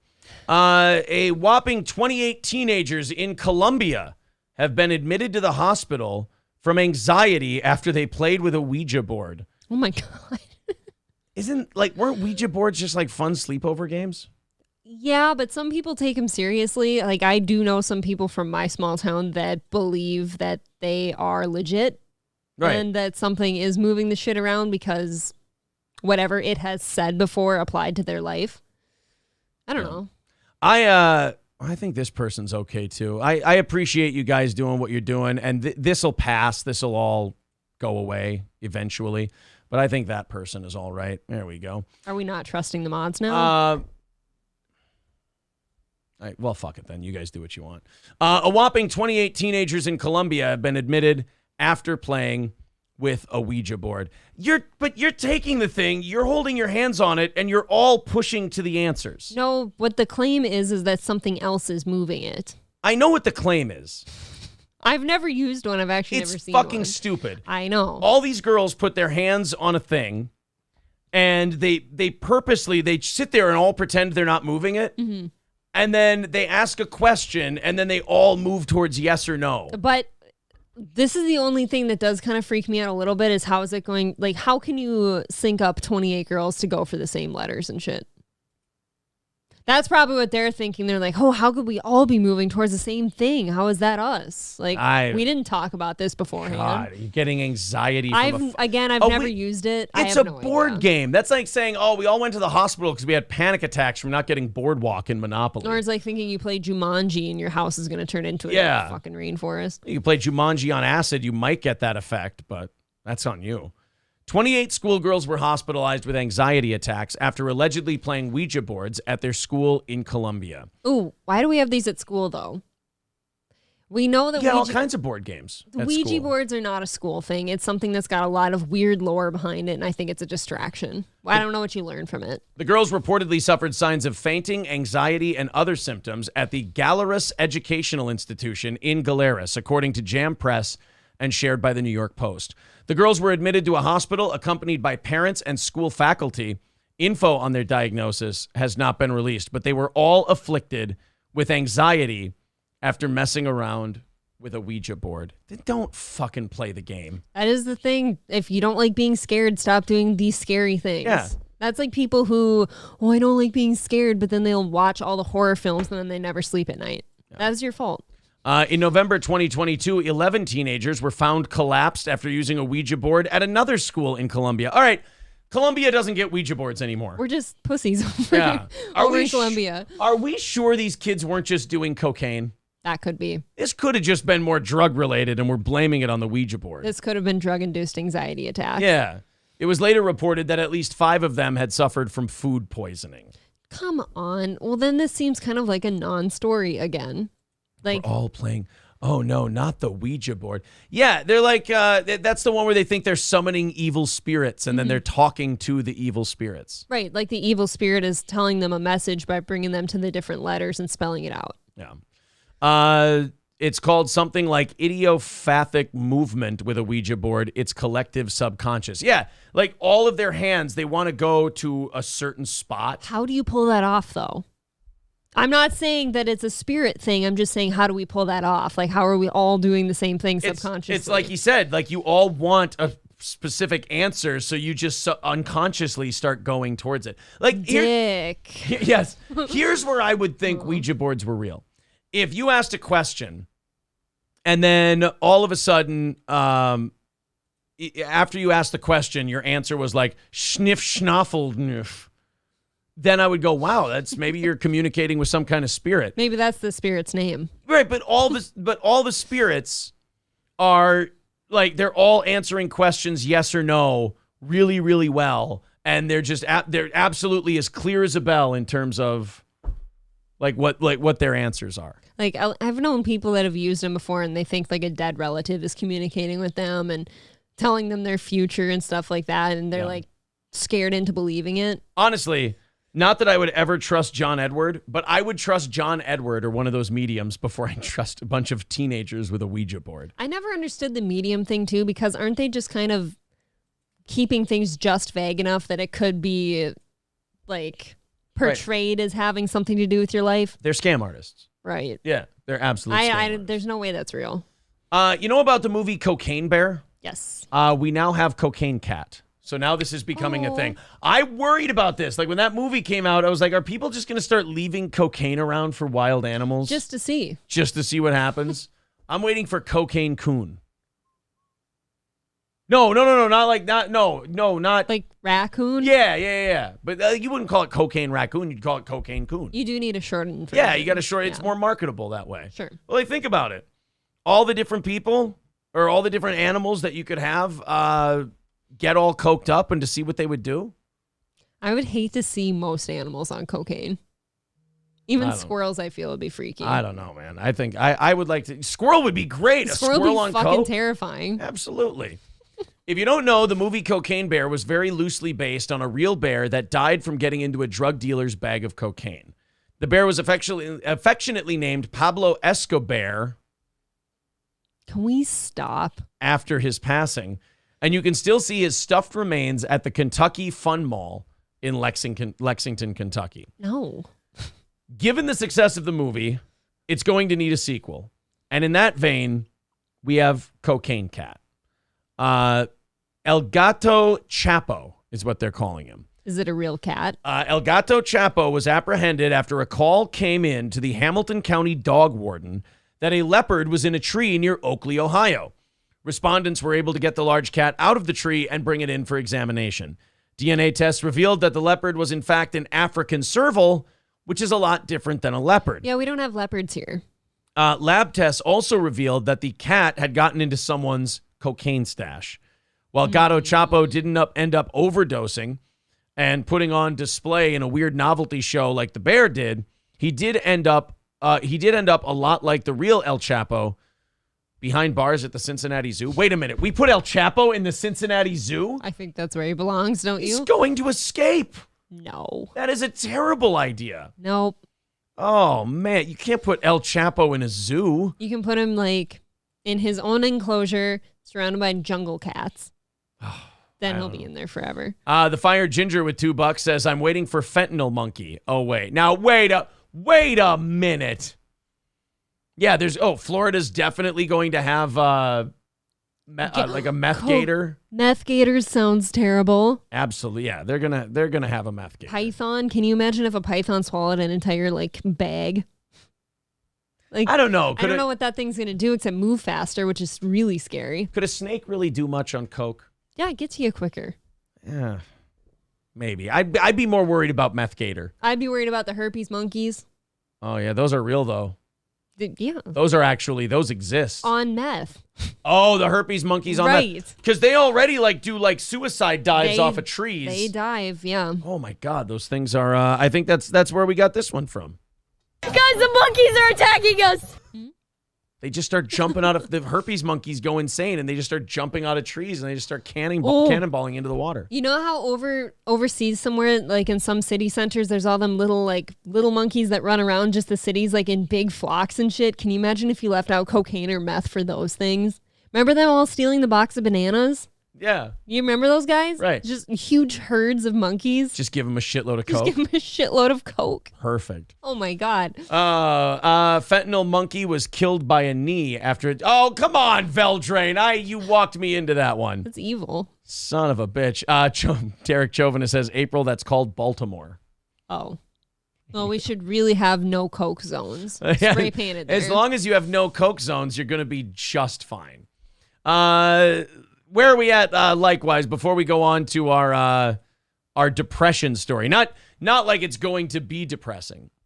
I don't want depression. I mean, like it's a story about a study on depression, which is actually it's another one of those stories where you have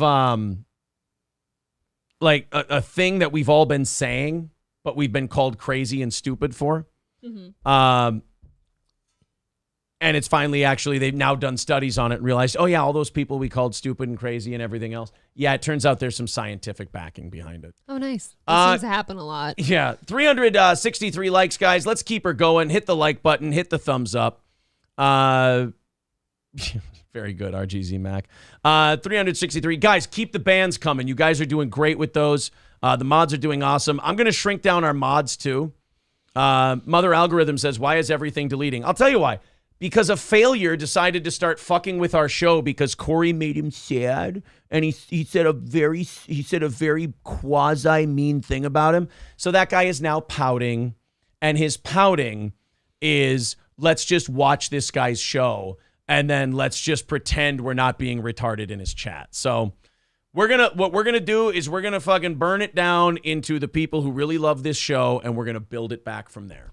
Yes, that's what we're going to do. We caught a psychopathic stalker is what happened. He really wanted to be a part of this world that we just left, and he thought that maybe by sucking off our cock, he could maybe build a following.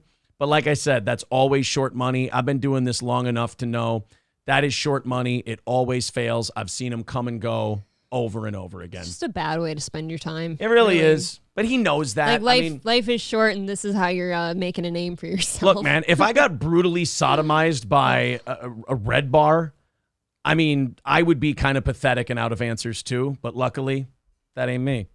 A massive new study from the University of Southern Australia suggests that, surprise, surprise, exercise should be the primary treatment for depression, anxiety, and other common mental health conditions. What? We can't just fix it with a pill? No, you don't just give people a pill that makes them, I love that they give people pills for suicidal depression, and then one of the side effects are suicidal thoughts. Yep. Yeah, perfect. It sounds like it's a great drug. We've really tested the shit out of it. According to what's being called the most comprehensive review of research to date, physical activity is 1.5 times more effective than top medications and counseling for alleviating mild to moderate symptoms of depression, anxiety, and other forms of psychological distress. The study found that 12-week or shorter exercise interventions reduced mental health symptoms the most. Maybe we know a lot of people who just need to get outside and exercise. Oh my God. You know what they usually are? Be. When they're really depressed and fat and pale and pocky and just gross and they look like death. Just stuck they inside. really just stuck inside all the time. They really do just need to go for a walk or a jog. It does help. But I get it. You go outside, you might catch a puddle reflection and realize what a fucking failure you've been and how much of your time you've wasted. Everyone can change. Then you might hang yourself anyway, which the study found that 12-week or shorter exercise interventions reduced mental health symptoms the most.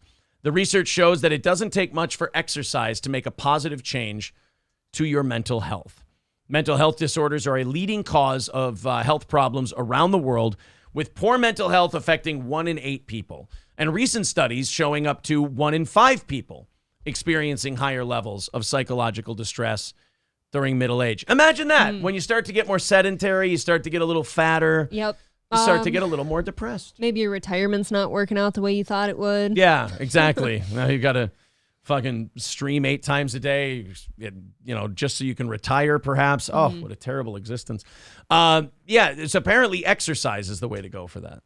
I completely agree with that. If anyone's ever if I'm having a bad day, I've never went to the gym and not felt better afterwards. You know what I mean? Yeah. Every time you go to the gym, even if you don't look good right away, you feel better that you did something good for yourself. Right. The endorphins are a big time winner. Yeah. Someone says, sorry guys, we can't just let stupid dumbass shitheads in the chat. Exactly. I actually feel worse for the stupid dumbass shitheads because to look up to something like that. I don't understand. They must just not understand what this is going to do for them long term. Yeah. Existing this way is not going to bode well for you, I promise. Yeah, congratulations. You got our attention in the short term, but now what are you going to do with it? You don't have a show to do. You don't have any content. So you got the attention. Now what?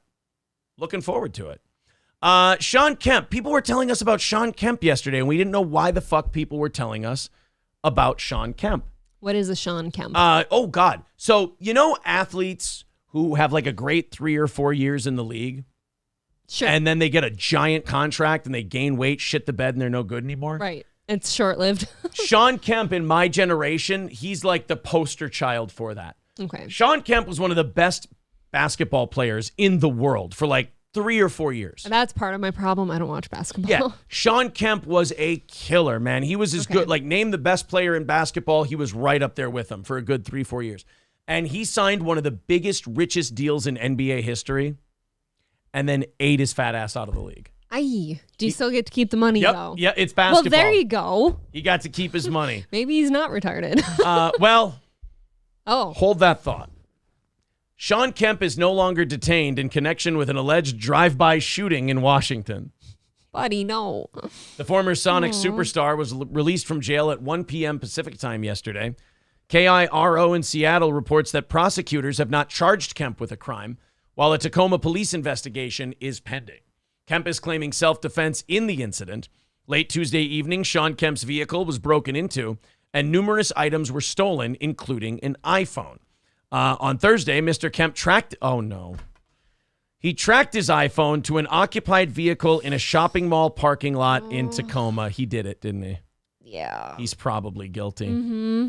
When Mr. Kemp approached the vehicle in an attempt to retrieve his stolen property, individuals inside the vehicle, shot at Mr. Kemp. Oh. Who then returned fire in self-defense. Then you're fine. Okay. That seems excusable in my opinion. Yeah, see, here's Sean Kemp in his prime. Playing for the Seattle jacked. Sonics. He's an awesome looking athlete. He was really, really good. Here's Sean Kemp now. Yeah. And that, by the way, that's about what he looked like at the end of his career, just too. a little paunch. He was quite the chubby fella. Yeah. And he was making shitloads of money. So they arrested him originally in connection with the drive-by, only to find out that he was just shooting back. Now, you said, he can't be a total retard. If you find out where your iPhone is, you should probably call the police. That's how you end up not getting shot. Typically, don't go address the perpetrator on your own.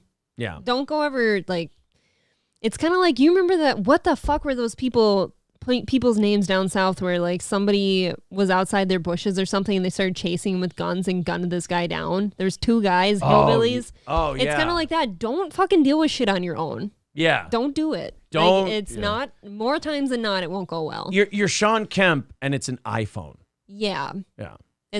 Have that iPhone shut down. Buy a new one. Yeah, have your phone shut down, go buy a new one, or call the police, tell them where it is. Maybe if they're not too busy, they can find it for you. But hopefully this is the last time we see Sean Kemp trying to handle matters like this on their own. Mm-hmm. As Kemp approached the vehicle in question and pulled out his gun, one onlooker appeared to say, hey, he's got the gun in his right hand and he's yelling at the guy in the 4Runner. One witness told TMZ that Kemp tossed his firearm in a bush in an attempt to ditch it and that the gun was recovered by responding police.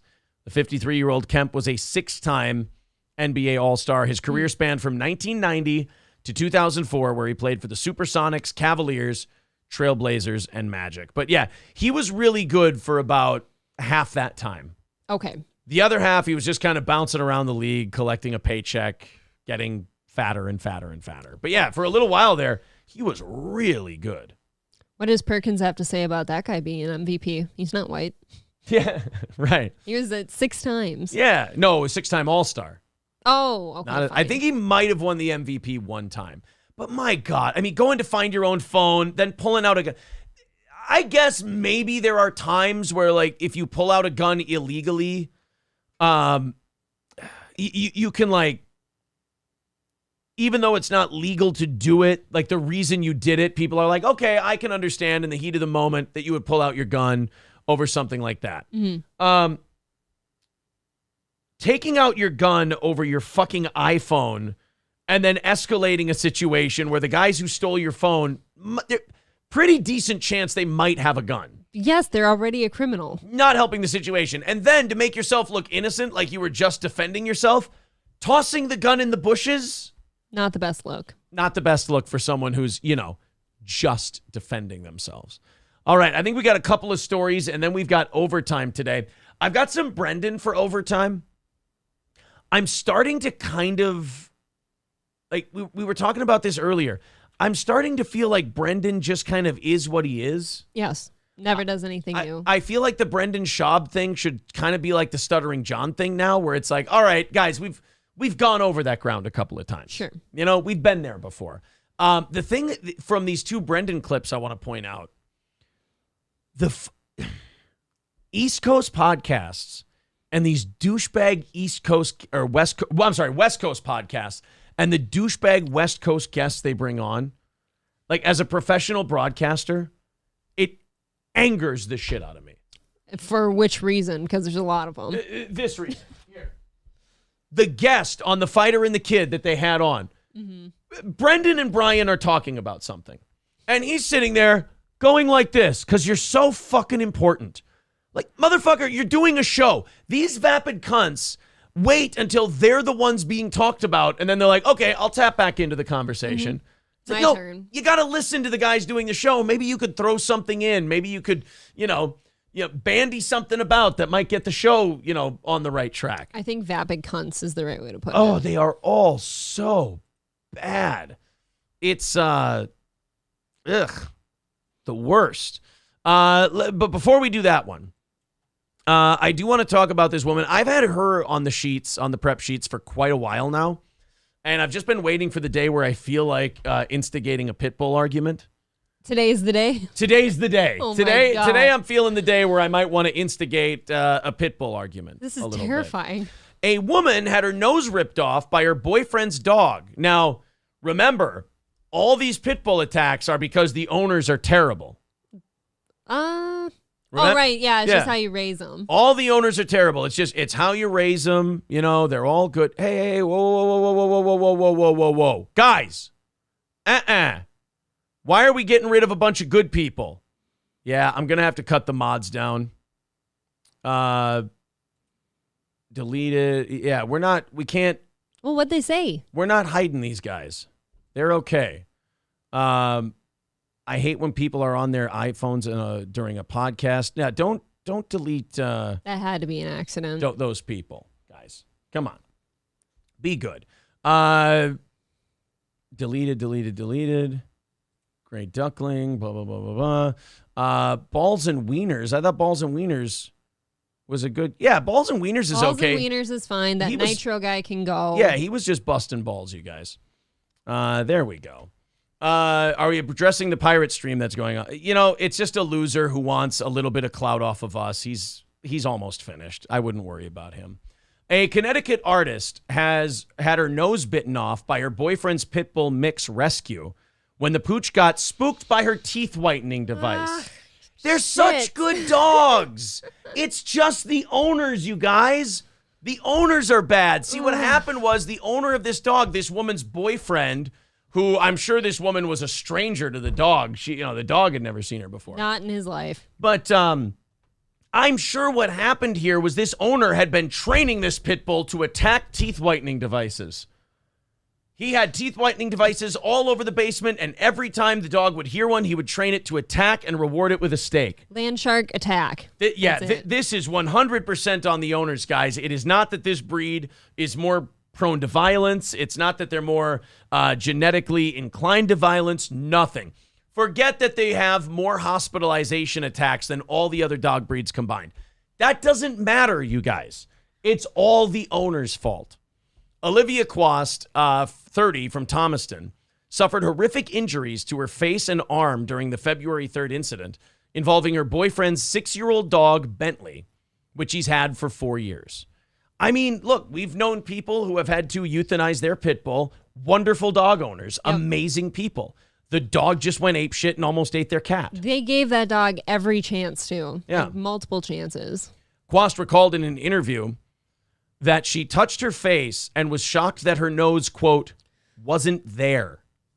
The dog ripped her fucking nose off. I can't imagine, honestly. Quast said the dog then continued attacking her, leaving her left arm mangled before she could fight the animal off and call for help. Quast speculated that Bentley, who was abused as a puppy, might have been startled and provoked by her teeth-whitening mouth guard equipped with a UV light. So it was like, picture, the mouth guard you use at boxing? Yeah. It's that, but with a light in it. Exactly. My biggest problem with this is that she's now making excuses. She's the one who had her fucking nose ripped off. And now she's the one making excuses for the dog. It's like a battered woman thing. And by the way, female pit bull owners do this more than anybody else. Yeah, we don't have to say like, oh, well, he was abused as a puppy, so I understand he has problems. Like, well, how about if he's got problems, he just has to go too. Yeah. She's going, oh, yeah, no, it was the light. And, oh, if I wouldn't have used my teeth whitening device in front of the pit bull, how about this? If you can't use a teeth whitening device in front of an animal because it will rip your fucking nose off, we don't have those animals in our house. As a matter of fact, we just kind of take down those animals on sight. I agree with that. I feel like as soon as we're making adjustments with how we live our life and do like basic little tasks, like they just have to go. All right, I can't brush my teeth circular anymore because the pit bull sees that as a sign of aggression and will rip my lips off. I can't use my electric toothbrush anymore because of the sound it makes. The vibration hurts his ears, and when a pit bull's ears hurt, they just start ripping your throat out. I can't use my coffee maker anymore because it makes a loud bubbly sound. Oh yeah, he gets really, really spooked by it. Oh, God forbid you use the stand mixer. Yes, exactly. John Miller says, I'd jag that pit bull, but you're right. The owners have to bear responsibility. No, I'm kidding. I think that you can be the best owner in the world. And if you're the best owner in the world, that dog will still fuck somebody up. I mean, there's some kind of weird biological reason why they just are more violent than other breeds. Quast speculated, she said the dog continued attacking her, leaving her left arm mangled before she could fight the animal off and call for help. She speculated that Bentley who was abused as a puppy, might have been startled by the UV light. In a separate interview, the woman said the dog's eyes changed and described the animal as disassociated. See, like, if you ask me, there's nothing an owner can do to stop that. No.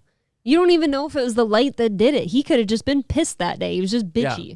I mean, you can certainly, look, I'm not saying you can't train a dog to, like, be better than that a lot of the time, but the problem with owning a pit bull, an aggressive, violent dog, is that your training has to be right 100% of the time. And if you're wrong once, someone could get very seriously hurt or killed. I've seen exactly what she said with the pit bull eyes. Like, the dog changed and disassociated. It's a real thing. Like, it's like hell took over their face or something. And they're like just fixated on whatever the thing is. I think with people who defend pit bulls, I think they're just in a serious case of denial. I've asked this question before, and I don't think anyone can answer it for me. What do they do? Like, what do you need them for? What's there, like, what do you get from a pit bull that you can't get from another dog that's not going to eat your face? I'm going to guess that most of these people, like, took in the pit bull as a puppy, thought it was cute, because they are cute when they're little.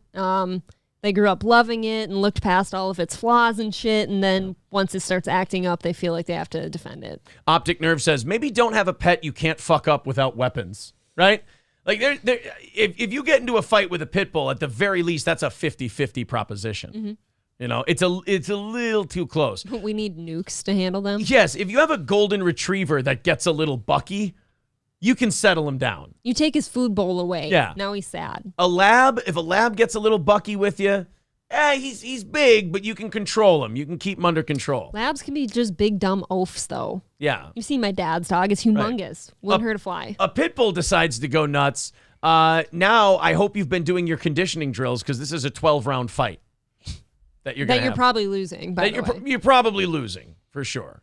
Sam Davidson says, take Aaron's food bowl. Oh, because I'm getting aggressive towards You just take his loaf of bread. Yeah, you just take my loaf of bread and my bowl of soup. And I usually calm down just a little bit. All right, guys, where are we at likes-wise? Let's see. How close are we to 400? Let's make sure we get there. Hit the refresh button. Give me a counter. And then we're going to go into overtime. 382. Holy shit, we're almost at 400 already. All right, let's do that. And Midwest, I don't care. Well, I'm counting that towards mine, so that's 782 because it's just my show. Even if that was true, I don't think we care. Good for you. Yeah, thank you guys very much for fun. For giving us more fans today. 385. All right, keep hitting the thumbs up button, and we're going to get to the thumbs up button. Talking like rock. It's the end. Your tongue got a little big there, huh? It's the end of the week. What are you gonna do? Are you pushing them to 400 quick? Like, do I have time to piss? Yeah, you go piss. I'll get them to 400 here, and then we'll go on to overtime today. Also, oh no, where'd my sheet go? Here we go. Midland Armory in downtown Foley. Our friends at Midland Armory in Foley, or midlandarmory.com. They have a great selection of firearms. A great selection of handguns, rifles, shotguns, magazines, optics, knives, parts, and gear. You name it, they've got it at Midland Armory in downtown Foley. Suppressors, NFA, tactical gear, you name it, it's at Midland Armory in downtown Foley, midlandarmory.com. Use the promo code SteelToe, great savings. If you're an FFL license holder, they can deliver the gun right to your door. If you don't, they'll deliver it to an FFL dealer where you can pick it up. That's Midland Armory in downtown Foley, Minnesota. MidlandArmory.com. Promo code SteelToe to order anywhere in the country. All Care Towing, 320-253-5203 for All Care Towing of St. Cloud. That's 320-253-5203 for All Care Towing. If you go in the ditch here in central Minnesota, you get in an accident, the car won't go. All Care Towing, quicker than anybody, 320-253-5203. 5203 for All Care Towing, and Stoney's Bar in downtown Rockville. The Scary Stonies. Ooh, look out. Stoney's is having our Steel Toe 9th anniversary party Saturday, August 12th. That's at Stoney's Bar in downtown Rockville, Minnesota. Of course, with Stoney's, the best Bloody Marys, delicious pizza, live music every single weekend. That's Stoney's Bar in downtown Rockville. Of course, get your tickets on eventbrite.com for the Steel Toe Morning Show 9th anniversary party Saturday, August 12th at Stoney's Bar in downtown Rockville. All right, guys, we have, Kraken Slappin' says Midland Armory has excellent tools to defend against pit bulls. Crack Babies says we're at 394. All right, there you go. 6 more to get to 500. It makes the trolls and haters cry, and also hitting the goal and doing overtime. Sorry you guys couldn't have an impact other than just throwing your little Spurg fits in the chat. Got you again. 394, so we're almost at 400. Justin, you are the saddest fuck I've ever seen. All right. That's why you have to come over here, because that one's so big. 394, 395. Here we go. What was so funny? Almost to 400. Yeah, the mood says the best. Right. That's why you need me. Come on, just admit it, sweetie. I'm sad. I never get to see these things. Yeah, you need me. Guys, if he's doing that well, truly, just go over there and enjoy him. Hopefully he does a great show for you. Probably not, though. Steve's book says, no, he just does mine. Steve's book says, God, this guy's insufferable. Well, then don't worry about it, buddy. I told you, I'm more annoying than you guys are. Look at you. You're getting all annoyed and coming over to me to tell me how much I've annoyed you. Mission accomplished, kiddos. Sorry. I never understood that. Like, if you were truly happy somewhere else, go be happy there. I don't care. They're not. And like that other guy is trying so hard because he got crucified and he got bullied off the internet. And now instead of he didn't spend that time off the internet creating a new show. Instead, he decided, well, maybe I can just suck somebody's dick and maybe I'll be able to build a show off of that. Probably not. 399. Are we at 400 yet? Hit the refresh button. Hit the thumbs up button. And let's get to 400 and make them all cry. I love it. And they, have a hate-gasm, says Omega Dread's gaming channel. It is weird. Like, it's just, how long can you stroke your dick on that shit? Isn't it raw by now? We hit 400. Sorry. You didn't slow it down. And as Alaric says, take it, you whore. Legendary Side Effect says, I believe it's literally impossible to break Aaron. Interesting when they try. Dudapest says, how do you attract yourself the biggest losers? You know what it is? We've become kind of a mid-level show. So now people want to try to siphon off us for parasite views.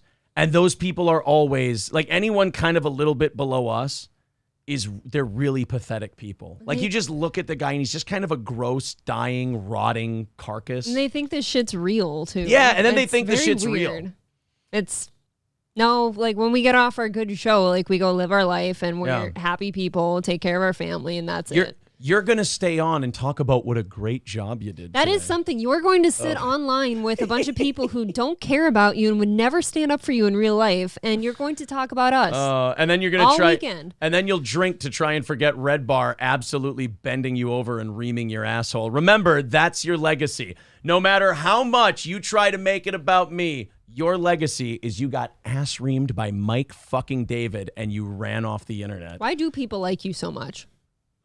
Like me? Yeah. I'm a very charismatic... All these people love you or they would not be spending time on you. I'm a charismatic guy with a good show and awesome co-hosts. They just don't know how to express their love. That's all. See, notice they really shut the fuck up once this starts happening. Yeah. What happened to all those brave guys?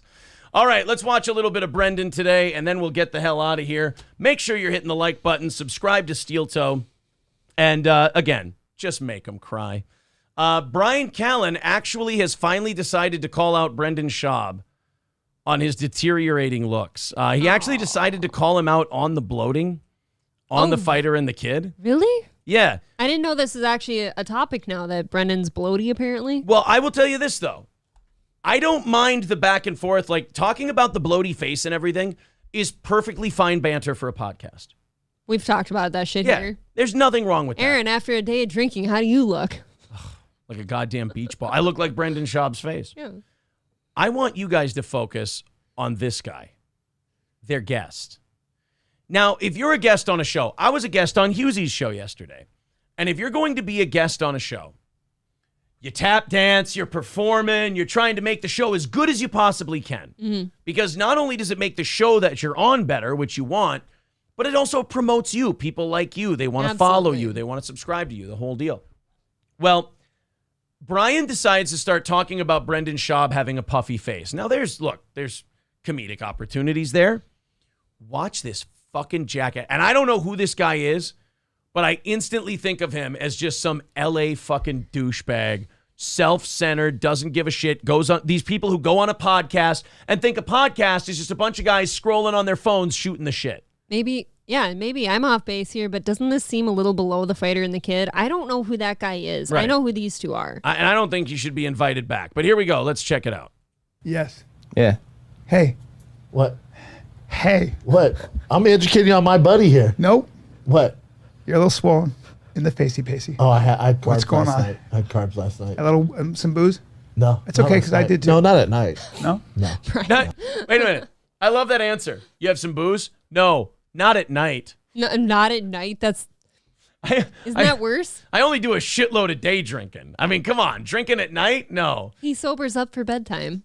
People have theorized that Brendan's face, it is starting to look like a post-bee sting kind of a thing. I actually didn't notice that till now. They have theorized that it's because he's drinking a lot. He's got the new whiskey line and everything else. So Callan's like, if you're co-hosting a show with someone and you know they're sensitive about their facial swelling, it takes a lot for your host to actually bring it up on the air.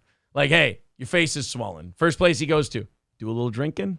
Well, it comes from a place of concern, I'm sure. But then it's this fucking guy that I can't stand. He's just sitting there smirking on his Just phone. sitting there on his phone smirking. I hate the West Coast.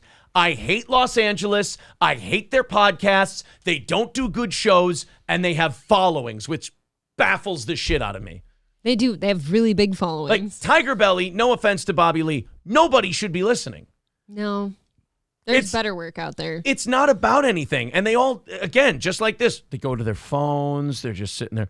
They're like hanging out. It's a hangout. Right. You know what I mean? And a hangout, like I know Opie and Anthony coined that term, like, our show's just a hang. But their show wasn't just a hang. Their show was prepared. They had producers. They had stuff to talk about. It sounded like a hang because it was so well prepared. Now these other shows go, we'll just bring our buddy on and our buddy will be good. No, your buddy's funny to you. Yes. Your buddy when sucks. You're out drinking. Right. He sucks shit on a podcast because he sits there and stares at his fucking phone while you guys are getting a riff growing about Brendan's swollen face. Don't bring this guy back on again. No. Carbs do that? Carbs do this, Well, you get. Well, I've been on carnivore than last night. You retained some water. You ate a lot of. You ate pizza? No. What'd you do? I'll tell you this. This is a very lesbian conversation. It's a very lesbian conversation, and clearly Brendan's the girl here with his legs crossed. Yeah. But Brendan's sitting there. He's going, hey, why is your face so puffy? Oh, sorry, I had carbs last night. I've been doing a lot of carnivore, and then I had some carbs yesterday, and now my face is just puffing up. It's crazy. And then Brian's trying to fish a little bit because he doesn't buy it, and he's like, oh, pizza or what? And he said no, and did you hear him again? He's like, oh, what'd you eat then? And he's like, carbs. So he can't even answer him. Yeah. Can't even tell him what he ate. You know what my theory is? Drinking. Right. Yeah. That's typically what'll happen. And what's wrong with that? Why can't you just say, yeah, I got a little shit-faced last night. Just what are you say, going to yeah, do? I was having some fun yesterday. I was doing some drinking. I had some carbs. Big deal. You're Brendan Schaub. You could drink. Yeah. What kind of carbs are you having? Not telling you. Whiskey thick. Or Tiger thick. Tiger thick. Damn it. Tiger thick whiskey. Whiskey thick tiger. There's a bottle of totally it right there. different story. See the top of it? Yeah, you gotta promote. Yeah. You know, unlike this guy who goes on a fucking podcast, which, say what you want about the fighter and the kid, they have an audience. Yes, they do. And you could be promoting your shit and just staring down at the fucking phone the entire time. And as a host, I'll tell you this, nothing takes you out of doing your own show, quite like looking over at someone and setting something up on the show, and watching that guy just clicky away on the phone. You're just, yeah.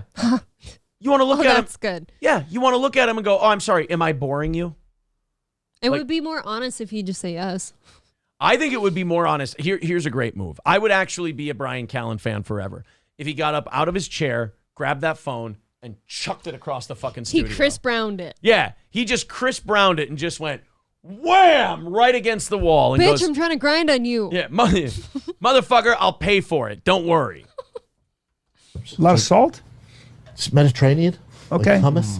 Okay. Hummus. So you're a little congested in the old Hummus facial is- You area. know how it goes. So are you. You know. Well, but this is Oh, Brandon, see, that was a very defensive thing he just did. He goes to Callan and he goes, "So are you? Why are you talking about my face?" Well, it looks like you got stung by a bee. Look at his ear. God, I want to pop it. Oh, that cauliflower ear. Ooh.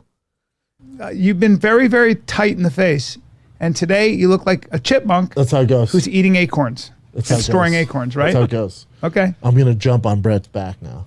Because that's what rodents do. Yeah. Hey, Brett, don't worry. Don't look up from your phone, buddy. No, don't worry. This story or this bit that they're doing right now is obviously flailing and not doing as well as they'd like it to. Yeah. But, don't put your phone down and try to help out. Just keep tweeting, texting, whatever the shit you're doing. It's fine. If we were to watch this entire episode, do we ever see this guy contribute? And do we ever find out what he does, who he Right. is? We watched another clip. We did. We covered this the other day. We watched another clip of this guy. And that guy, he was on his phone back then too. Like, remember the other clip we watched of that guy? Mm-hmm. And he was like, "Oh yeah, you want to see my picture? I got a picture of it." And scroll, and they're all being quiet because they think he's got it like ready to go. They're waiting for his email. Just there you go. Oh, here's a picture of me with another person, and that's pretty fun. Okay, let me just continue. They're just looking. sharing it like Yeah. nobody else can see it. And then he shows them the picture, and then they go, "Okay, cool," and they try to move on to another thing, and that asshole keeps fucking scrolling on his phone for pictures. I hate that guy. I don't know who that guy is. I hate that shit. Not sure. Jedi Shredder with $4.99 says the only time it's acceptable to break out your phone during a show is if for some ungodly reason you're playing a boring Jeremy clip. Yes, that should be the punishment. If a show you're on plays a clip of Jeremy from The Quartering, everyone is allowed to break out their phones, put on headphones, listening to whatever's going on your phone rather than boring Jeremy, because It's unbearable. if you put the Quartering clip on, you are running a very real risk of everyone falling asleep. Mm-hmm. So you those need people, something to distract right? them from you the need sleep. You need to get on your phone so you don't feel so sleepy. Our buddy TFATK, who was watching our show the other night and making fun of our lack of technological know-how. What's a panel? Yeah, what's I don't know what the fuck a panel You guys is. got a panel? You guys got panel? You got paneling in your basement? Not really sure. Wood paneling? I thought Yeah. that was out. Yeah, I thought that was very 1970s. I'm not really sure. Well, he recently covered Brendan Schaub has apparently started fighting back a little bit against Mark Harley. Okay. Mark Harley, I guess, put up a video. It was one of his shitting on Brendan Schaub videos, which, again, you notice Mark Harley kind of done now. Like Not that, doing so well. It lasted like a week or two. I told you, if you don't have content and your content is just other people's shit, people will get bored of the drama for after a little while, and they will move the fuck on. Same thing's now happening with Mark Harley. Brendan decided to start copyright striking his shit. And one of Mark Harley's videos did get taken down. Now, is that, on one hand, I can't really call that gay ops because Brendan's not. doing it himself. Right. He's It's- not telling a bunch of people to go do it. No. Check this out. He's watching somebody else just straight up take his episode and stream it as if it's theirs, and he's copyright striking it. Right. Because YouTube has this thing. Because you shouldn't be doing that. YouTube has this thing where they show you, they're like, hey, so-and-so, if you go into your studio, Yeah. they go, so-and-so had a bunch of your content on here. Would you like to strike it? And I get a bunch of them. Right. And I never do. I just, it's just, who cares? People want to try and clout chase off Exactly. Steel Toe, I mean, that's your sadness, not mine. But like Brendan decided, look, this guy's putting out like private messages and shit like that. So he That's decided to ugly. copyright strike it. Now, I know podcast fans are like, no, that's gay. You shouldn't do that. But that's because you guys want the blood. You want Brendan and Mark Harley to like battle it out in the fucking arena. Whereas Brendan's like, I just want this asshole to shut the fuck up about me. Right. So I get Mark Harley being all frustrated and flustered that he got cut loose from what was probably a decent paying job. Probably his best one. And I get being bitter and cunty and wanting to, go after someone because they hurt your pocketbook and all that. I think what Mark Harley's has been doing is kind of childish. I think it's a bitter ex kind of a move. But Brendan Schaub, he also picked the right target because nobody's sympathetic towards this guy. Mm-hmm. So Brendan copyright struck Mark Harley. Okay. And got a video of his taken down. Now, while some people might boo that move by Brendan, all he did was take what YouTube said, like, hey, this is showing your shit. He clicked on it. He said, okay, would you take it down? And then YouTube went, we should take this down. Right. Like, Brendan didn't do anything that YouTube didn't suggest he do. I agree. So it seems. I think, look, there's two ways to fight back if you're Brendan. You could go on the air and give Mark Harley oxygen, which his oxygen is already running out. So maybe Brendan's actually smart here. Or you can go, fuck this guy, power move, take my shit down. No, stop using my stuff. So I'm not usually in the neighborhood of defending Brendan Schaub on anything, but the way this guy has been going after him, I can't say I blame him. Nope, not at all. He's been going pretty hard on him. And Brendan's not really a wordsmith. I don't know if you know this. Not super great with the words, no. Brendan's strongest suit has never been, talking shit, going after people on his show. Like he's not going to come up with a clever retort verbally. So this is kind of all he has. Let's check out the clip from TFATK, who you guys should all subscribe to. He's great.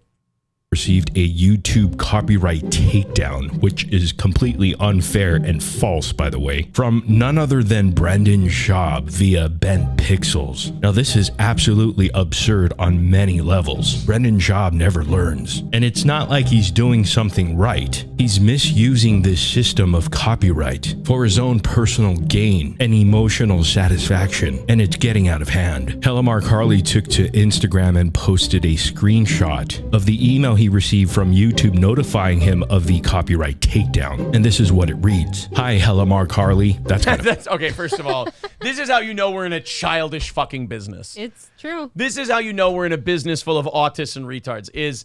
It starts out, hi, Mark Harley. These people are all in their 40s. Yep. And we're getting letters that say Mark Harley on them. This guy on YouTube didn't like the thing that you said on YouTube. And now YouTube is telling you, oh, God. There's worse than that, too. Can you imagine the emails they have to put out? Yeah, it's just fucking Peter Pan. Sorry, guys. Funny. Due to a copyright takedown notice that we received, we had to take down your video from YouTube. It was the video titled Brendan Lying About My Diet. And of course, that takedown was issued by Bent Pixels. And don't get it twisted, Brendan Schaub initiated this directly. This means that your video... You know what? I don't know about that one. He could have. That's absolutely true. But like when you have a company like a Bent Pixels, right? A lot of times, like when you... whether that's his company or the company he works for, a lot of the times that's part of the service they provide. Mm-hmm. Like they'll go and do the strikes for you. Yes, so I can't be sure that Brendan did that on his own. No, I feel like Brendan hasn't really done that much before, has he? Yeah, he is a cunt. Oh, did he? Yeah, he's a cunt. Like he sued Unique.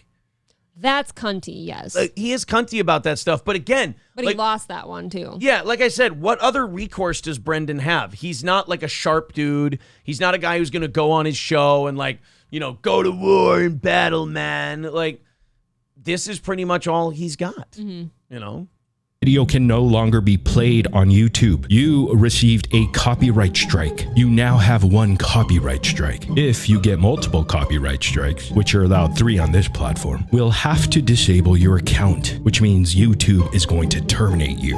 Cancel culture, censorship. Yeah, cancel culture, censorship.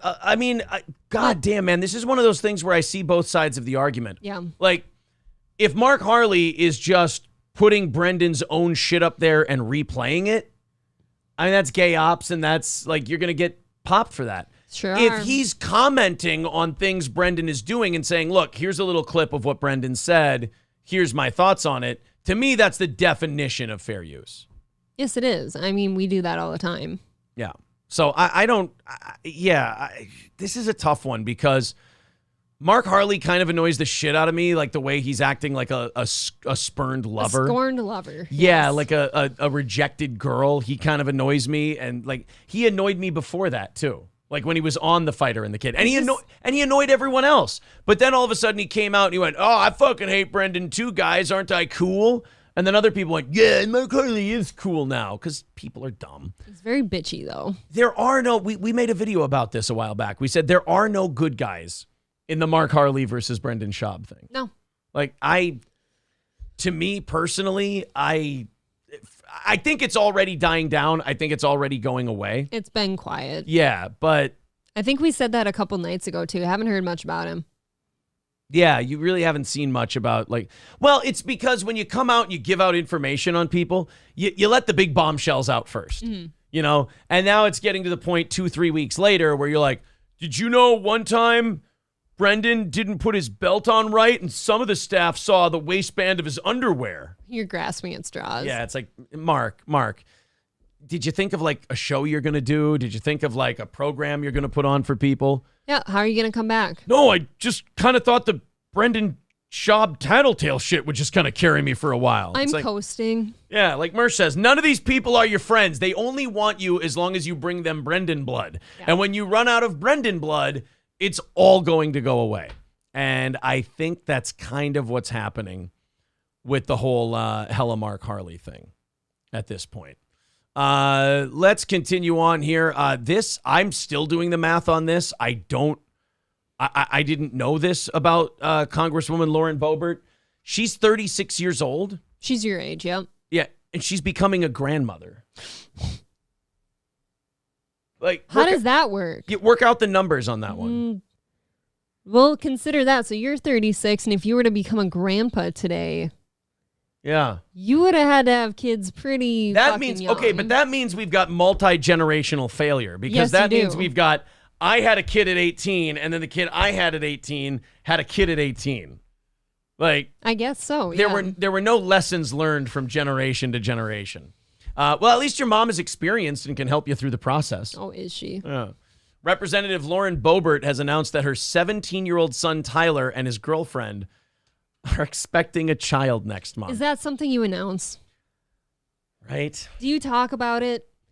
To me, like if it was 10 years ago even, we're not talking about that because it's kind of embarrassing. Yeah, but she's also really big on like anti-abortion and shit like that. So like she kind of has to be the, look, if you become pregnant as a teenager, you can, it's not even a debate. You should keep the baby. You can do it. Yeah. If they can do it, you can do it. I did it. I can do it. My son's doing it. His son will probably do it. Like the Boeberts will just be a long line of fertile teen pregnancies. Just doomed to repeat it. Yeah.